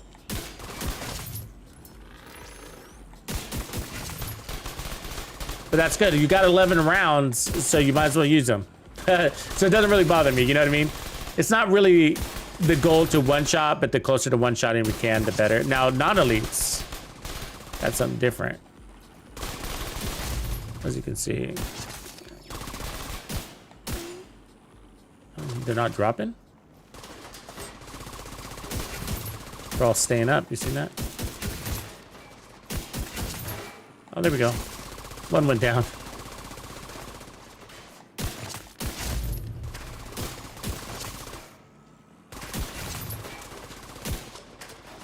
Okay, so let's clear that. And then if we use the tack, 15 million, pretty strong tack. Oops, wrong weapon, shit. Yeah, it's still a couple of shots. Let's use attack again. So, but when you switch weapons, you lose your stack. So that's the problem. The Dread Edict loses its stacks when you go to your specialization weapon. So it's like starting with no damage. So yeah, that's why the attack doesn't work. But yeah, but the other thing is if you have an elite guardian, you can just pick them off real quick. You got overkill for sure by about 5 million, give or take. 32 million. Blah blah blah. So, okay. Let's see where we are on this rewards track for the game mode. I think we're at 7 or so. Yeah, we're at 7, so working on 8. All right, let's go get some exotics. Where's the good gear at?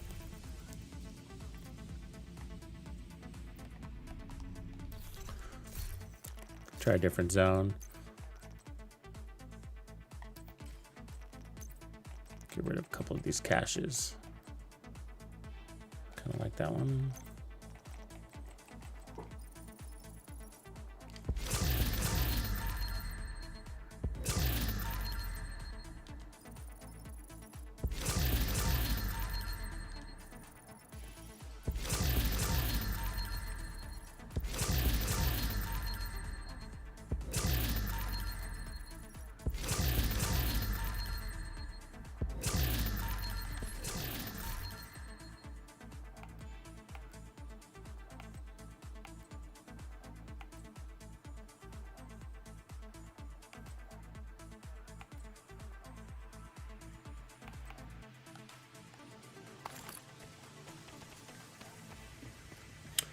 Yeah, I had a couple of good ace builds last season.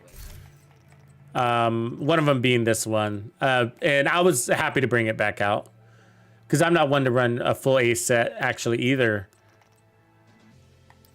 And I did test the Dread Edict on the Hotshots build, but it didn't reap its value on a full Hotshots build. Because Hotshots is demanding accuracy. You know, and you need determined to make the most of it, I feel like.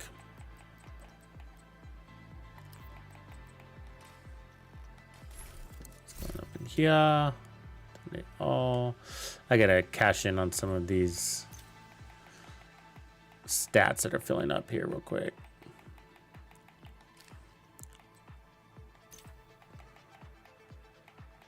Proficient, everything proficient in the mask. Isn't it dumb that you gotta improvise, you gotta upgrade your improvised proficiency? Isn't that dumb?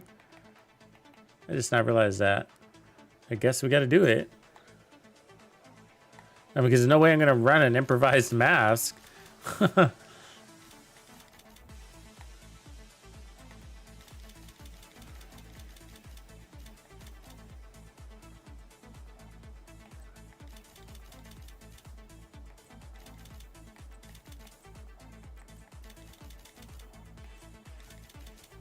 Sucks, right? But, all right. It's a possibility. They're making you do it.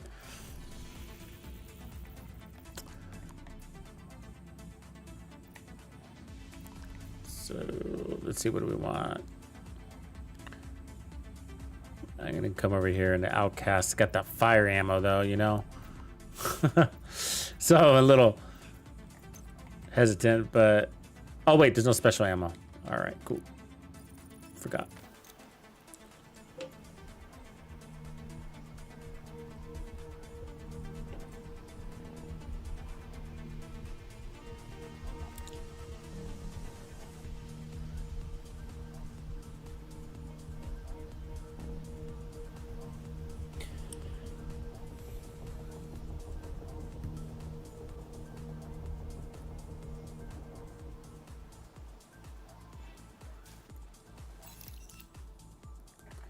The noise it makes is, yeah, you do feel like you're in Vegas. Cha-ching, cha-ching, cha-ching.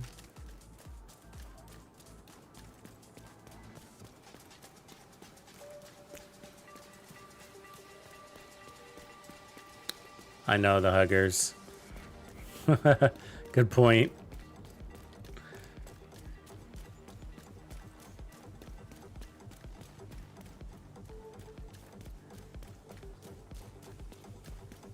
Yeah, I wanted to try a regular SVD.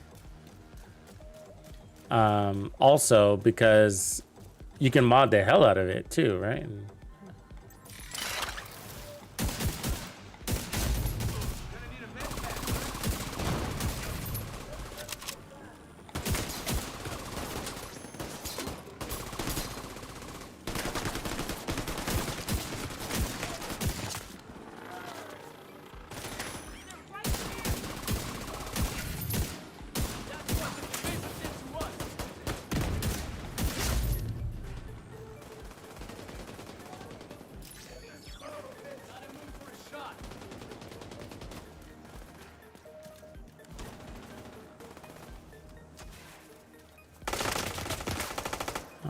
Suck.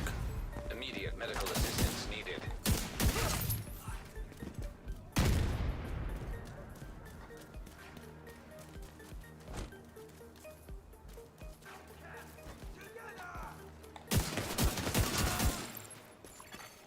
Detected. Hostile supply convoy.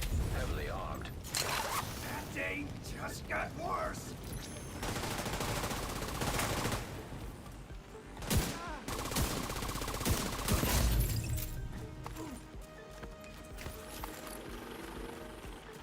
Oop, comes a convoy. About to get hot.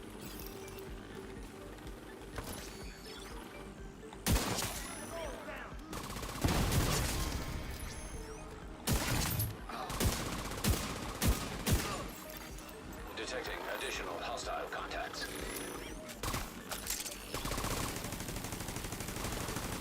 Drones! Be ready to die, motherfucker!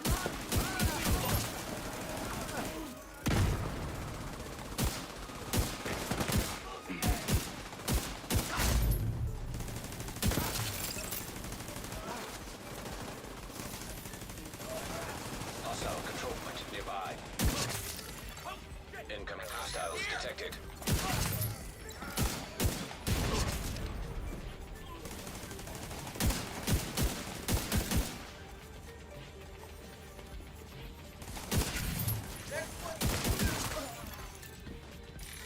Detecting away. additional hostile contacts.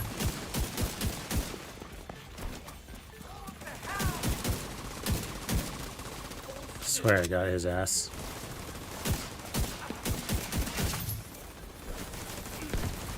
Screw you, little bald dude.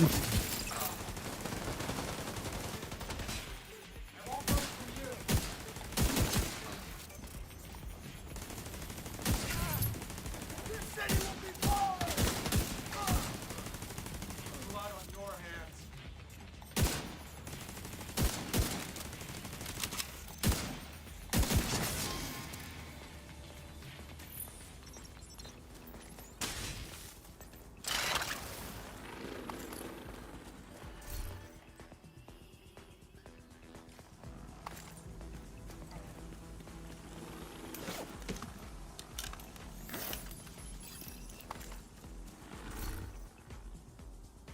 Speaking of Ace's chests, it's gonna increase Dead Man's hand damage bonus from 30 to 50. That's not bad.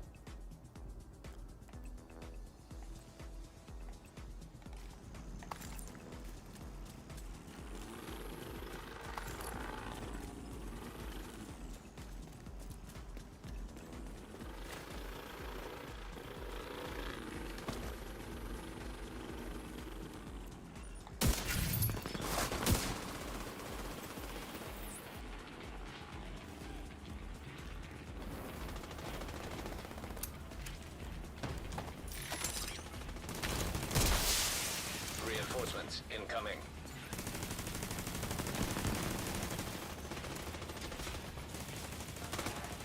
Down that turret!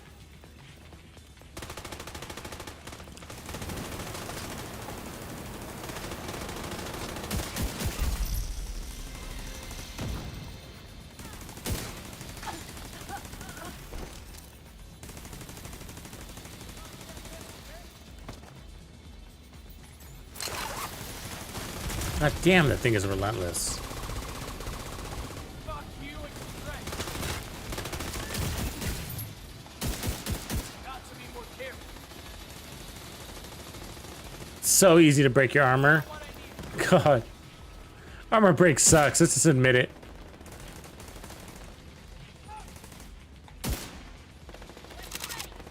Stay the fuck away. I'll deal with it. Moving around them. Go on, I'm I'm in again.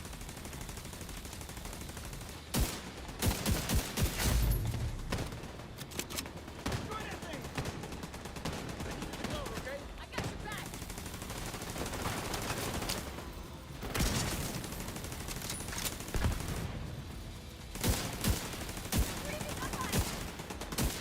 Really? Fucking bullet dodger?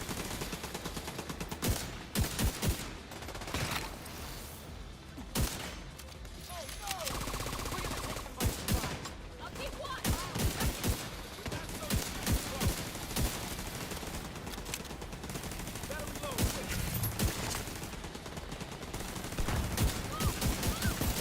I'll get it.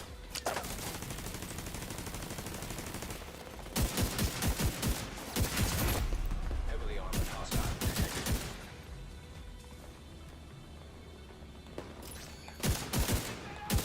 I'll smash it.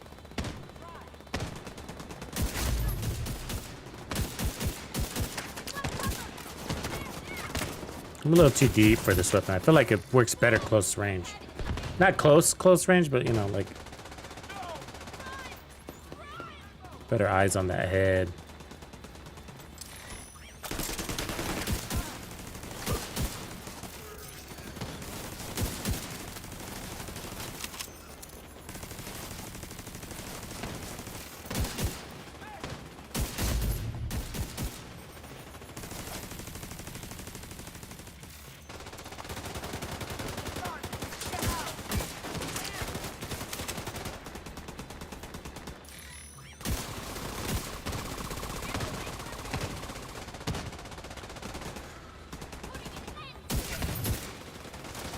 Ooh, out of ammo.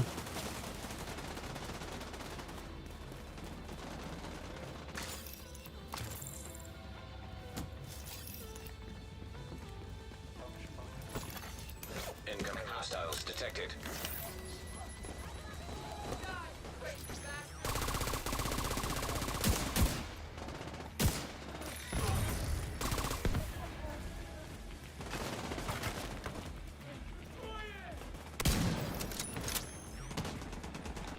Come here, you fucker.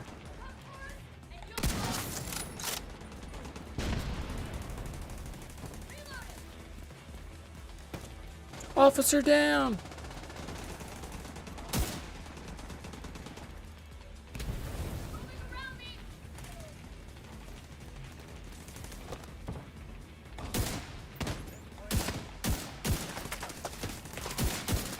Damn, he changed directions real fast.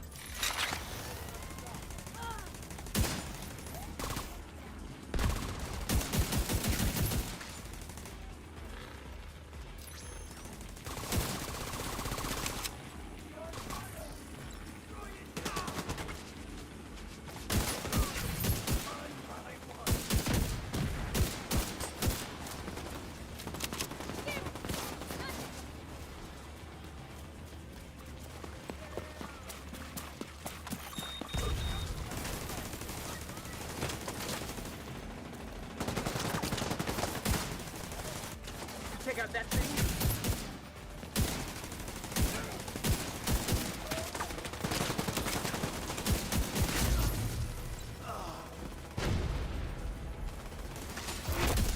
Heavily armored hostile detected.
Supply room access unlocked.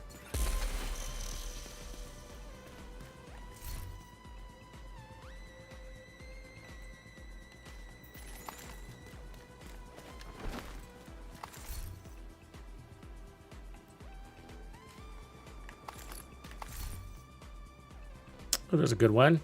Nice that God rolled.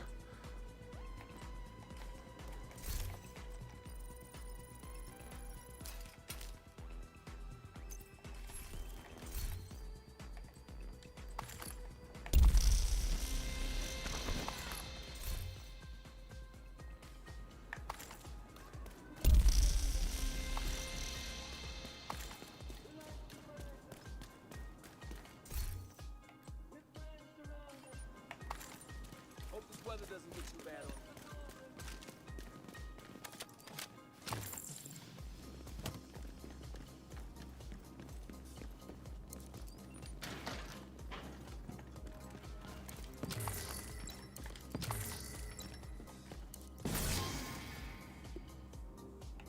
Health. Ooh.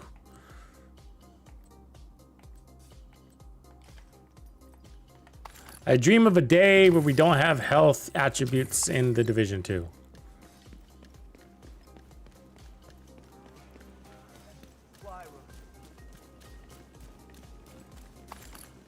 Yeah, it can be a pain in the ass depending on what you build. I mean, it's got its moments where you're breezing through it, and then it's got its moments where it becomes a pain in the ass.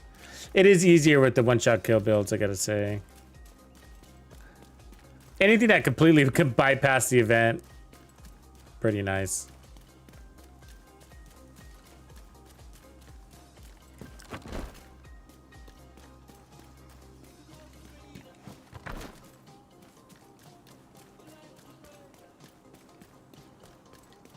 I think that's where I started to enjoy the game mode the most, was when we realized that Headhunter can bypass it. Just one shot and everything. Because you maintain that pink additional damage that the event gives you.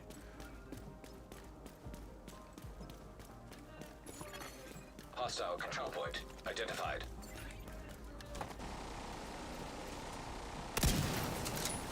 Yeah, that should have been a kill.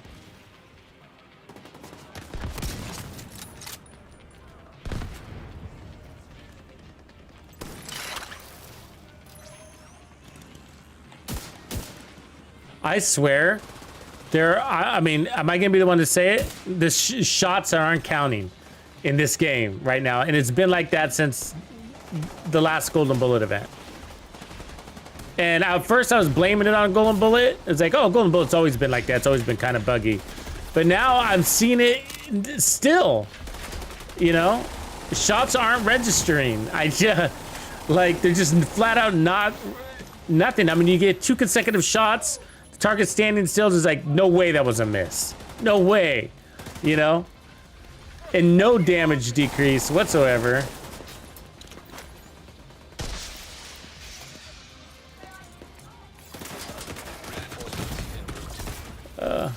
Damn. But trust me, all their shots will land.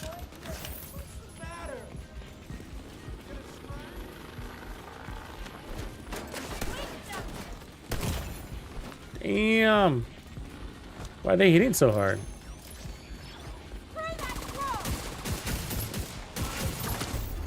Yeah, I'm dead now. That was a long walk just to die.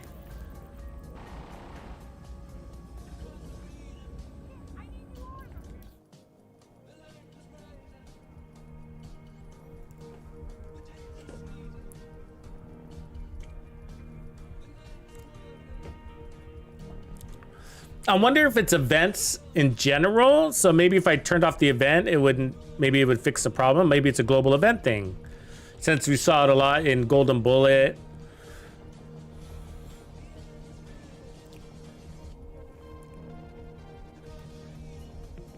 Let me see, let me see if I can track that shot back here. It was right when we kicked off that fight, and I was just like 2 shots landed. Let me see if I can grab that clip.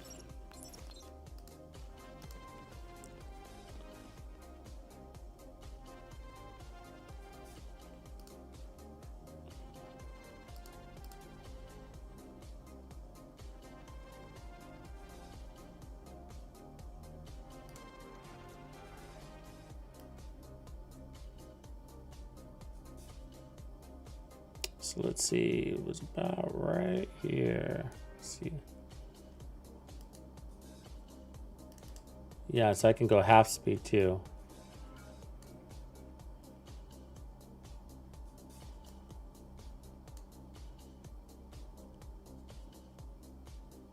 Yeah, yeah.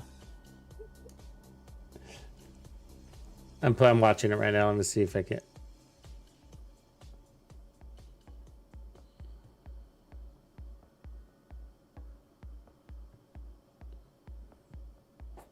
Yeah, let me see if I can upload this for you guys.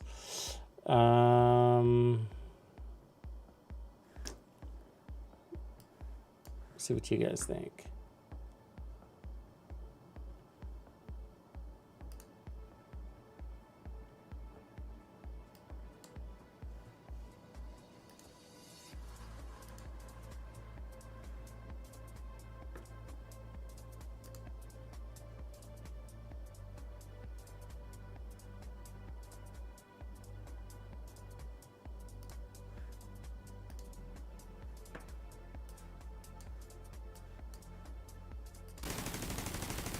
Okay, so let's see here.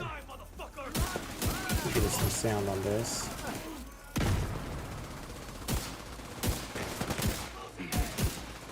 Okay, so this is the gameplay footage we just saw, right? Okay, so let me fast forward to it. So it's this kill shot on this purple guy right here. All right, so it's that shot. Okay, there's two consecutive shots. Maybe the second one misses, but the first one is like center mass.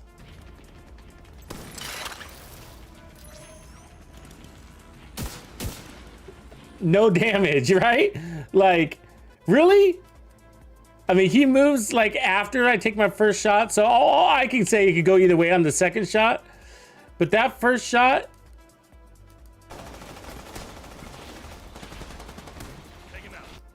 oh no mercy, go back again. I mean, it was just like, there was no way that was a miss, you know? It's like right on his chest, center of it, you know?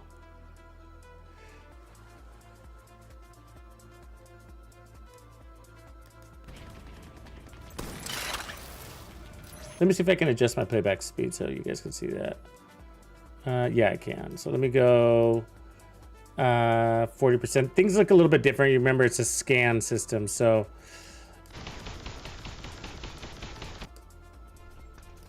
But still, it's still valuable. Okay, so this is like a third speed. So the second shot, it looks like he moves. So maybe the second shot, but that first shot.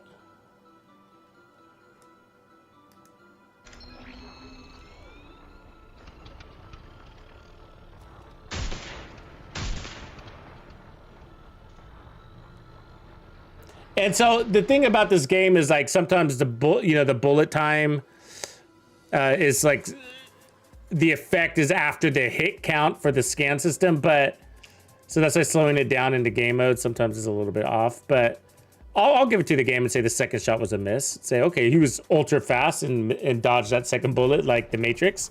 Fine. But that first shot, man, I don't know. I don't know. It's pretty iffy.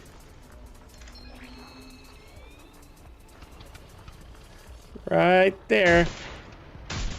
They didn't count that first shot. I'm just saying. And the problem is that, okay, one shot, you know, I don't care. You know, if one shot in the game doesn't count, you know, I'll be like, okay, maybe I did miss. I'll give it to you guys, whatever. But like when you start noticing it a lot throughout the gameplay, it's like, man, how is that fucking missing? I was like, there's no way that was a miss. I mean, how many times have I said that today?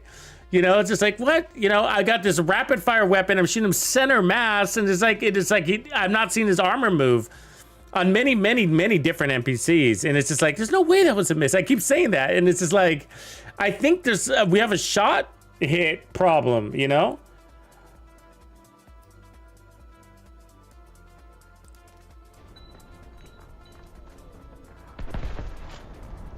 I'll try to catch another one and then record it. Let's see.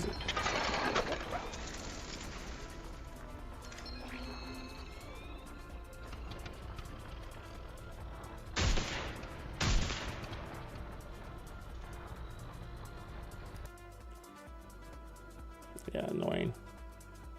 All right. Enough of that. And it was really evident in Golden Bullet, but Golden Bullet's had that issue for decades, right? So I was just thinking like, oh, Golden Bullet, you know, but, and so maybe it's a global event issue ongoing. But let's see, let's just check it out now. I mean, I'll grab clips if I feel like it's happening again. And then we can replay, see if we can get a couple of good examples. Because I don't want to judge the whole thing based on one NPC, you know? So, but I just keep feeling that, like, the shot, there's no way that was a miss. That keeps it popping in my head.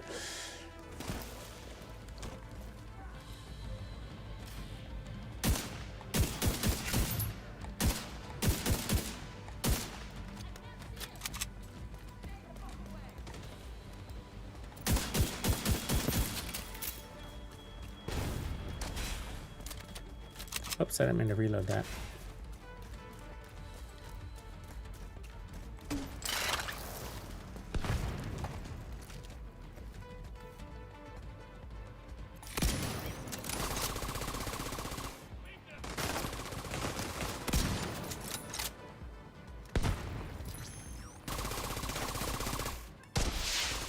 Reinforcements. Look at that grenade.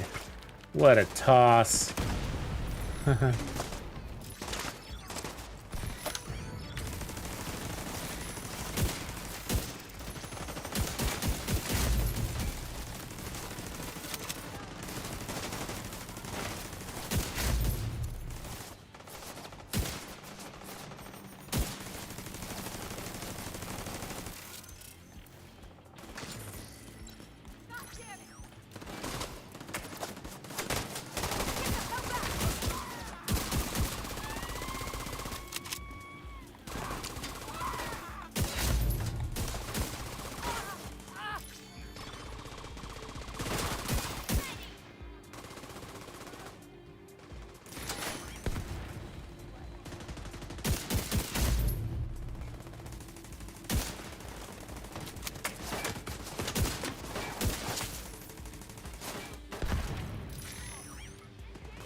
Reinforcements have arrived.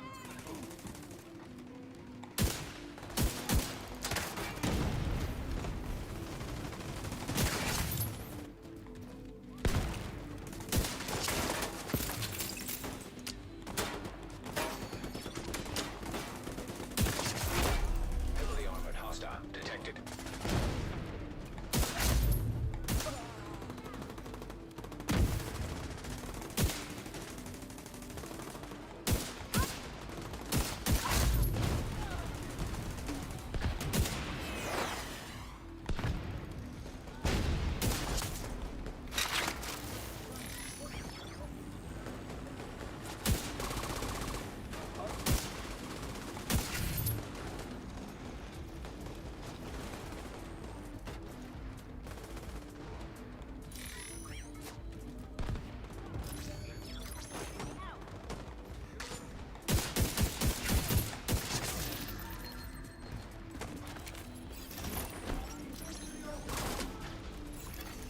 Detecting additional hostile contacts.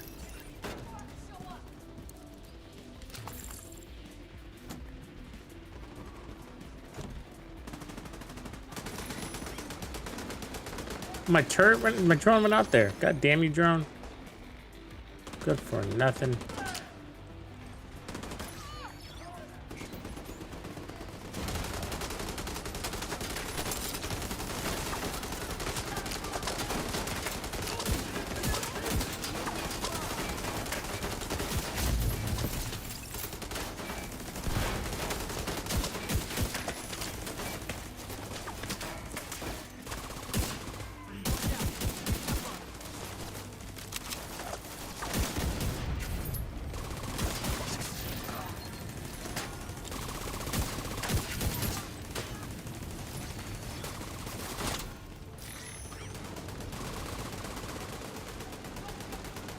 How is he still immune?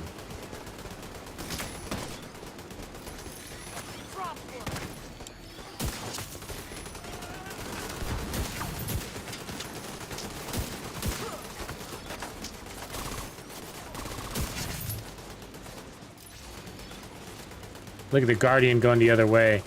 So frustrating.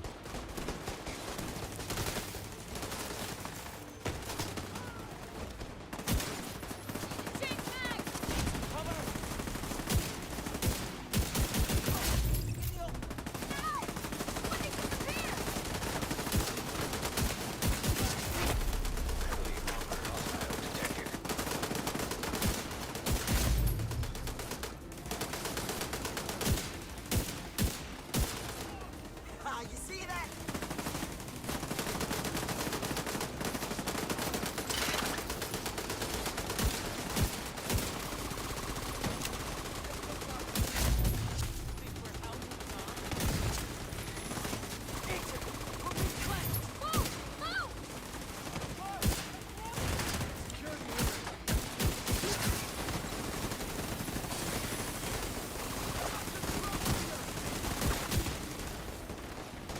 Fucking phone.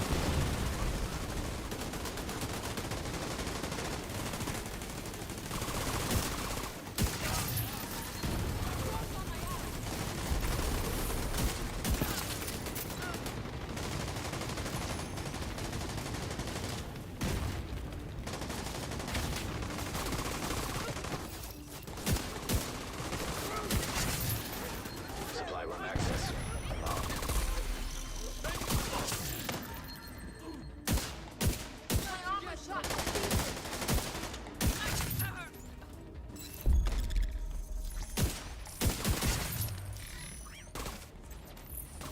Yeah, so I didn't detect anything unusual in that run, so there might have been one or two squeezed in there, but if they're close calls, then I'll give it to the game. You know what I mean? I'll give it to the game, say it was me missing.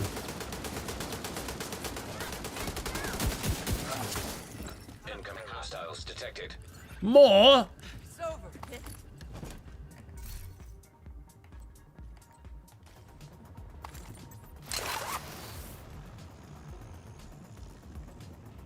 comes a gang load.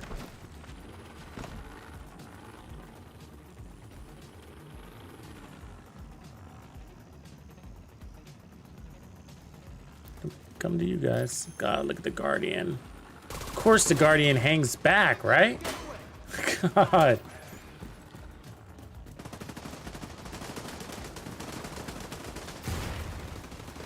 That's a bloody nightmare. There he is.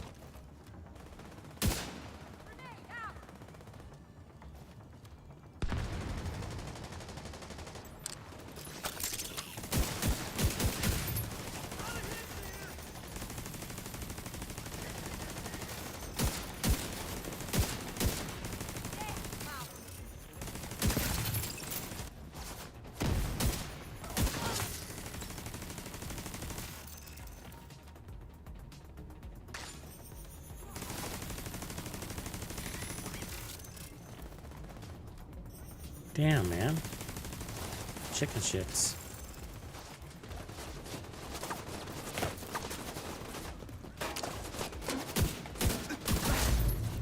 Detecting additional hostile contacts.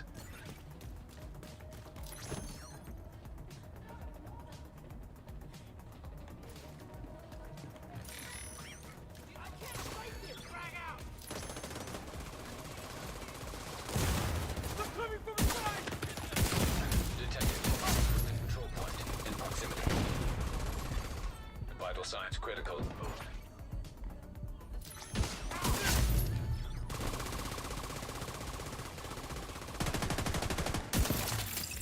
Incoming hostiles detected.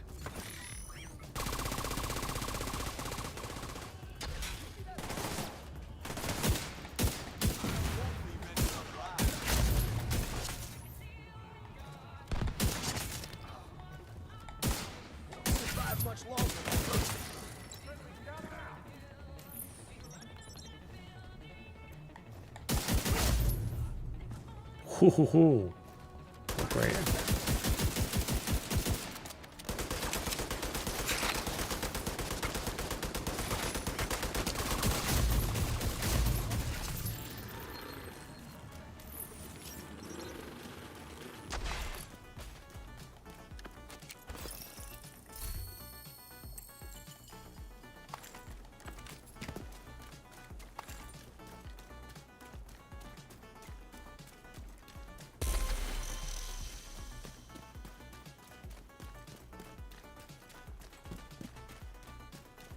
Yeah, I think I noticed that on the St. Elmo myself. But we had the event on the whole time when I was using it. I haven't used it since the Golden Bullet. And I was kind of blaming it on Golden Bullet. We'll see again here because I'm going to be doing a lab on it. Hi, Agent.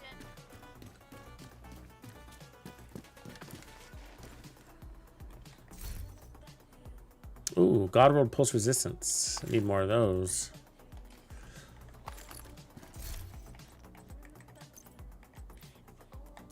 I don't have very many. I'm waiting for them. I don't even know if I have one God World one. 9.4. 9.7. 8. Yeah. I think it's my first one that's maxed. Finally. Wellington.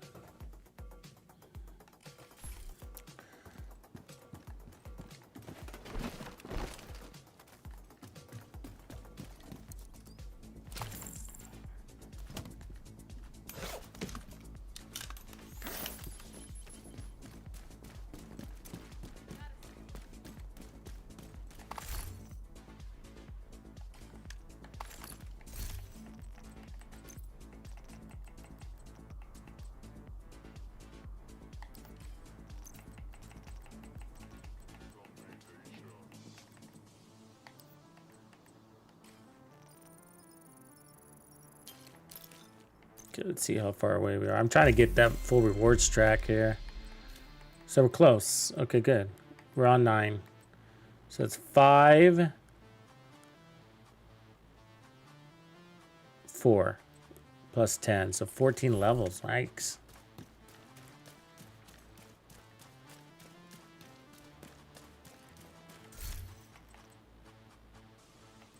Okay, I'm gonna switch it up. Go faster.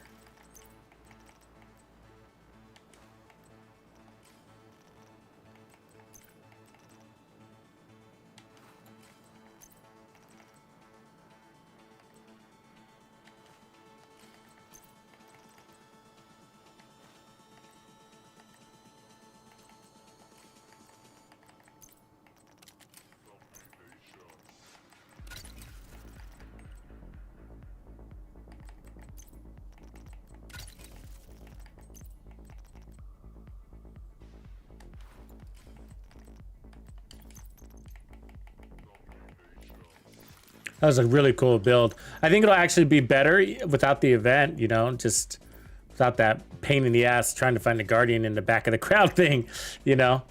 Yeah, we'll definitely explore it more this week. I do got a couple of other more priority builds, though. You know, I got some team legendary builds to work through with you guys. So you might not see that Dread Edict one in a while. Control point nearby. So back to a no scope 4-piece hot shot. We don't have to do 4-piece, but because of I've been meaning to try this run and gun style. We kind of ran it earlier, but it wasn't the tank version. It was a skill version. Speaking of which, let's put on that decoy. So I'm gonna go decoy and then fixer. And the goal here would be to spend all my time out of cover and just play clear content really fast and get the bonus armor tankiness that we deserve. Yeah,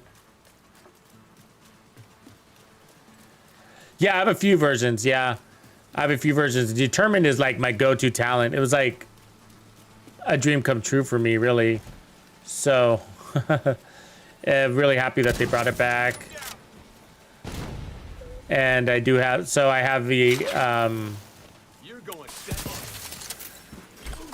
Let's get a turret out. a shotgun. I got pistol versions and rifle versions, 2 rifle versions, D50 version, a Prophet version. So yeah, we went all the way around to every possible combination, and We had max weapon handling one. That one's just nuts. It really is. Really good build. It was a ninja bike one.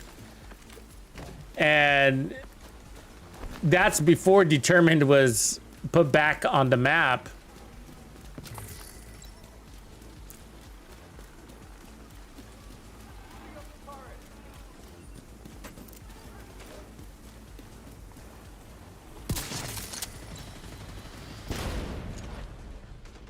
I don't know if they fixed the skill thing on Determined. We need to keep an eye out on that. So it used to be it would disable if they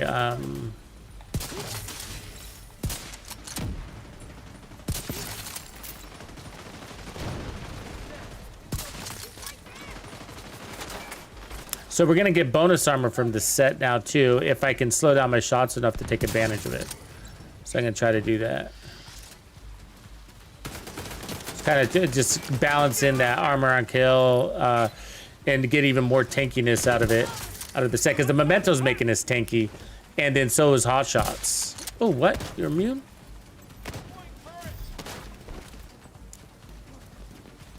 Where's your master? There you are.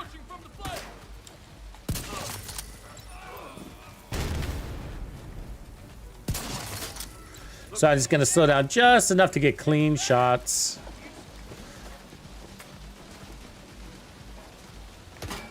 See if we can get even more godly. Well, apparently it doesn't work all the time.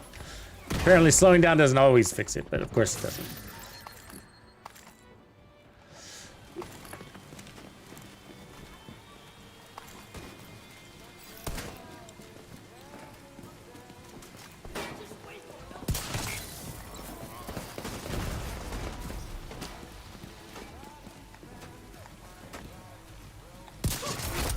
Heavily armored hostile detected. Deploying a grenade.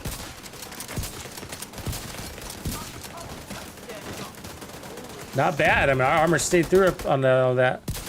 Taking boss hits to the chest. Oh, now he's immune. See that? That was pretty cool.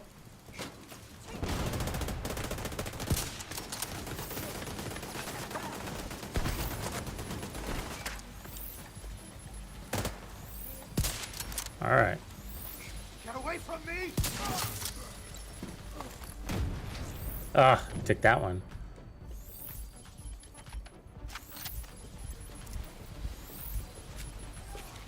What?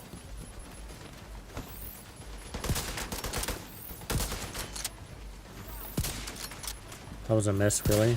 That was too? Ah, that rail got in my way. Get too damn hot out here.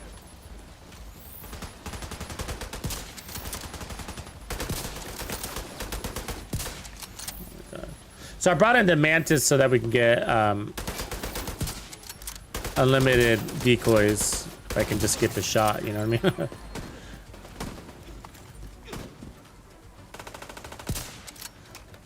Just for a quick reset on the skill. For like next wave application. So now I can switch back to my other one. Now that we got the decoy back. And then try to find the next wave, I guess.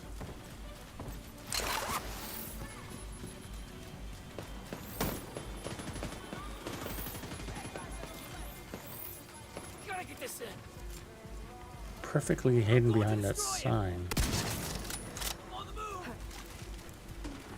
Why did the decoy reset? Oh, yeah. Detecting additional hostile contacts.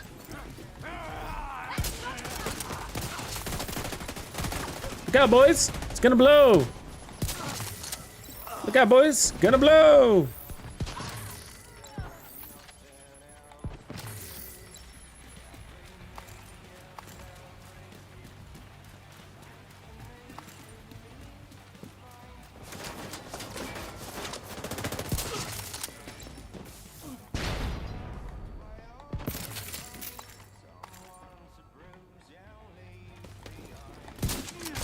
Really? Really? Enemies too close. Fuck. Just got. Really? That didn't get me.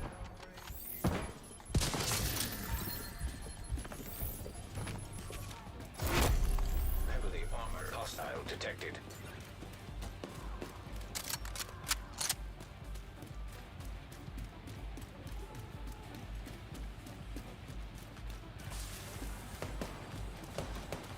I really like this build because it's pretty easy to make, and there's a lot of versions you could take it. There's a lot of versions you can make of it. Enemies on my flank! Run! Yeah, have some more!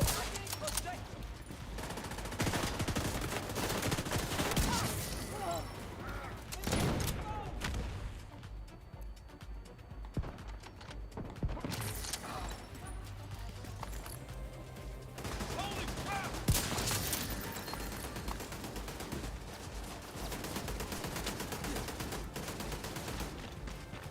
Good armor.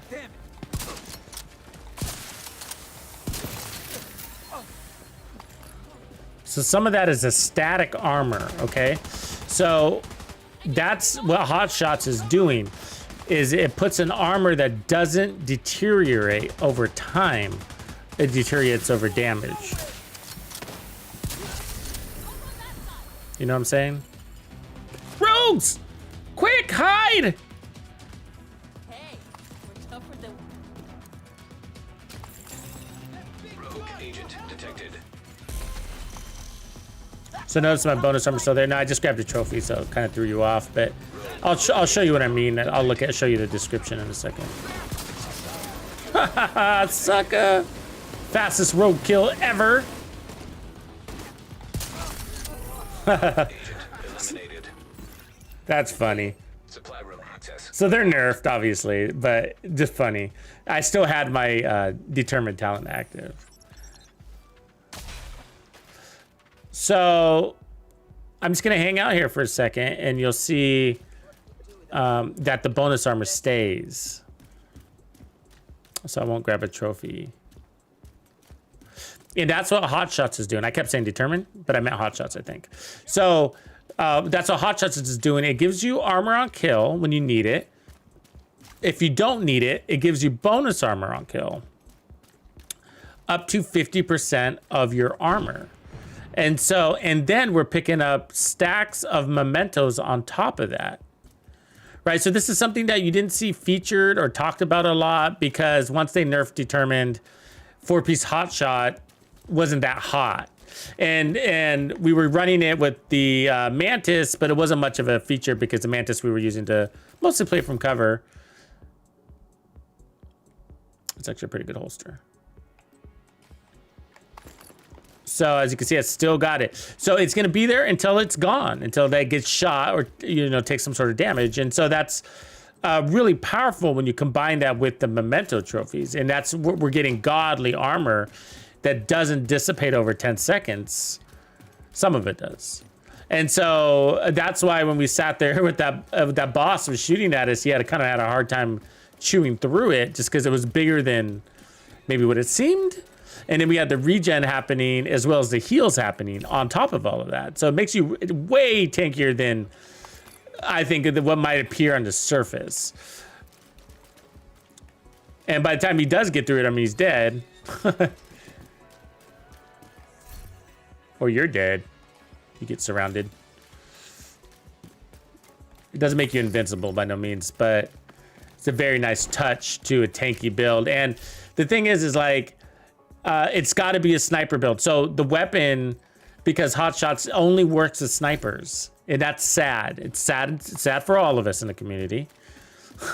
So it's because it's listed. The town lists that it has to be a marksman rifle. So, you know, how many marksman rifles can you no scope out there? Well, a lot of them, but some are easier than others. So yeah, I used to White Death no scope, and now I don't anymore because I discovered the SRS is just faster and easier.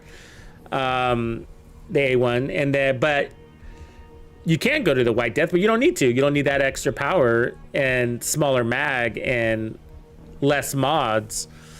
It's not buying you anything.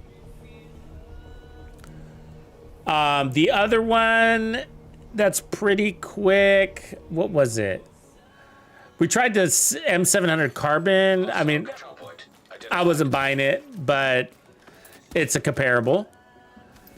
And then the Mantis you can technically do, but you don't want to miss shots, right? Because then you're not getting the permanent armor and reloads. So, and then of course there's rifles and stuff like that we're feeling pretty godly with on other builds, like the what were we running?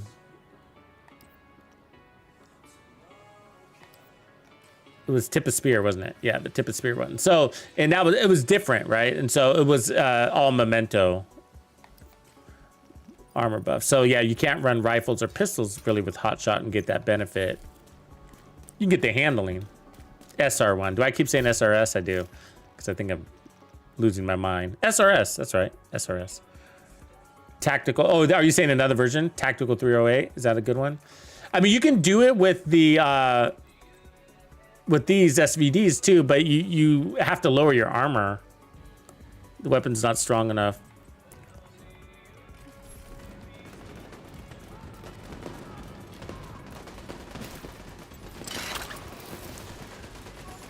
So we can. High threat enemy patrol.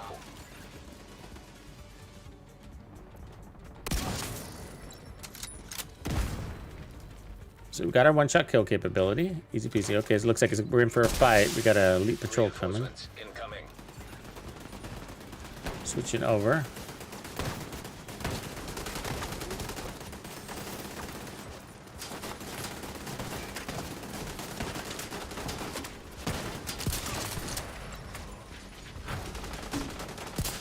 Pick up the Warhound. Switching over again. Actually, I think you can keep your... I think you keep determined now. After you kill a Warhound.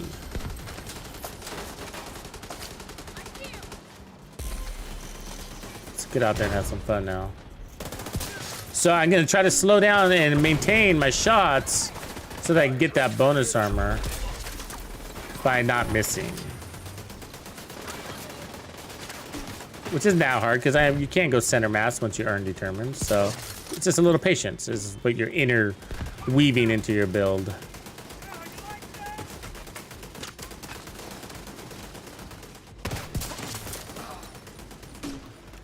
And it's not critical, so, you know, if you fuck up, oh, who cares?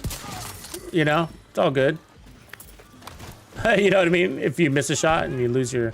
You'll get it back in no time. It'll be no problem. Reinforcements have arrived. Like right there, right? And there again.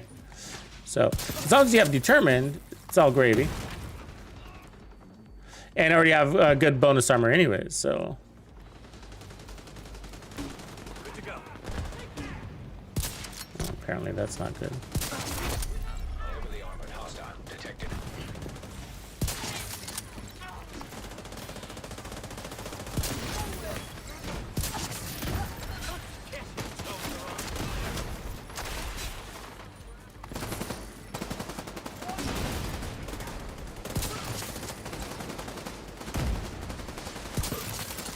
And it's kind of worth it to slow down. I mean, look at our armor right now.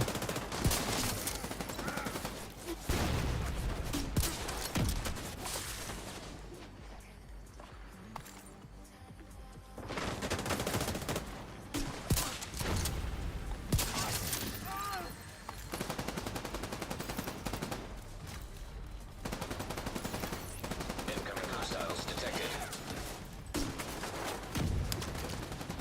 He wants my head, doesn't he?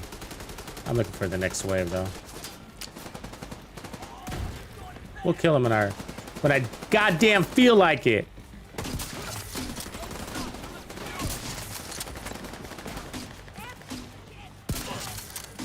Like I said, what I'm doing is my strategy is here is to not lose my determined buff. So that's why I'm not killing him. So I could kill everybody else, save them for last, so to speak.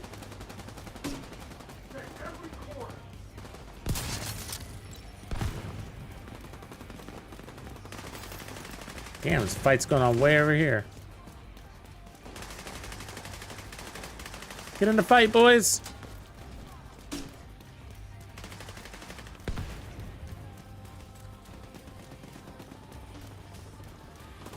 Yeah, so we made so many Headhunter builds in season 11. To be honest with you, I don't know what build videos I made and which ones I didn't. like I completely lost track. It's like, did we make this build or did we showcase this build? I do not know. I do not know. I don't remember.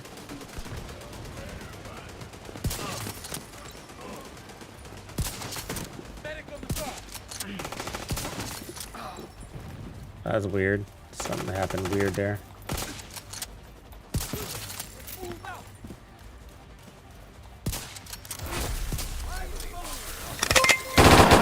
You can't be any geek off the street. So I Gotta lost be my handy with the headhunter buff steel, on if you know something. what I I mean. don't know what it was, but it's about to go down.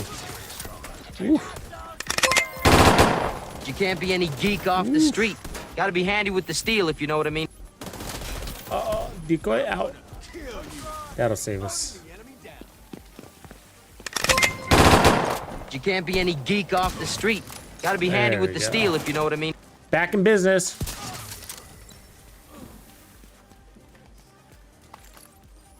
Oh, sorry. You can't be. So, damn.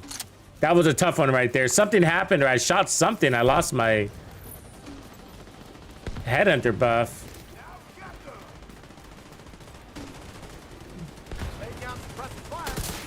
Alright, suck on that.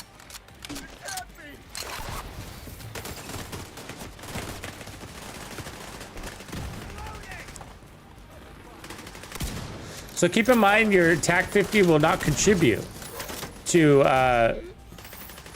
this set because the set says marksman rifles and the TAC 50 isn't considered. That's kind of sad, right?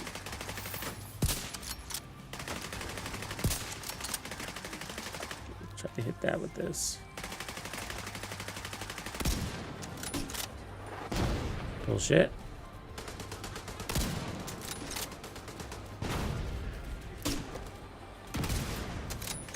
Give me that bag.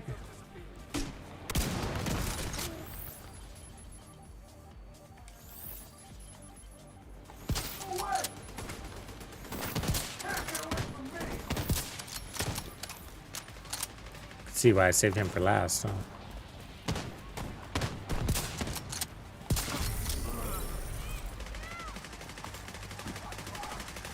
I should probably put the Nemesis back on.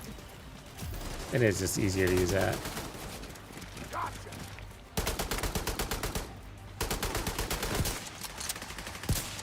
So right here is a Nemesis opportunity.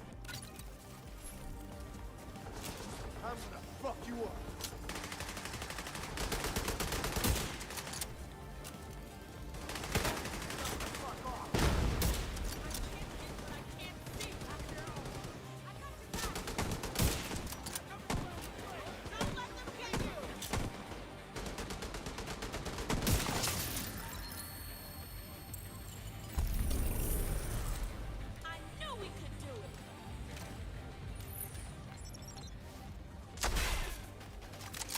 It did take a while for Rogues. What's up? It's me, baby. Supply room access unlocked.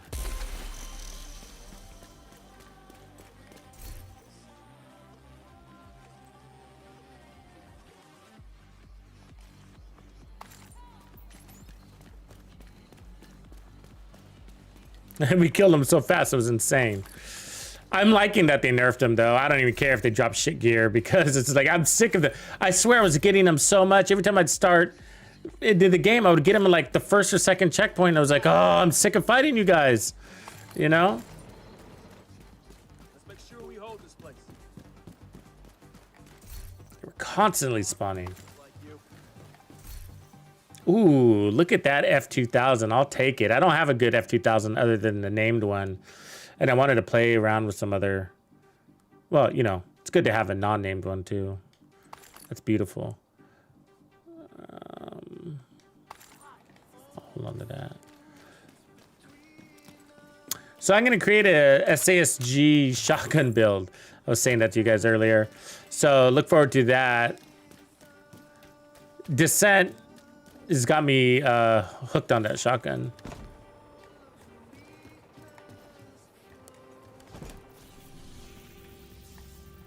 No, not hooked on it, but inspired me to make a build. Slick, appreciate that sub, man.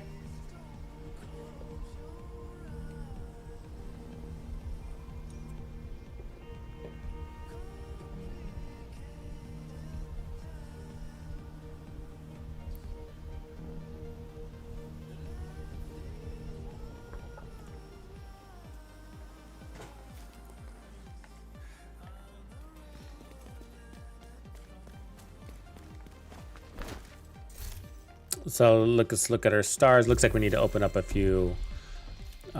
So we're almost through the 10th there, so that's good. I feel like this one goes a lot faster.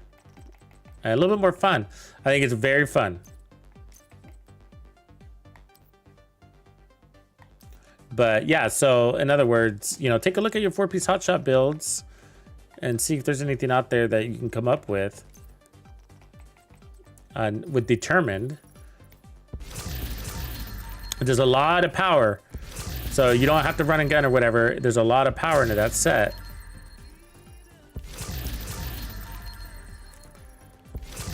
So you can get creative with some skill builds and tank builds, whatever you want to do. Armor regen. I think I just saw a pistol with Thunderstrike, and I need that. I'm still adding it to my library. Oh, it's Sledgehammer. I don't remember it looking like that. I was thinking Thunderstrike like Thor's hammer.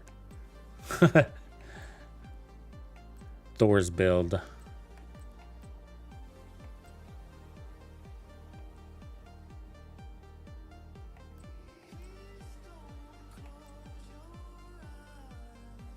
Do you think there's a play for the big show?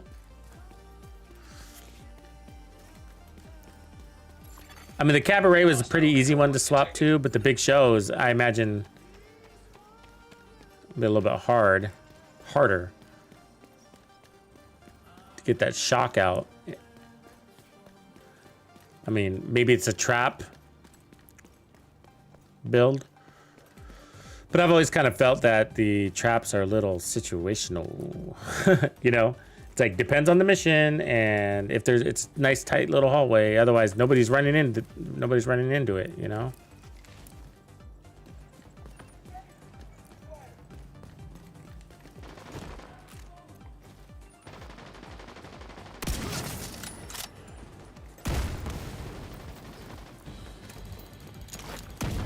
Nice grenade toss.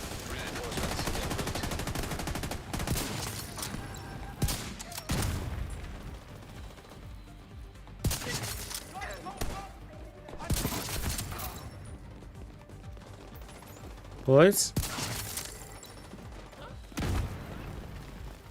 Eat this.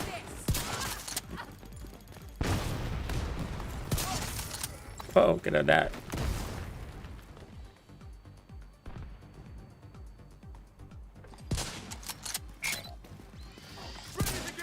Really? You're right there. Really? Game's like, yup. We're gonna do you like that. Heavily armored hostile detected.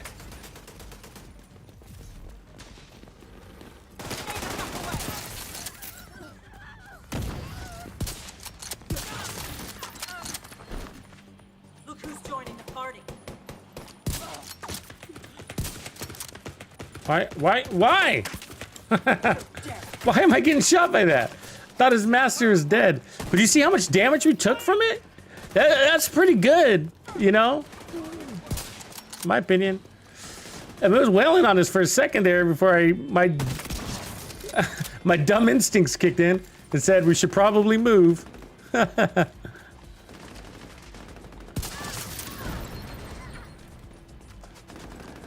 So there's some good resistance on that. I think it's just like, it's more armor than there appears to be, you know?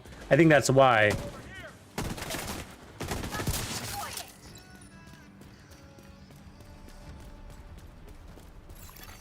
Detecting additional hostile contacts.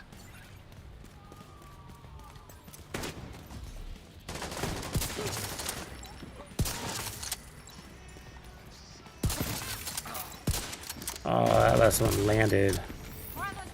Damn you. There's always one.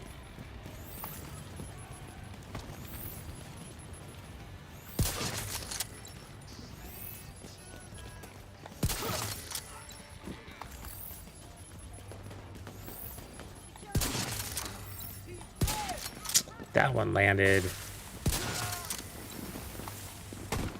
Come on, I'm not being greedy.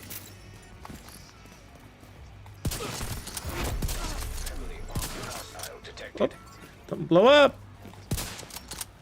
There was no explosion. You see that? Oh, ho, ho.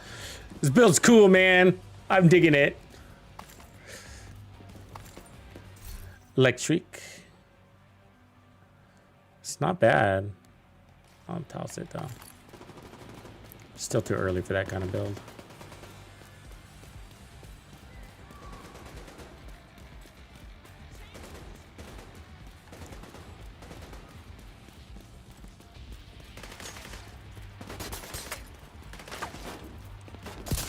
Don't know how much more damage I can take.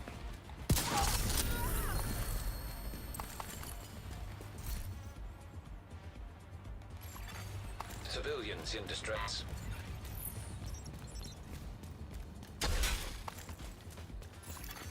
Supply room access unlocked.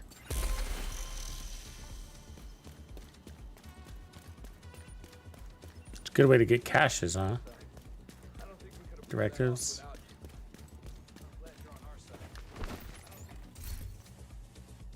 So now that the XP system is kind of sunk in for a while, what do you guys think? Anybody Nearby location. have any new Orbit thoughts on it? hostiles. Ooh, look at that. Very nice. Could be better. I'm gonna grab it.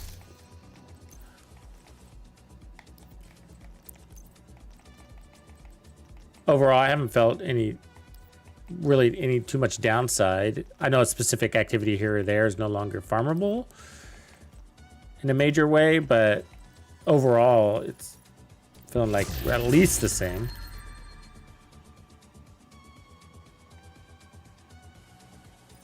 If not more. But, you know, I'm seeing my proficiencies stack up. But, you know, I think with, let me say it this way, like with directives, it's like very unnoticeable. And you might even feel like they majorly buffed it, you know? But without directives, I think I kind of notice a little bit of an overall drop, I would say. You know? Maybe. Oh, there's a Thunderstrike. We'll take that one. I'm not sure if we need it. But... Lots of cabaret drops. You guys noticing that? Hostiles guarding location nearby.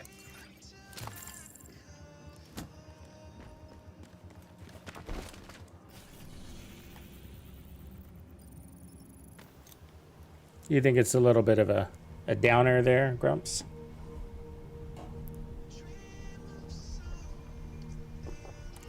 Yeah, I think it's a little bit of a... I think I could feel it, like when I'm not running directives, I think I feel it a little bit. I mean, it doesn't bother me a ton, but I think it's a little bit noticeable. But when I'm running directives, it feels the exact opposite. Like it's over. We're getting more XP than we were before, but I don't know. Hostile control point identified. But yeah, we were doing it the other day, right? And we were getting about 15 per hour, right? And that was on par because we did the same testing, a similar testing, I should say, at the beginning of season 11.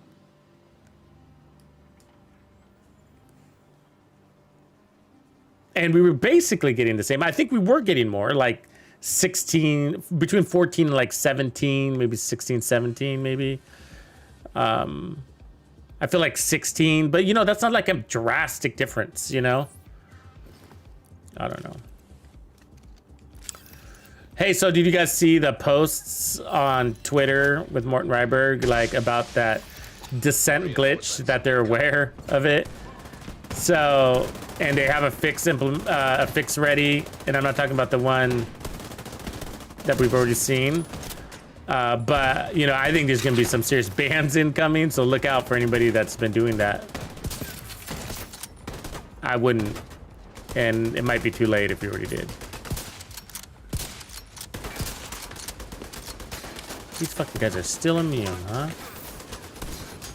Fucking. Incapacitating target. Let's get out of here.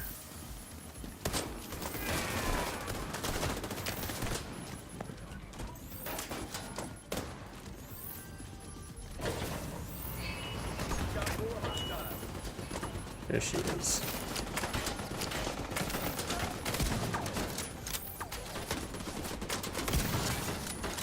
I don't know. It's done. It's gonna be old news here in a minute, isn't it? Just like exotics were. And nobody ever really made a big deal about exotics, the exotic changes, but it was a big deal. When they put things into caches at the control points, you know, I don't know if you guys knew that, but they used to be, there used to be no yellow boxes at the end of control points, right? And then they added that, and then they added the exotic cache system. But before that, it used to rain exotics. I would get like 7 a week, you know, easy. Man, I'd have days where I get like 12 in a day. And they were like Tuesdays, you know? Because we would have that Tuesday routine, you know, the map resets, and you'd get out there and do all your invadeds and, you know, play 3-4 hours, and you just rack them up, you know? It's just like, damn, raining exotics. And then they introduced the cache systems, and they changed a bunch of things on loot quality and all that, and it dramatically changed how many exotics we got. It went to like where I would be lucky if I got 1 a week, bro. And it's still like that. I'm lucky if I get 1 a week, you know? And I don't particularly farm exotics. I'm not out there looking for exotics, but you know, I keep a mental track of how many I get basically in a week. And it's about 1, 2 is a great week. I'm not talking about the freebies, you know? And that's what they did. They exchanged a guaranteed exotic. Ooh, he just evaporated. Right? System they get for taking RNG out of it, where RNG was delivering much more. So what did that do? Well, it made it more casual. Exotics, right? Exotic farming is now more casual. Where the hardcores were benefiting. I mean, not hardcores, but people that had more time to play were just reaping into exotics, and people that couldn't. And they changed it.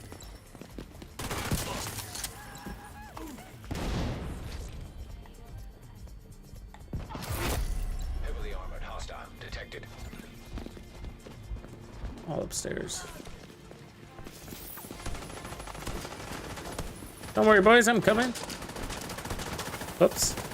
It's like they were waiting for me, huh?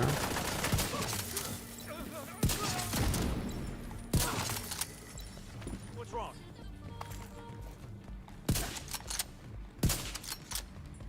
I can't stay this lucky. So switching to my nemesis here. What? But missing because of his body flinch. Bullshit.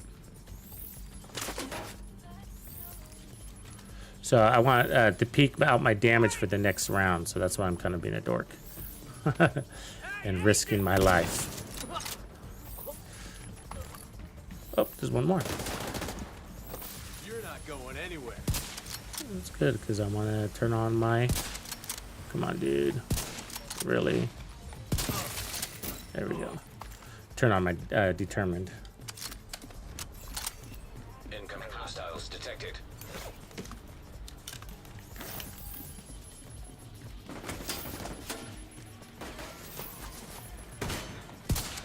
Really?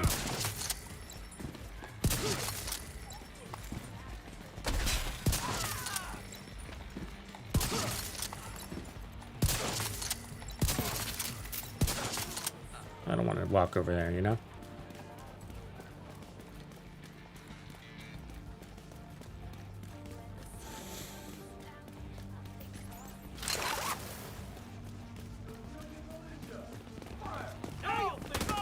Stay back!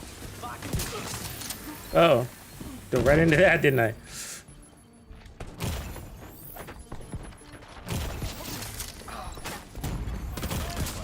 Oh, I'm bleeding out? Really? Action. Really? I don't know about that. Please don't. Oh, God, you're annoying. 0. God.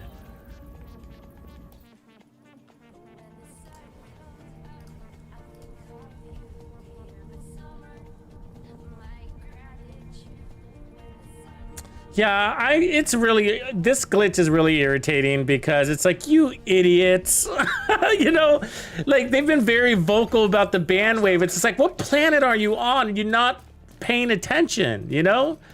It's like, you're really not paying attention. It's just like, it's all over the place, man. Twitter, YouTube, Ubisoft forums, Reddit, just like the band wave is out there. They're not, you know, it's not a good time to be cheating.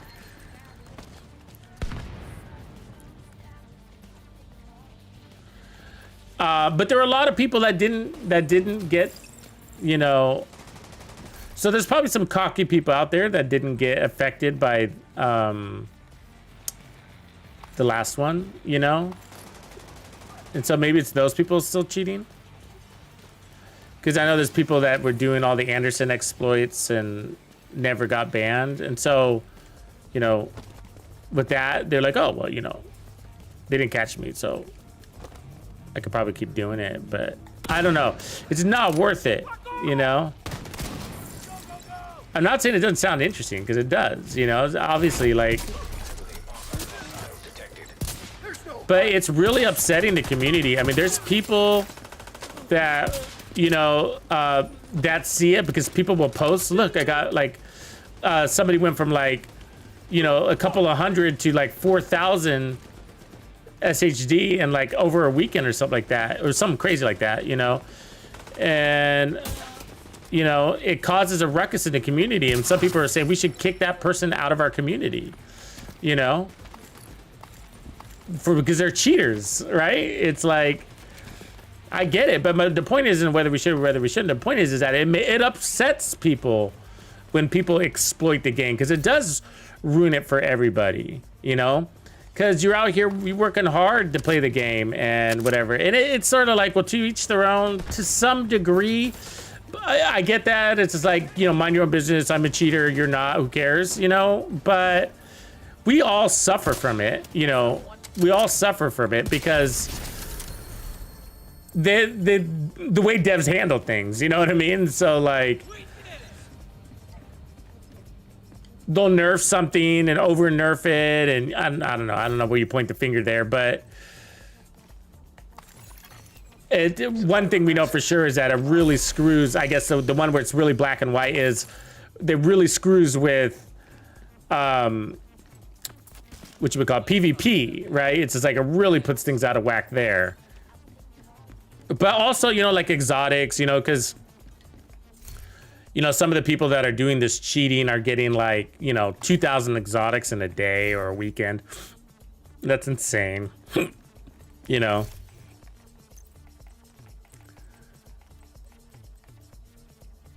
And I don't know if I already got shotguns, but let's mark that for donation.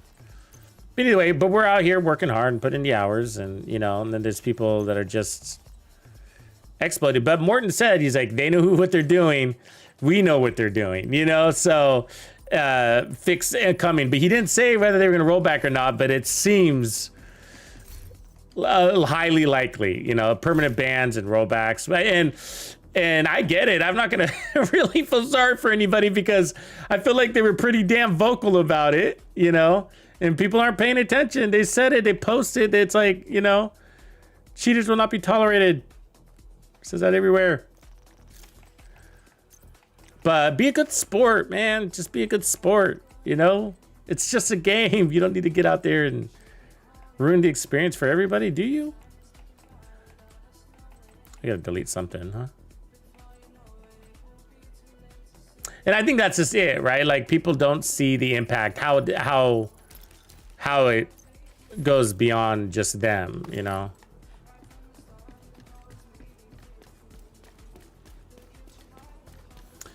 But, you know, part of it is sort of like, I mean, is it not part of the fun, the grind. I mean, it's always the grind. I get it, you know, but at the same time, it is part of the point of the game.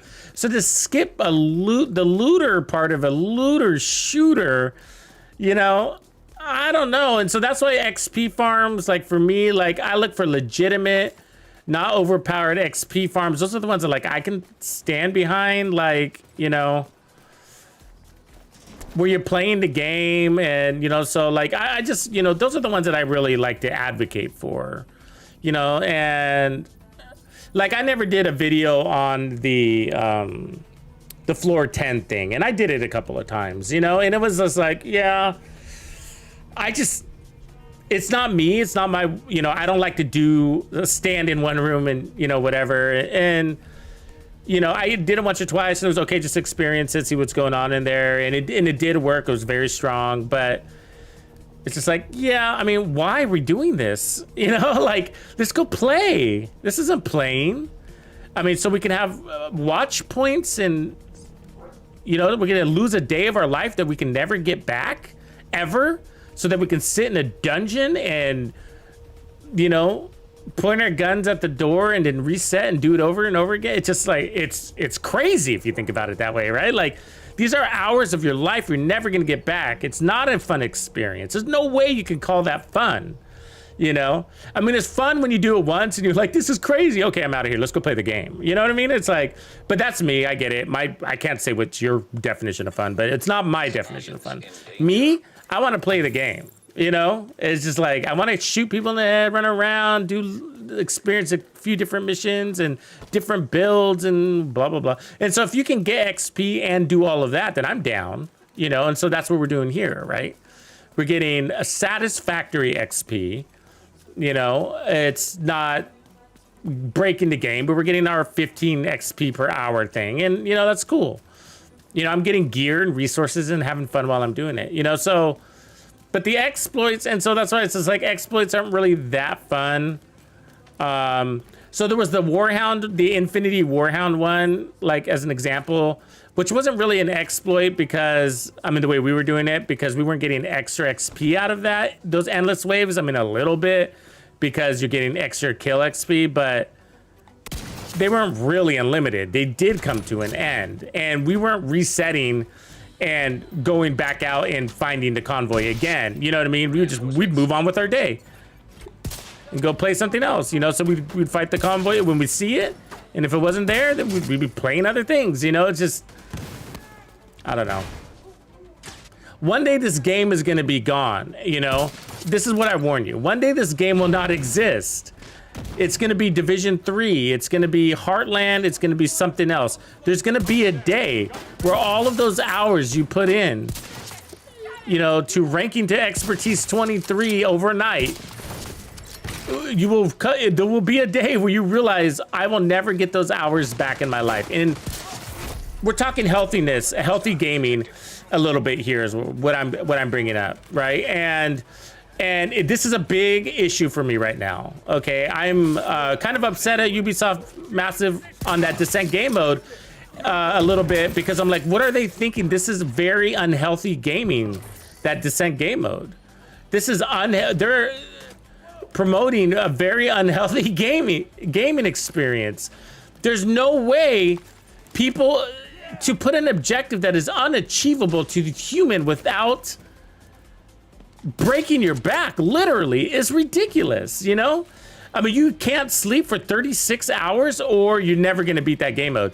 And there's people that's what they do, is beat game modes. That's why they play the game. And so you're driving them crazy when you give them something that is unachievable. And then you gotta ask yourself, why does level 100 even exist?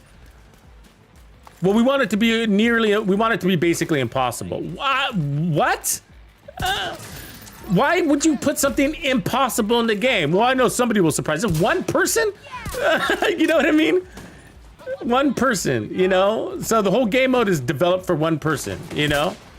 It's unhealthy gaming. And that's an issue for, I think, society right now, when we're coming out of a COVID nation, COVID world, and medical services are just inadequate, and you know what I mean? And people are suffering and lost their jobs. The economy sucks and whatever, you know? And it's just like, you know,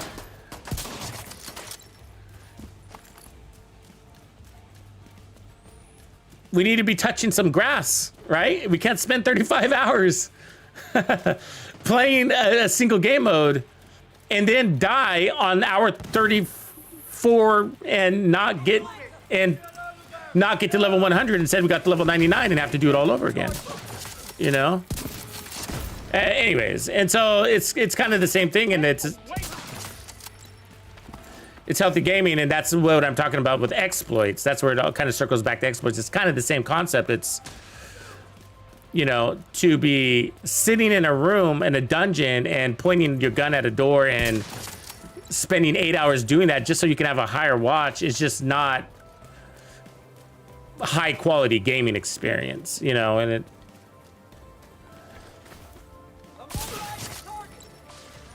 it needs to be, I think, addressed by the community and the devs. It's not just the players' fault. There's a reason why they want the expertise. What is it? Dig into that, you know?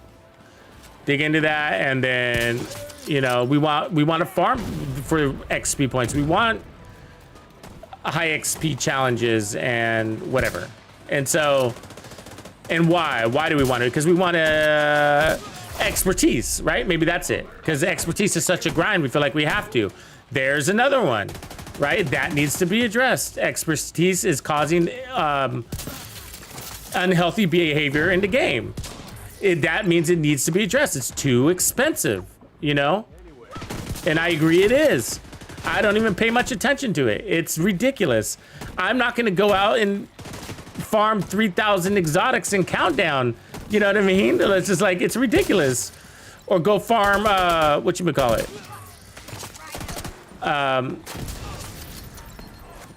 The components, whatever you call those things on your watch. I'm sorry, I just totally drew a blank, but what do you call these things? Printer filament. You know what I mean? So people are out there farming mods, and because it's efficient, but that is, it's not, is that what the devs want? They want people to be out there farming mods? I mean, is that the behavior that they're advocating for? Because that's what's happened, is my point, right? That's what's happened. So they introduced this game mode or capability that has forced people to have to play Countdown over and over and not farm gear, instead farm for a single resource that they crush just to roll into expertise, and that sucks. You know?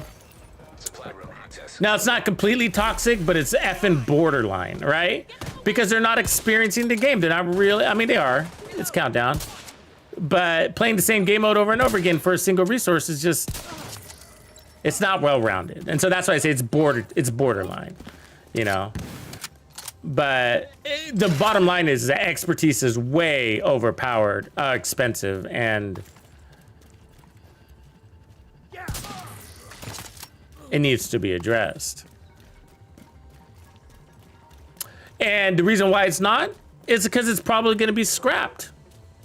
You think about it? Ever think about that? We don't know.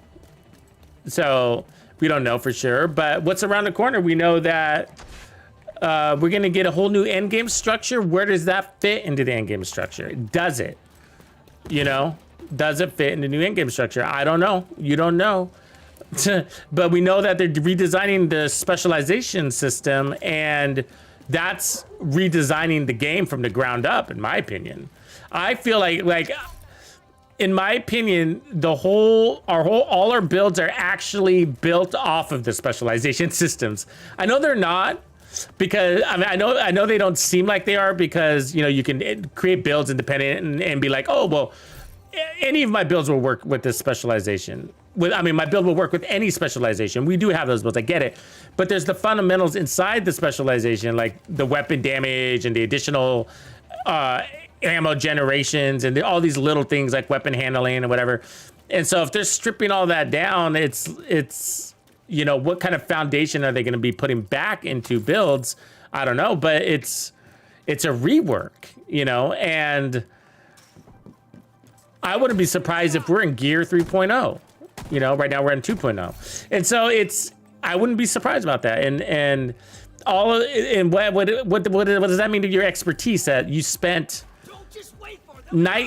countless nights not sleeping, instead, you know, farming for exotics, you know, so you can get like 10,000 exotics. You know what I mean? And so you can get your expertise up on weapons you probably don't even use very often. You know what I mean? It's just like, it's crazy. And that's the point of the game, is to get you to log in and whatever. But there's certain things like that's just like a little too much, and it needs to be rebalanced like they did with the XP. So they balanced the XP out so that we couldn't get these things too fast, but that they're not addressing the real issue. Why do we want lots of XP? We don't give a shit about XP. It has nothing to do with the XP. It's where that XP is going, which is expertise in the end. A lot of it is about expertise. A lot of it is. You know, and I think the devs all look at it from a rewards track perspective. They're like, oh, everybody just wants to shred through the rewards track. You know what I mean? Or something like that. Or exotics. They just want all these exotics. We don't. We want to crush those exotics and pump it back into the expertise system. And so it's all sprouts from there. The exploits, the cheating, it's all, a lot of it, you know, is there. There's different types of cheating, of course, but like, you know, it needs to be more obtainable within a single season, I think. Whatever season, you know, singles bring basically a point, right? An expertise, 1%. So with the new gear. And so I think that, you know, when the expertise system initially rolls out, or when somebody gets access to it, they should be able to max it out in a reasonable amount of time. And in every season, by the end of the season, you should be able to stay and maintain that max. But I mean, I don't particularly focus on mine, but I'm on basically level 19 right now, you know, and I'm on 18 really, but I'm route to 19 any day. And so, and I don't really focus on it, you know, I just kind of spend my extra resources on it. And so, but what I'm saying is, my point of saying that is that I play this game a lot, and the fact that I'm not at level 23 yet, even though I'm not focusing on it, is insane. Because that's just, I feel like I'm taking it on more of a healthy way, not to, you know, be self-righteous or anything like that, but I'm taking it on in kind of a healthy way. It's like, hey, it's there. It's not a game changer anyways. So, you know, I'm pacing it out nicely for myself, you know? And the fact that I'm not at level 23 yet, and I play 3, 4, 10 hours a day, sometimes, depending on if we're doing Descent or not, is insane that I'm not there yet. It's insane, you know?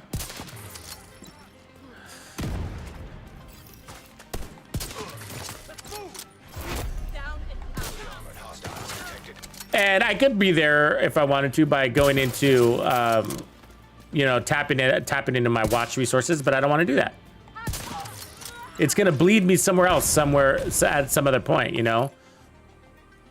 And then I'm gonna have to grind 3 or 4 hours in New York, and I really don't want to go to New York.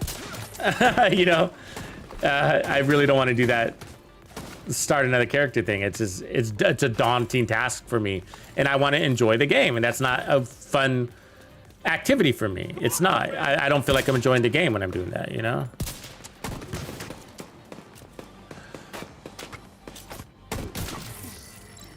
And resources are very important to me. You know what I mean? I need them to make the builds that we do, and that's fun for me.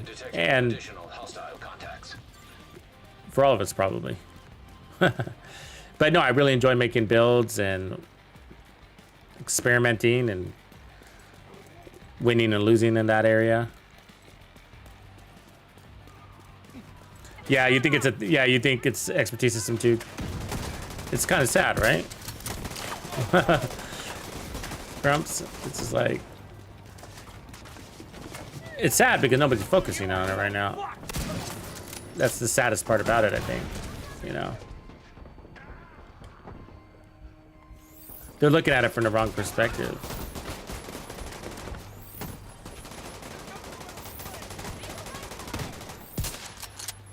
They're stopping exploits, fixing bugs, but it's like address the issue, and people, you'll see a lot less cheating.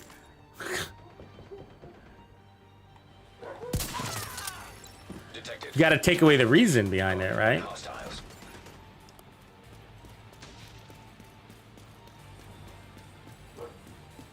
But anyways, let's talk about Descent game mode. I mean, that's gonna be my biggest piece of feedback because I really like the game mode.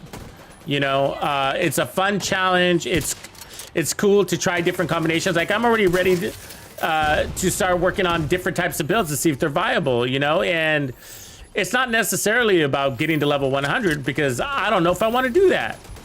To be honest with you, I don't. It's not. I will probably die of a heart attack if I do that. You know, I don't see any possible way to get there. I don't. You know, short of figuring out a way to hack my Xbox so it never goes to sleep and then getting my character to run in a circle so the game thinks I'm active, you know, and then coming back the next day, whatever, you know. But if that's the only way to do it, then maybe the devs should build in a save function, right? But otherwise, it's just like you can only do it if you don't sleep. And that's like, that's crazy.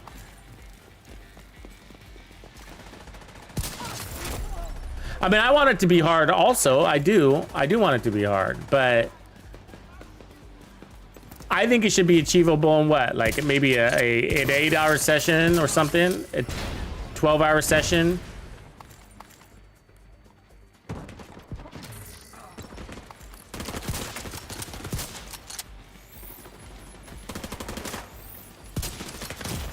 Oh, she's hurting me. She's hurting me. No, honestly though, it's quick save. One save is probably all you need to get. You earn a save at Nemesis, and then you have a week to play it, and then you lose your save the following Tuesday. That would solve it, you know? One save at the Nemesis. But I just can't stand behind that. There's just no way I'm gonna say, yeah, man, cool, let's keep it at 100 and you know, it's perfectly difficult, and then there's no way, no matter how much I like it, you know, the game mode. It's just like, it almost pisses me off. It's just like, I am irritated that I have to play for 8 hours to get to level 20, 7 hours to get to level 20. And I'm not the only one. I've seen other very good players pump in the same amount of time to get to the same level, you know? And so it's just like, that's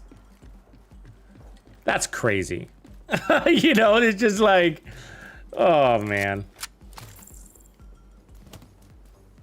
We're really talking about, it started with exploits, Afro skills. So we're talking about exploits and how people are doing them, and then, you know, that's where it started because the devs are on to the Descent exploit. They know it's there and they're tracking it and they have a fix for it. There's a patch that's already gone in place, but there's further things coming down the line. I don't know what it is, but it was all Twitter talk here. And so that's where that we started with the conversation, and then we started talking about healthy gaming and how a lot of exploits are really not healthy for the people that are doing it because it still takes a lot of time to reap in those. You're getting tons of XP per hour, but it still takes a lot of time, and it's just unhealthy.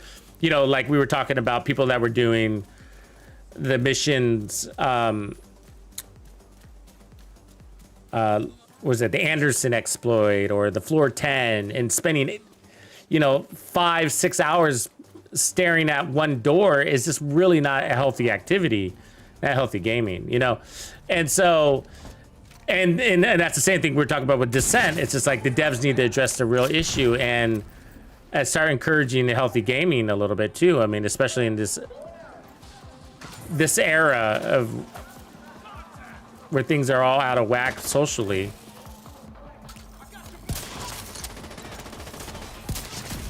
But anyway, so yeah, you know, so we've kind of gone beyond the exploit now. I mean, that's obvious, cheating, whatever.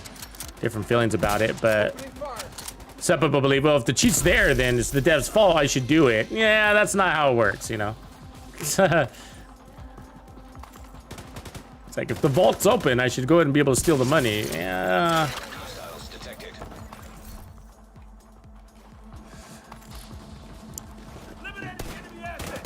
It really comes down to being a good sport, you know?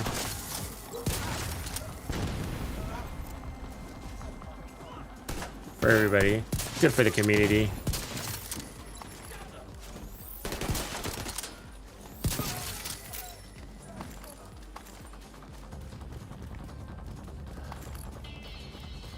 But yeah, and so we're talking about how long it takes to do the Descent game mode. It's insane. You know, and I've put in, I probably got 20 hours into that game mode. You know? Let me see, 8, 16, yeah, easily 20 hours. I got 2 8-hour sessions, maybe 3 actually. 8, 16, 24 hours. Yeah, so I already got 24 hours in that game mode. You know, all 3 times getting to basically level 20. So, insane. Insane, you know? And so, like, I don't even know if I want to get past that, because that's unhealthy. There's our last exotic. Yay. You know what I mean? And so that's what I'm talking about. And so if that's the case, it's just like, we need something more out of that game mode than 8 hours and nowhere near being finished 1/5 of the way, you know?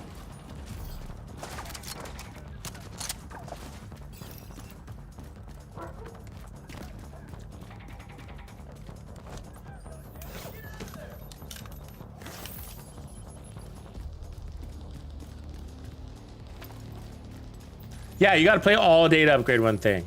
Yeah, optimization is another good point. Like, it's so expensive to optimize. And so, but at least in optimizing, you know, Control point in proximity.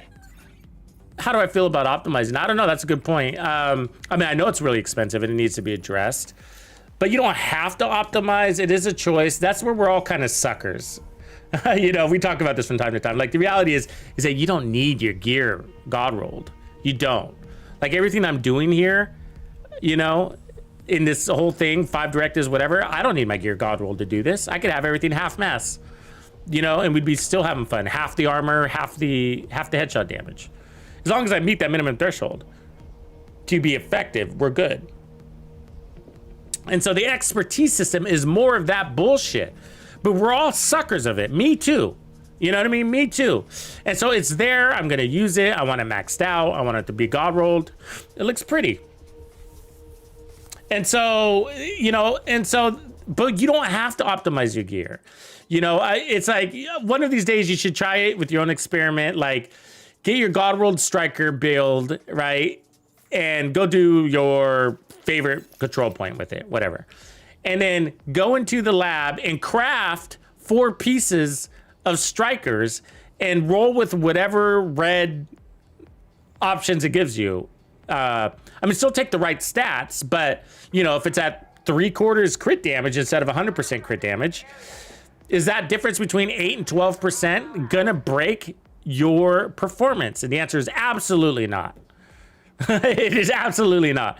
The difference between 8 and 12% times 4 gear pieces is not gonna make or break your build or your time to clear or anything, you know? Only in some of the most extreme situations, which are a little bit more rare, you know? So, but we're all suckers of it, right? That's the game's directive, is for us to buy into the fact that every percentage matters. And that's why we're grinding and whatever. But at some point, what ends up happening is that it's just that you got so many resources, you kind of might as well. And that's kind of where I'm at anyways. But, you know, I'm missing a couple of points there. I don't care, you know? I could take this one and re-roll it to armor and I'd be better off. But, you know, it's those little pieces of damage. I mean, some builds are very sensitive. And so there's that, you know, those are special cases where we have these builds, we're trying to accomplish something. Like, one of them was the M1A, 1 shot, 1 kill determined build. We're using M1A Classic, you know, the rifle. And so that was really sensitive. So I had to actually pump expertise into it, and everything had to be God rolled, and I had to optimize things. It was very expensive to make, you know? So sometimes you force it, but it's a choice.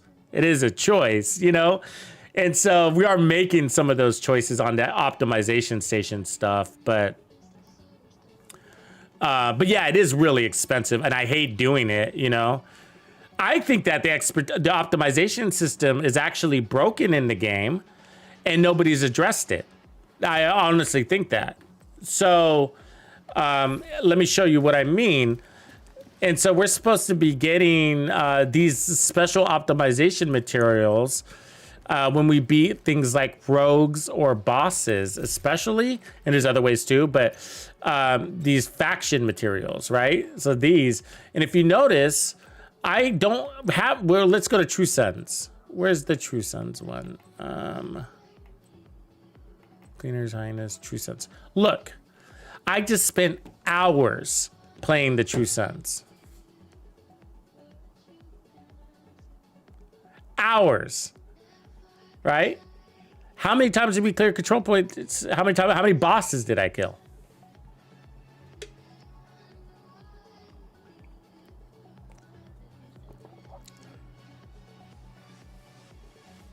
And so I only have 15 in there, and I play the True Sons daily, you know? So it's just like, so that's, I mean, I should have 999 True Sons tactical assessments, you know?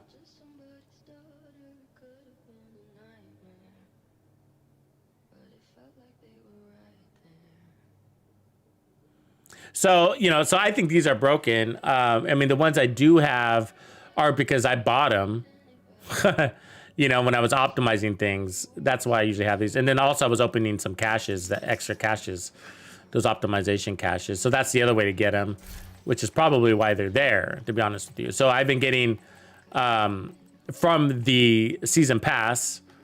I probably still have some in here in the mailbox. Yeah. Mailbox is almost full, by the way. So you got simulation caches, crafting, and then you get optimization ones. Yeah, here they are. See that? Tactical assessments, weapon allies, whatever, alloys. So these will feed those. But yeah, so I mean, for some of us that play, like if you play all nothing but hyenas and you kill all these hyena bosses and whatever, you should be getting those, you know? So you go in here and you're like, I gotta optimize something, and you're like, oh, I don't have any True Sons. You know, I need to optimize my gloves, and I don't have any True Sons things. What does it need here? So this one needs the cleaners, and I only have 16 cleaner components. And so now I gotta go spend, so 16, so I need to buy basically 10, right? There's no less than 10. They come in chunks of 10. So if we go over here, blah, blah, blah, and let's look how expensive it is to just buy 10, right? Cleaners, boom. So 175 ceramics, 125 titanium, 50 filament, and 500 e-credits, right? And so that doesn't sound expensive, but usually when we're doing optimization, we're doing it multiple times on a single piece, so it ends up adding up to being a lot, you know? So, I don't know. All I gotta say is since this optimization table possibility has existed, I have never had a surplus in those tactical, whatever you call those, faction components. Never have I ever had an excess of them. Every time I come in here, I have to buy those. Sad. But either way, I don't know. Who knows? But what I figure is like a lot of this stuff won't be addressed. I mean, maybe the descent stuff. But I feel like with season 4 of changing a lot in this game, I bet you there's not going to be a lot of major changes, you know, to systems. Because they might be reworked, or they're not sure how they're going to be impacted yet.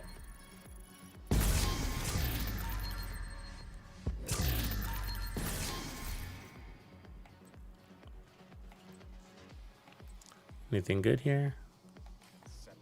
I'm very full, I think. We had 20 slots. I deleted a bunch of stuff the other day. Let me move something. Yeah, it's more striker numbers. Real quick. I'll probably delete that. Yeah.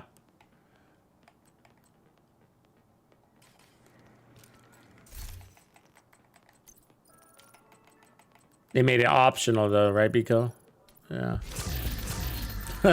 It's optional level 50. Yeah.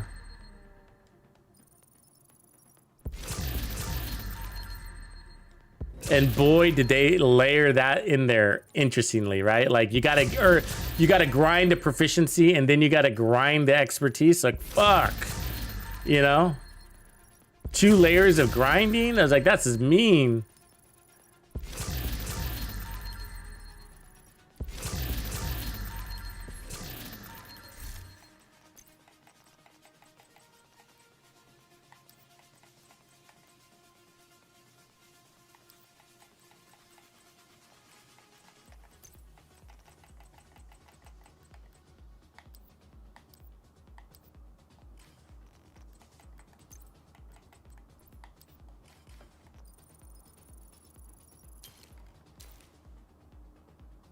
Mr. Ramos.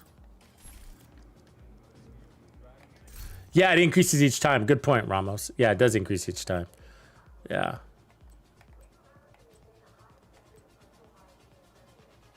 This is an interesting galvanize. Status effects on a Cheska. I'll take that one. Headshot repair skills. I can make that red, maybe.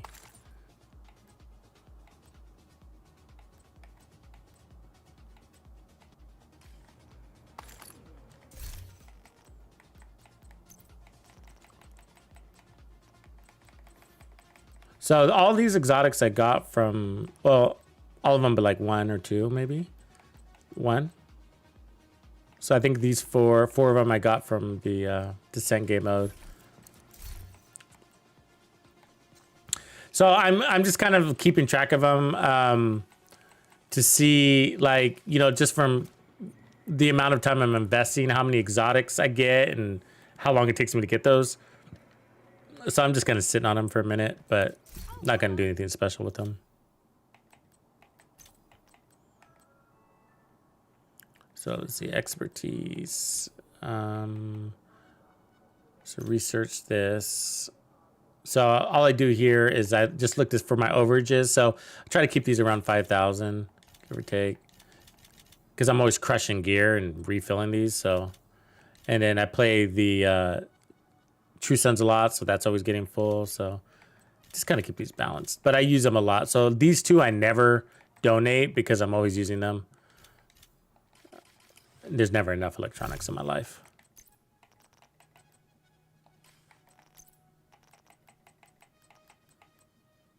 Okay, so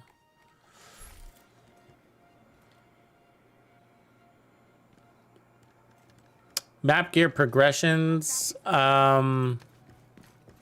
I mean, I like our map. I think I would bolster open world activities because I think that's the best thing that the Division offers. And so I think that it would be pretty cool to integrate some of the things that we are seeing from Resurgence into a Division 3. And maybe they're planning on doing that, but the open world concept of being social is really interesting, that you can encounter another agent taking on a control point and you could decide to jump in or just keep going. And it kind of adds a reality to the game because that's what would really happen, you know, having a shared map, you know, and I don't know how that would work resources wise or whatnot, but I think that would be really cool integration into this game mode. But it would also bolster the open world activities, and so that we have more things to do in the open world environment, non-mission based, because I think we all really appreciate the aesthetics of the game, the environmentals, and the textures, and so I think that would be cool. And then skills, I think skills need to be more minimalized in the game. I think they're a big part of it. Shade Tech is, but I don't know. I don't know what that means. You know, I don't design games, but I think they need to be marginalized more, and our weapons need to be. It needs to be rebalanced between skills and weapons. I think. I like skills. They create diversity, and you know, but I think like it really screws up with the PvP side of this game, and I think you know people really want to see that, and so in the Dark Zone. I think needs to be the spot for PvP. That needs to be the go-to for PvP because it's such a unique concept. And so I think they should eliminate. I think it should be more like X Defiant. I mean, I think the skills should really be marginal in there. They should be more like quick little something you earn, like ultras. You know, kill streaks are sort of thing inside the PvP system. You know, because the skills are what fucks it all up in there. You know. Special ammo and skills, it all needs to be way marginalized. It needs to be a shooter. You need to be going there relying on your weapons and your build combos. It needs to be powered weapons and whatever, you know. So, and that's complicated. It's too late to do that now, right? Because all these builds would all of a sudden be broken. Like you can never run the memento. If they said no skills allowed, then the memento is like super marginal, like it's broken and no longer work. I mean, you'd have to rework everything, right? You can't do that now. You know, what else has a hybrid? Like the Mantis, right? Its concept would be broken. Future Perfect, Future Initiative. Anything that's kind of a skill hybrid or a skill thing, the Capacitor would no longer be good for PvP. So half of our gear would be trash if they marginalize skills in the Dark Zone. But I think that's where the Dark Zone needs to go. I think it needs to be a looter shooter in the Dark Zone. And I think hijacking gear needs to be, I don't know about that. I'm not a big fan of that part.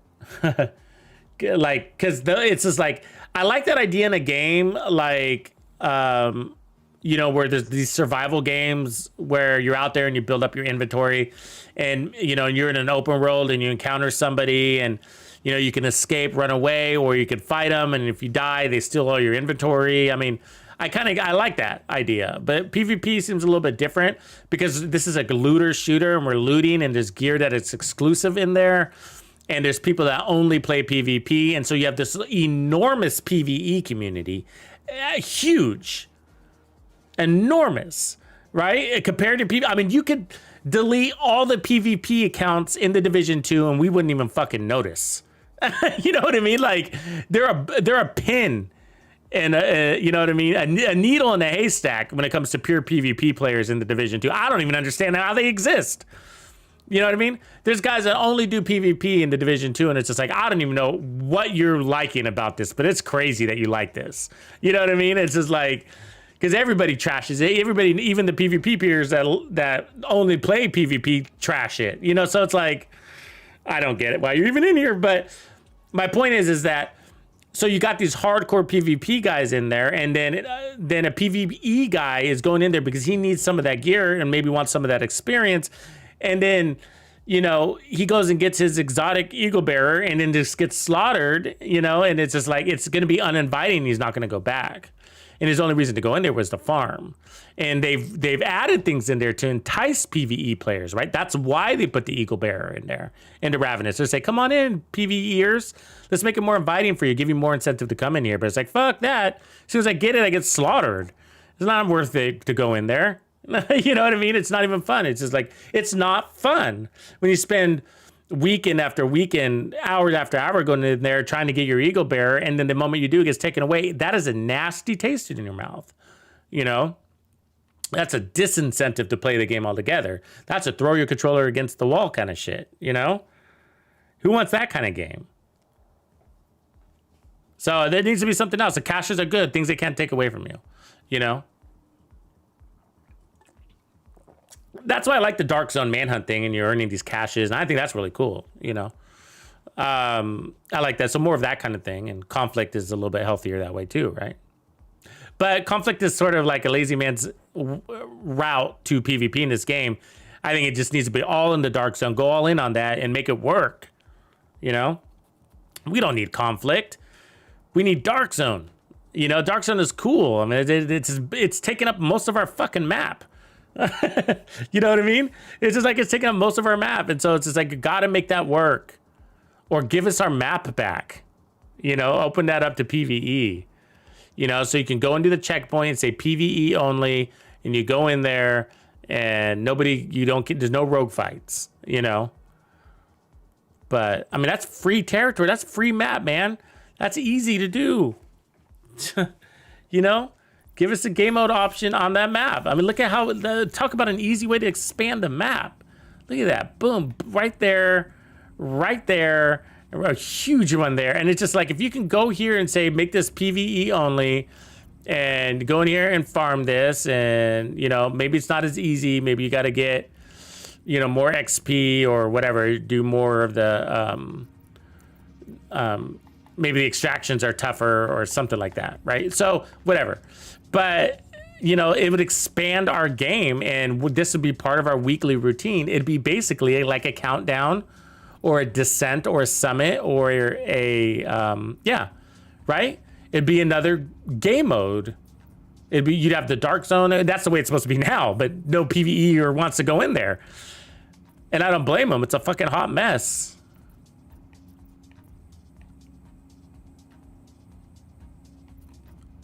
I mean, every season when they introduce something new, it's just another mess. No matter what. Just when things are leveling out, you introduce a new gun or a new gear set, and it's just everything's broken again. And they gotta nerf Cavalier, you know? It's just like, and then all the PvE people pay for it. So, yeah, the outfit I'm wearing is the Splinter Cell outfit, and you get it from your rewards track, but you gotta have the season pass. So buy the season pass, basically.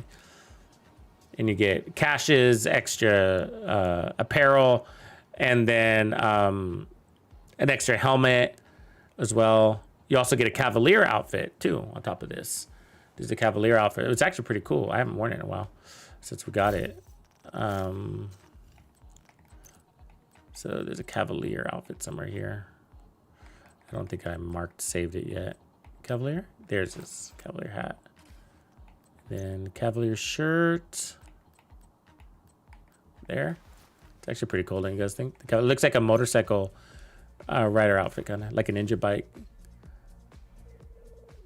I mean, that's basically it. There's boots too. These ones. I think it's pretty cool. That's a cool outfit. I'm not a big fan of the hat though, I guess. I think we got better options. The metal hat would look cool, actually.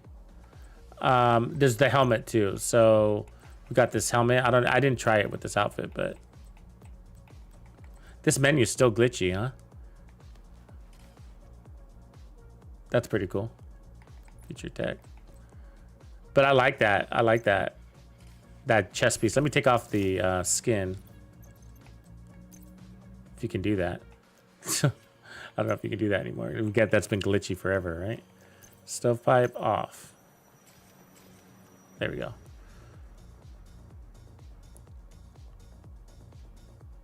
That's pretty cool.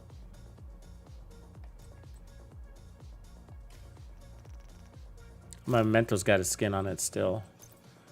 So it's got that one. So yeah, you go into here, your season's reward track, click up there at the top, which is for me, see that Y? And then it's in this. So all you got to do is play the game, level up. But you got to have the season's pass, which you can see mine, it says on the right, season pass active. And so if you don't have the season pass, then you're not going to get the gear. It's right here. So here's the pants, the third echelon pants. That's the ninja bike pants. I mean, the Splinter Cell pants. And then the outfit I'm wearing right now, you get very early on. But see all these skins you get too? You get skins. We haven't explored all the skins. I want to do that. There's some pretty cool ones. There's a new police skin too. But the outfit I'm wearing right now is right there, the Cavalier outfit. So you get at level 5. And so if you've already beat the season, you can still buy the season pass and it'll just unlock all that shit for you. You can just get it all at once. And then we're going to have a new apparel event in 1 week and 5 days. So, what was I looking at here real quick? It was the, Oh, that police. I want to see that police skin. I haven't seen that yet. Let me get my police M4. I haven't checked out all the new skins yet, but some of them look quite cool. I don't have my police M4 here. Oh, there it is. I gotta resort my backpack. It's full. Okay, so the skin, and then here, corporate, gilded. Oh, did you guys see this yet? Wow. I love me some gold, man. I'm always sold on gold. Love it. It's clean. Clean. Did you guys see this yet? Am I the last to know that it's this cool looking? I like it. Clean. Not too much gold, you know? It got a nice gloss touch to it. Sick. The good skins on this one. I don't like the Kerman's one. I don't get it. Corporate is cool though. The FAMAS has really good skins. I don't think I have mine right now, but yeah, I don't. I like the FAMAS skins too. I am the last to know, huh? Damn you guys.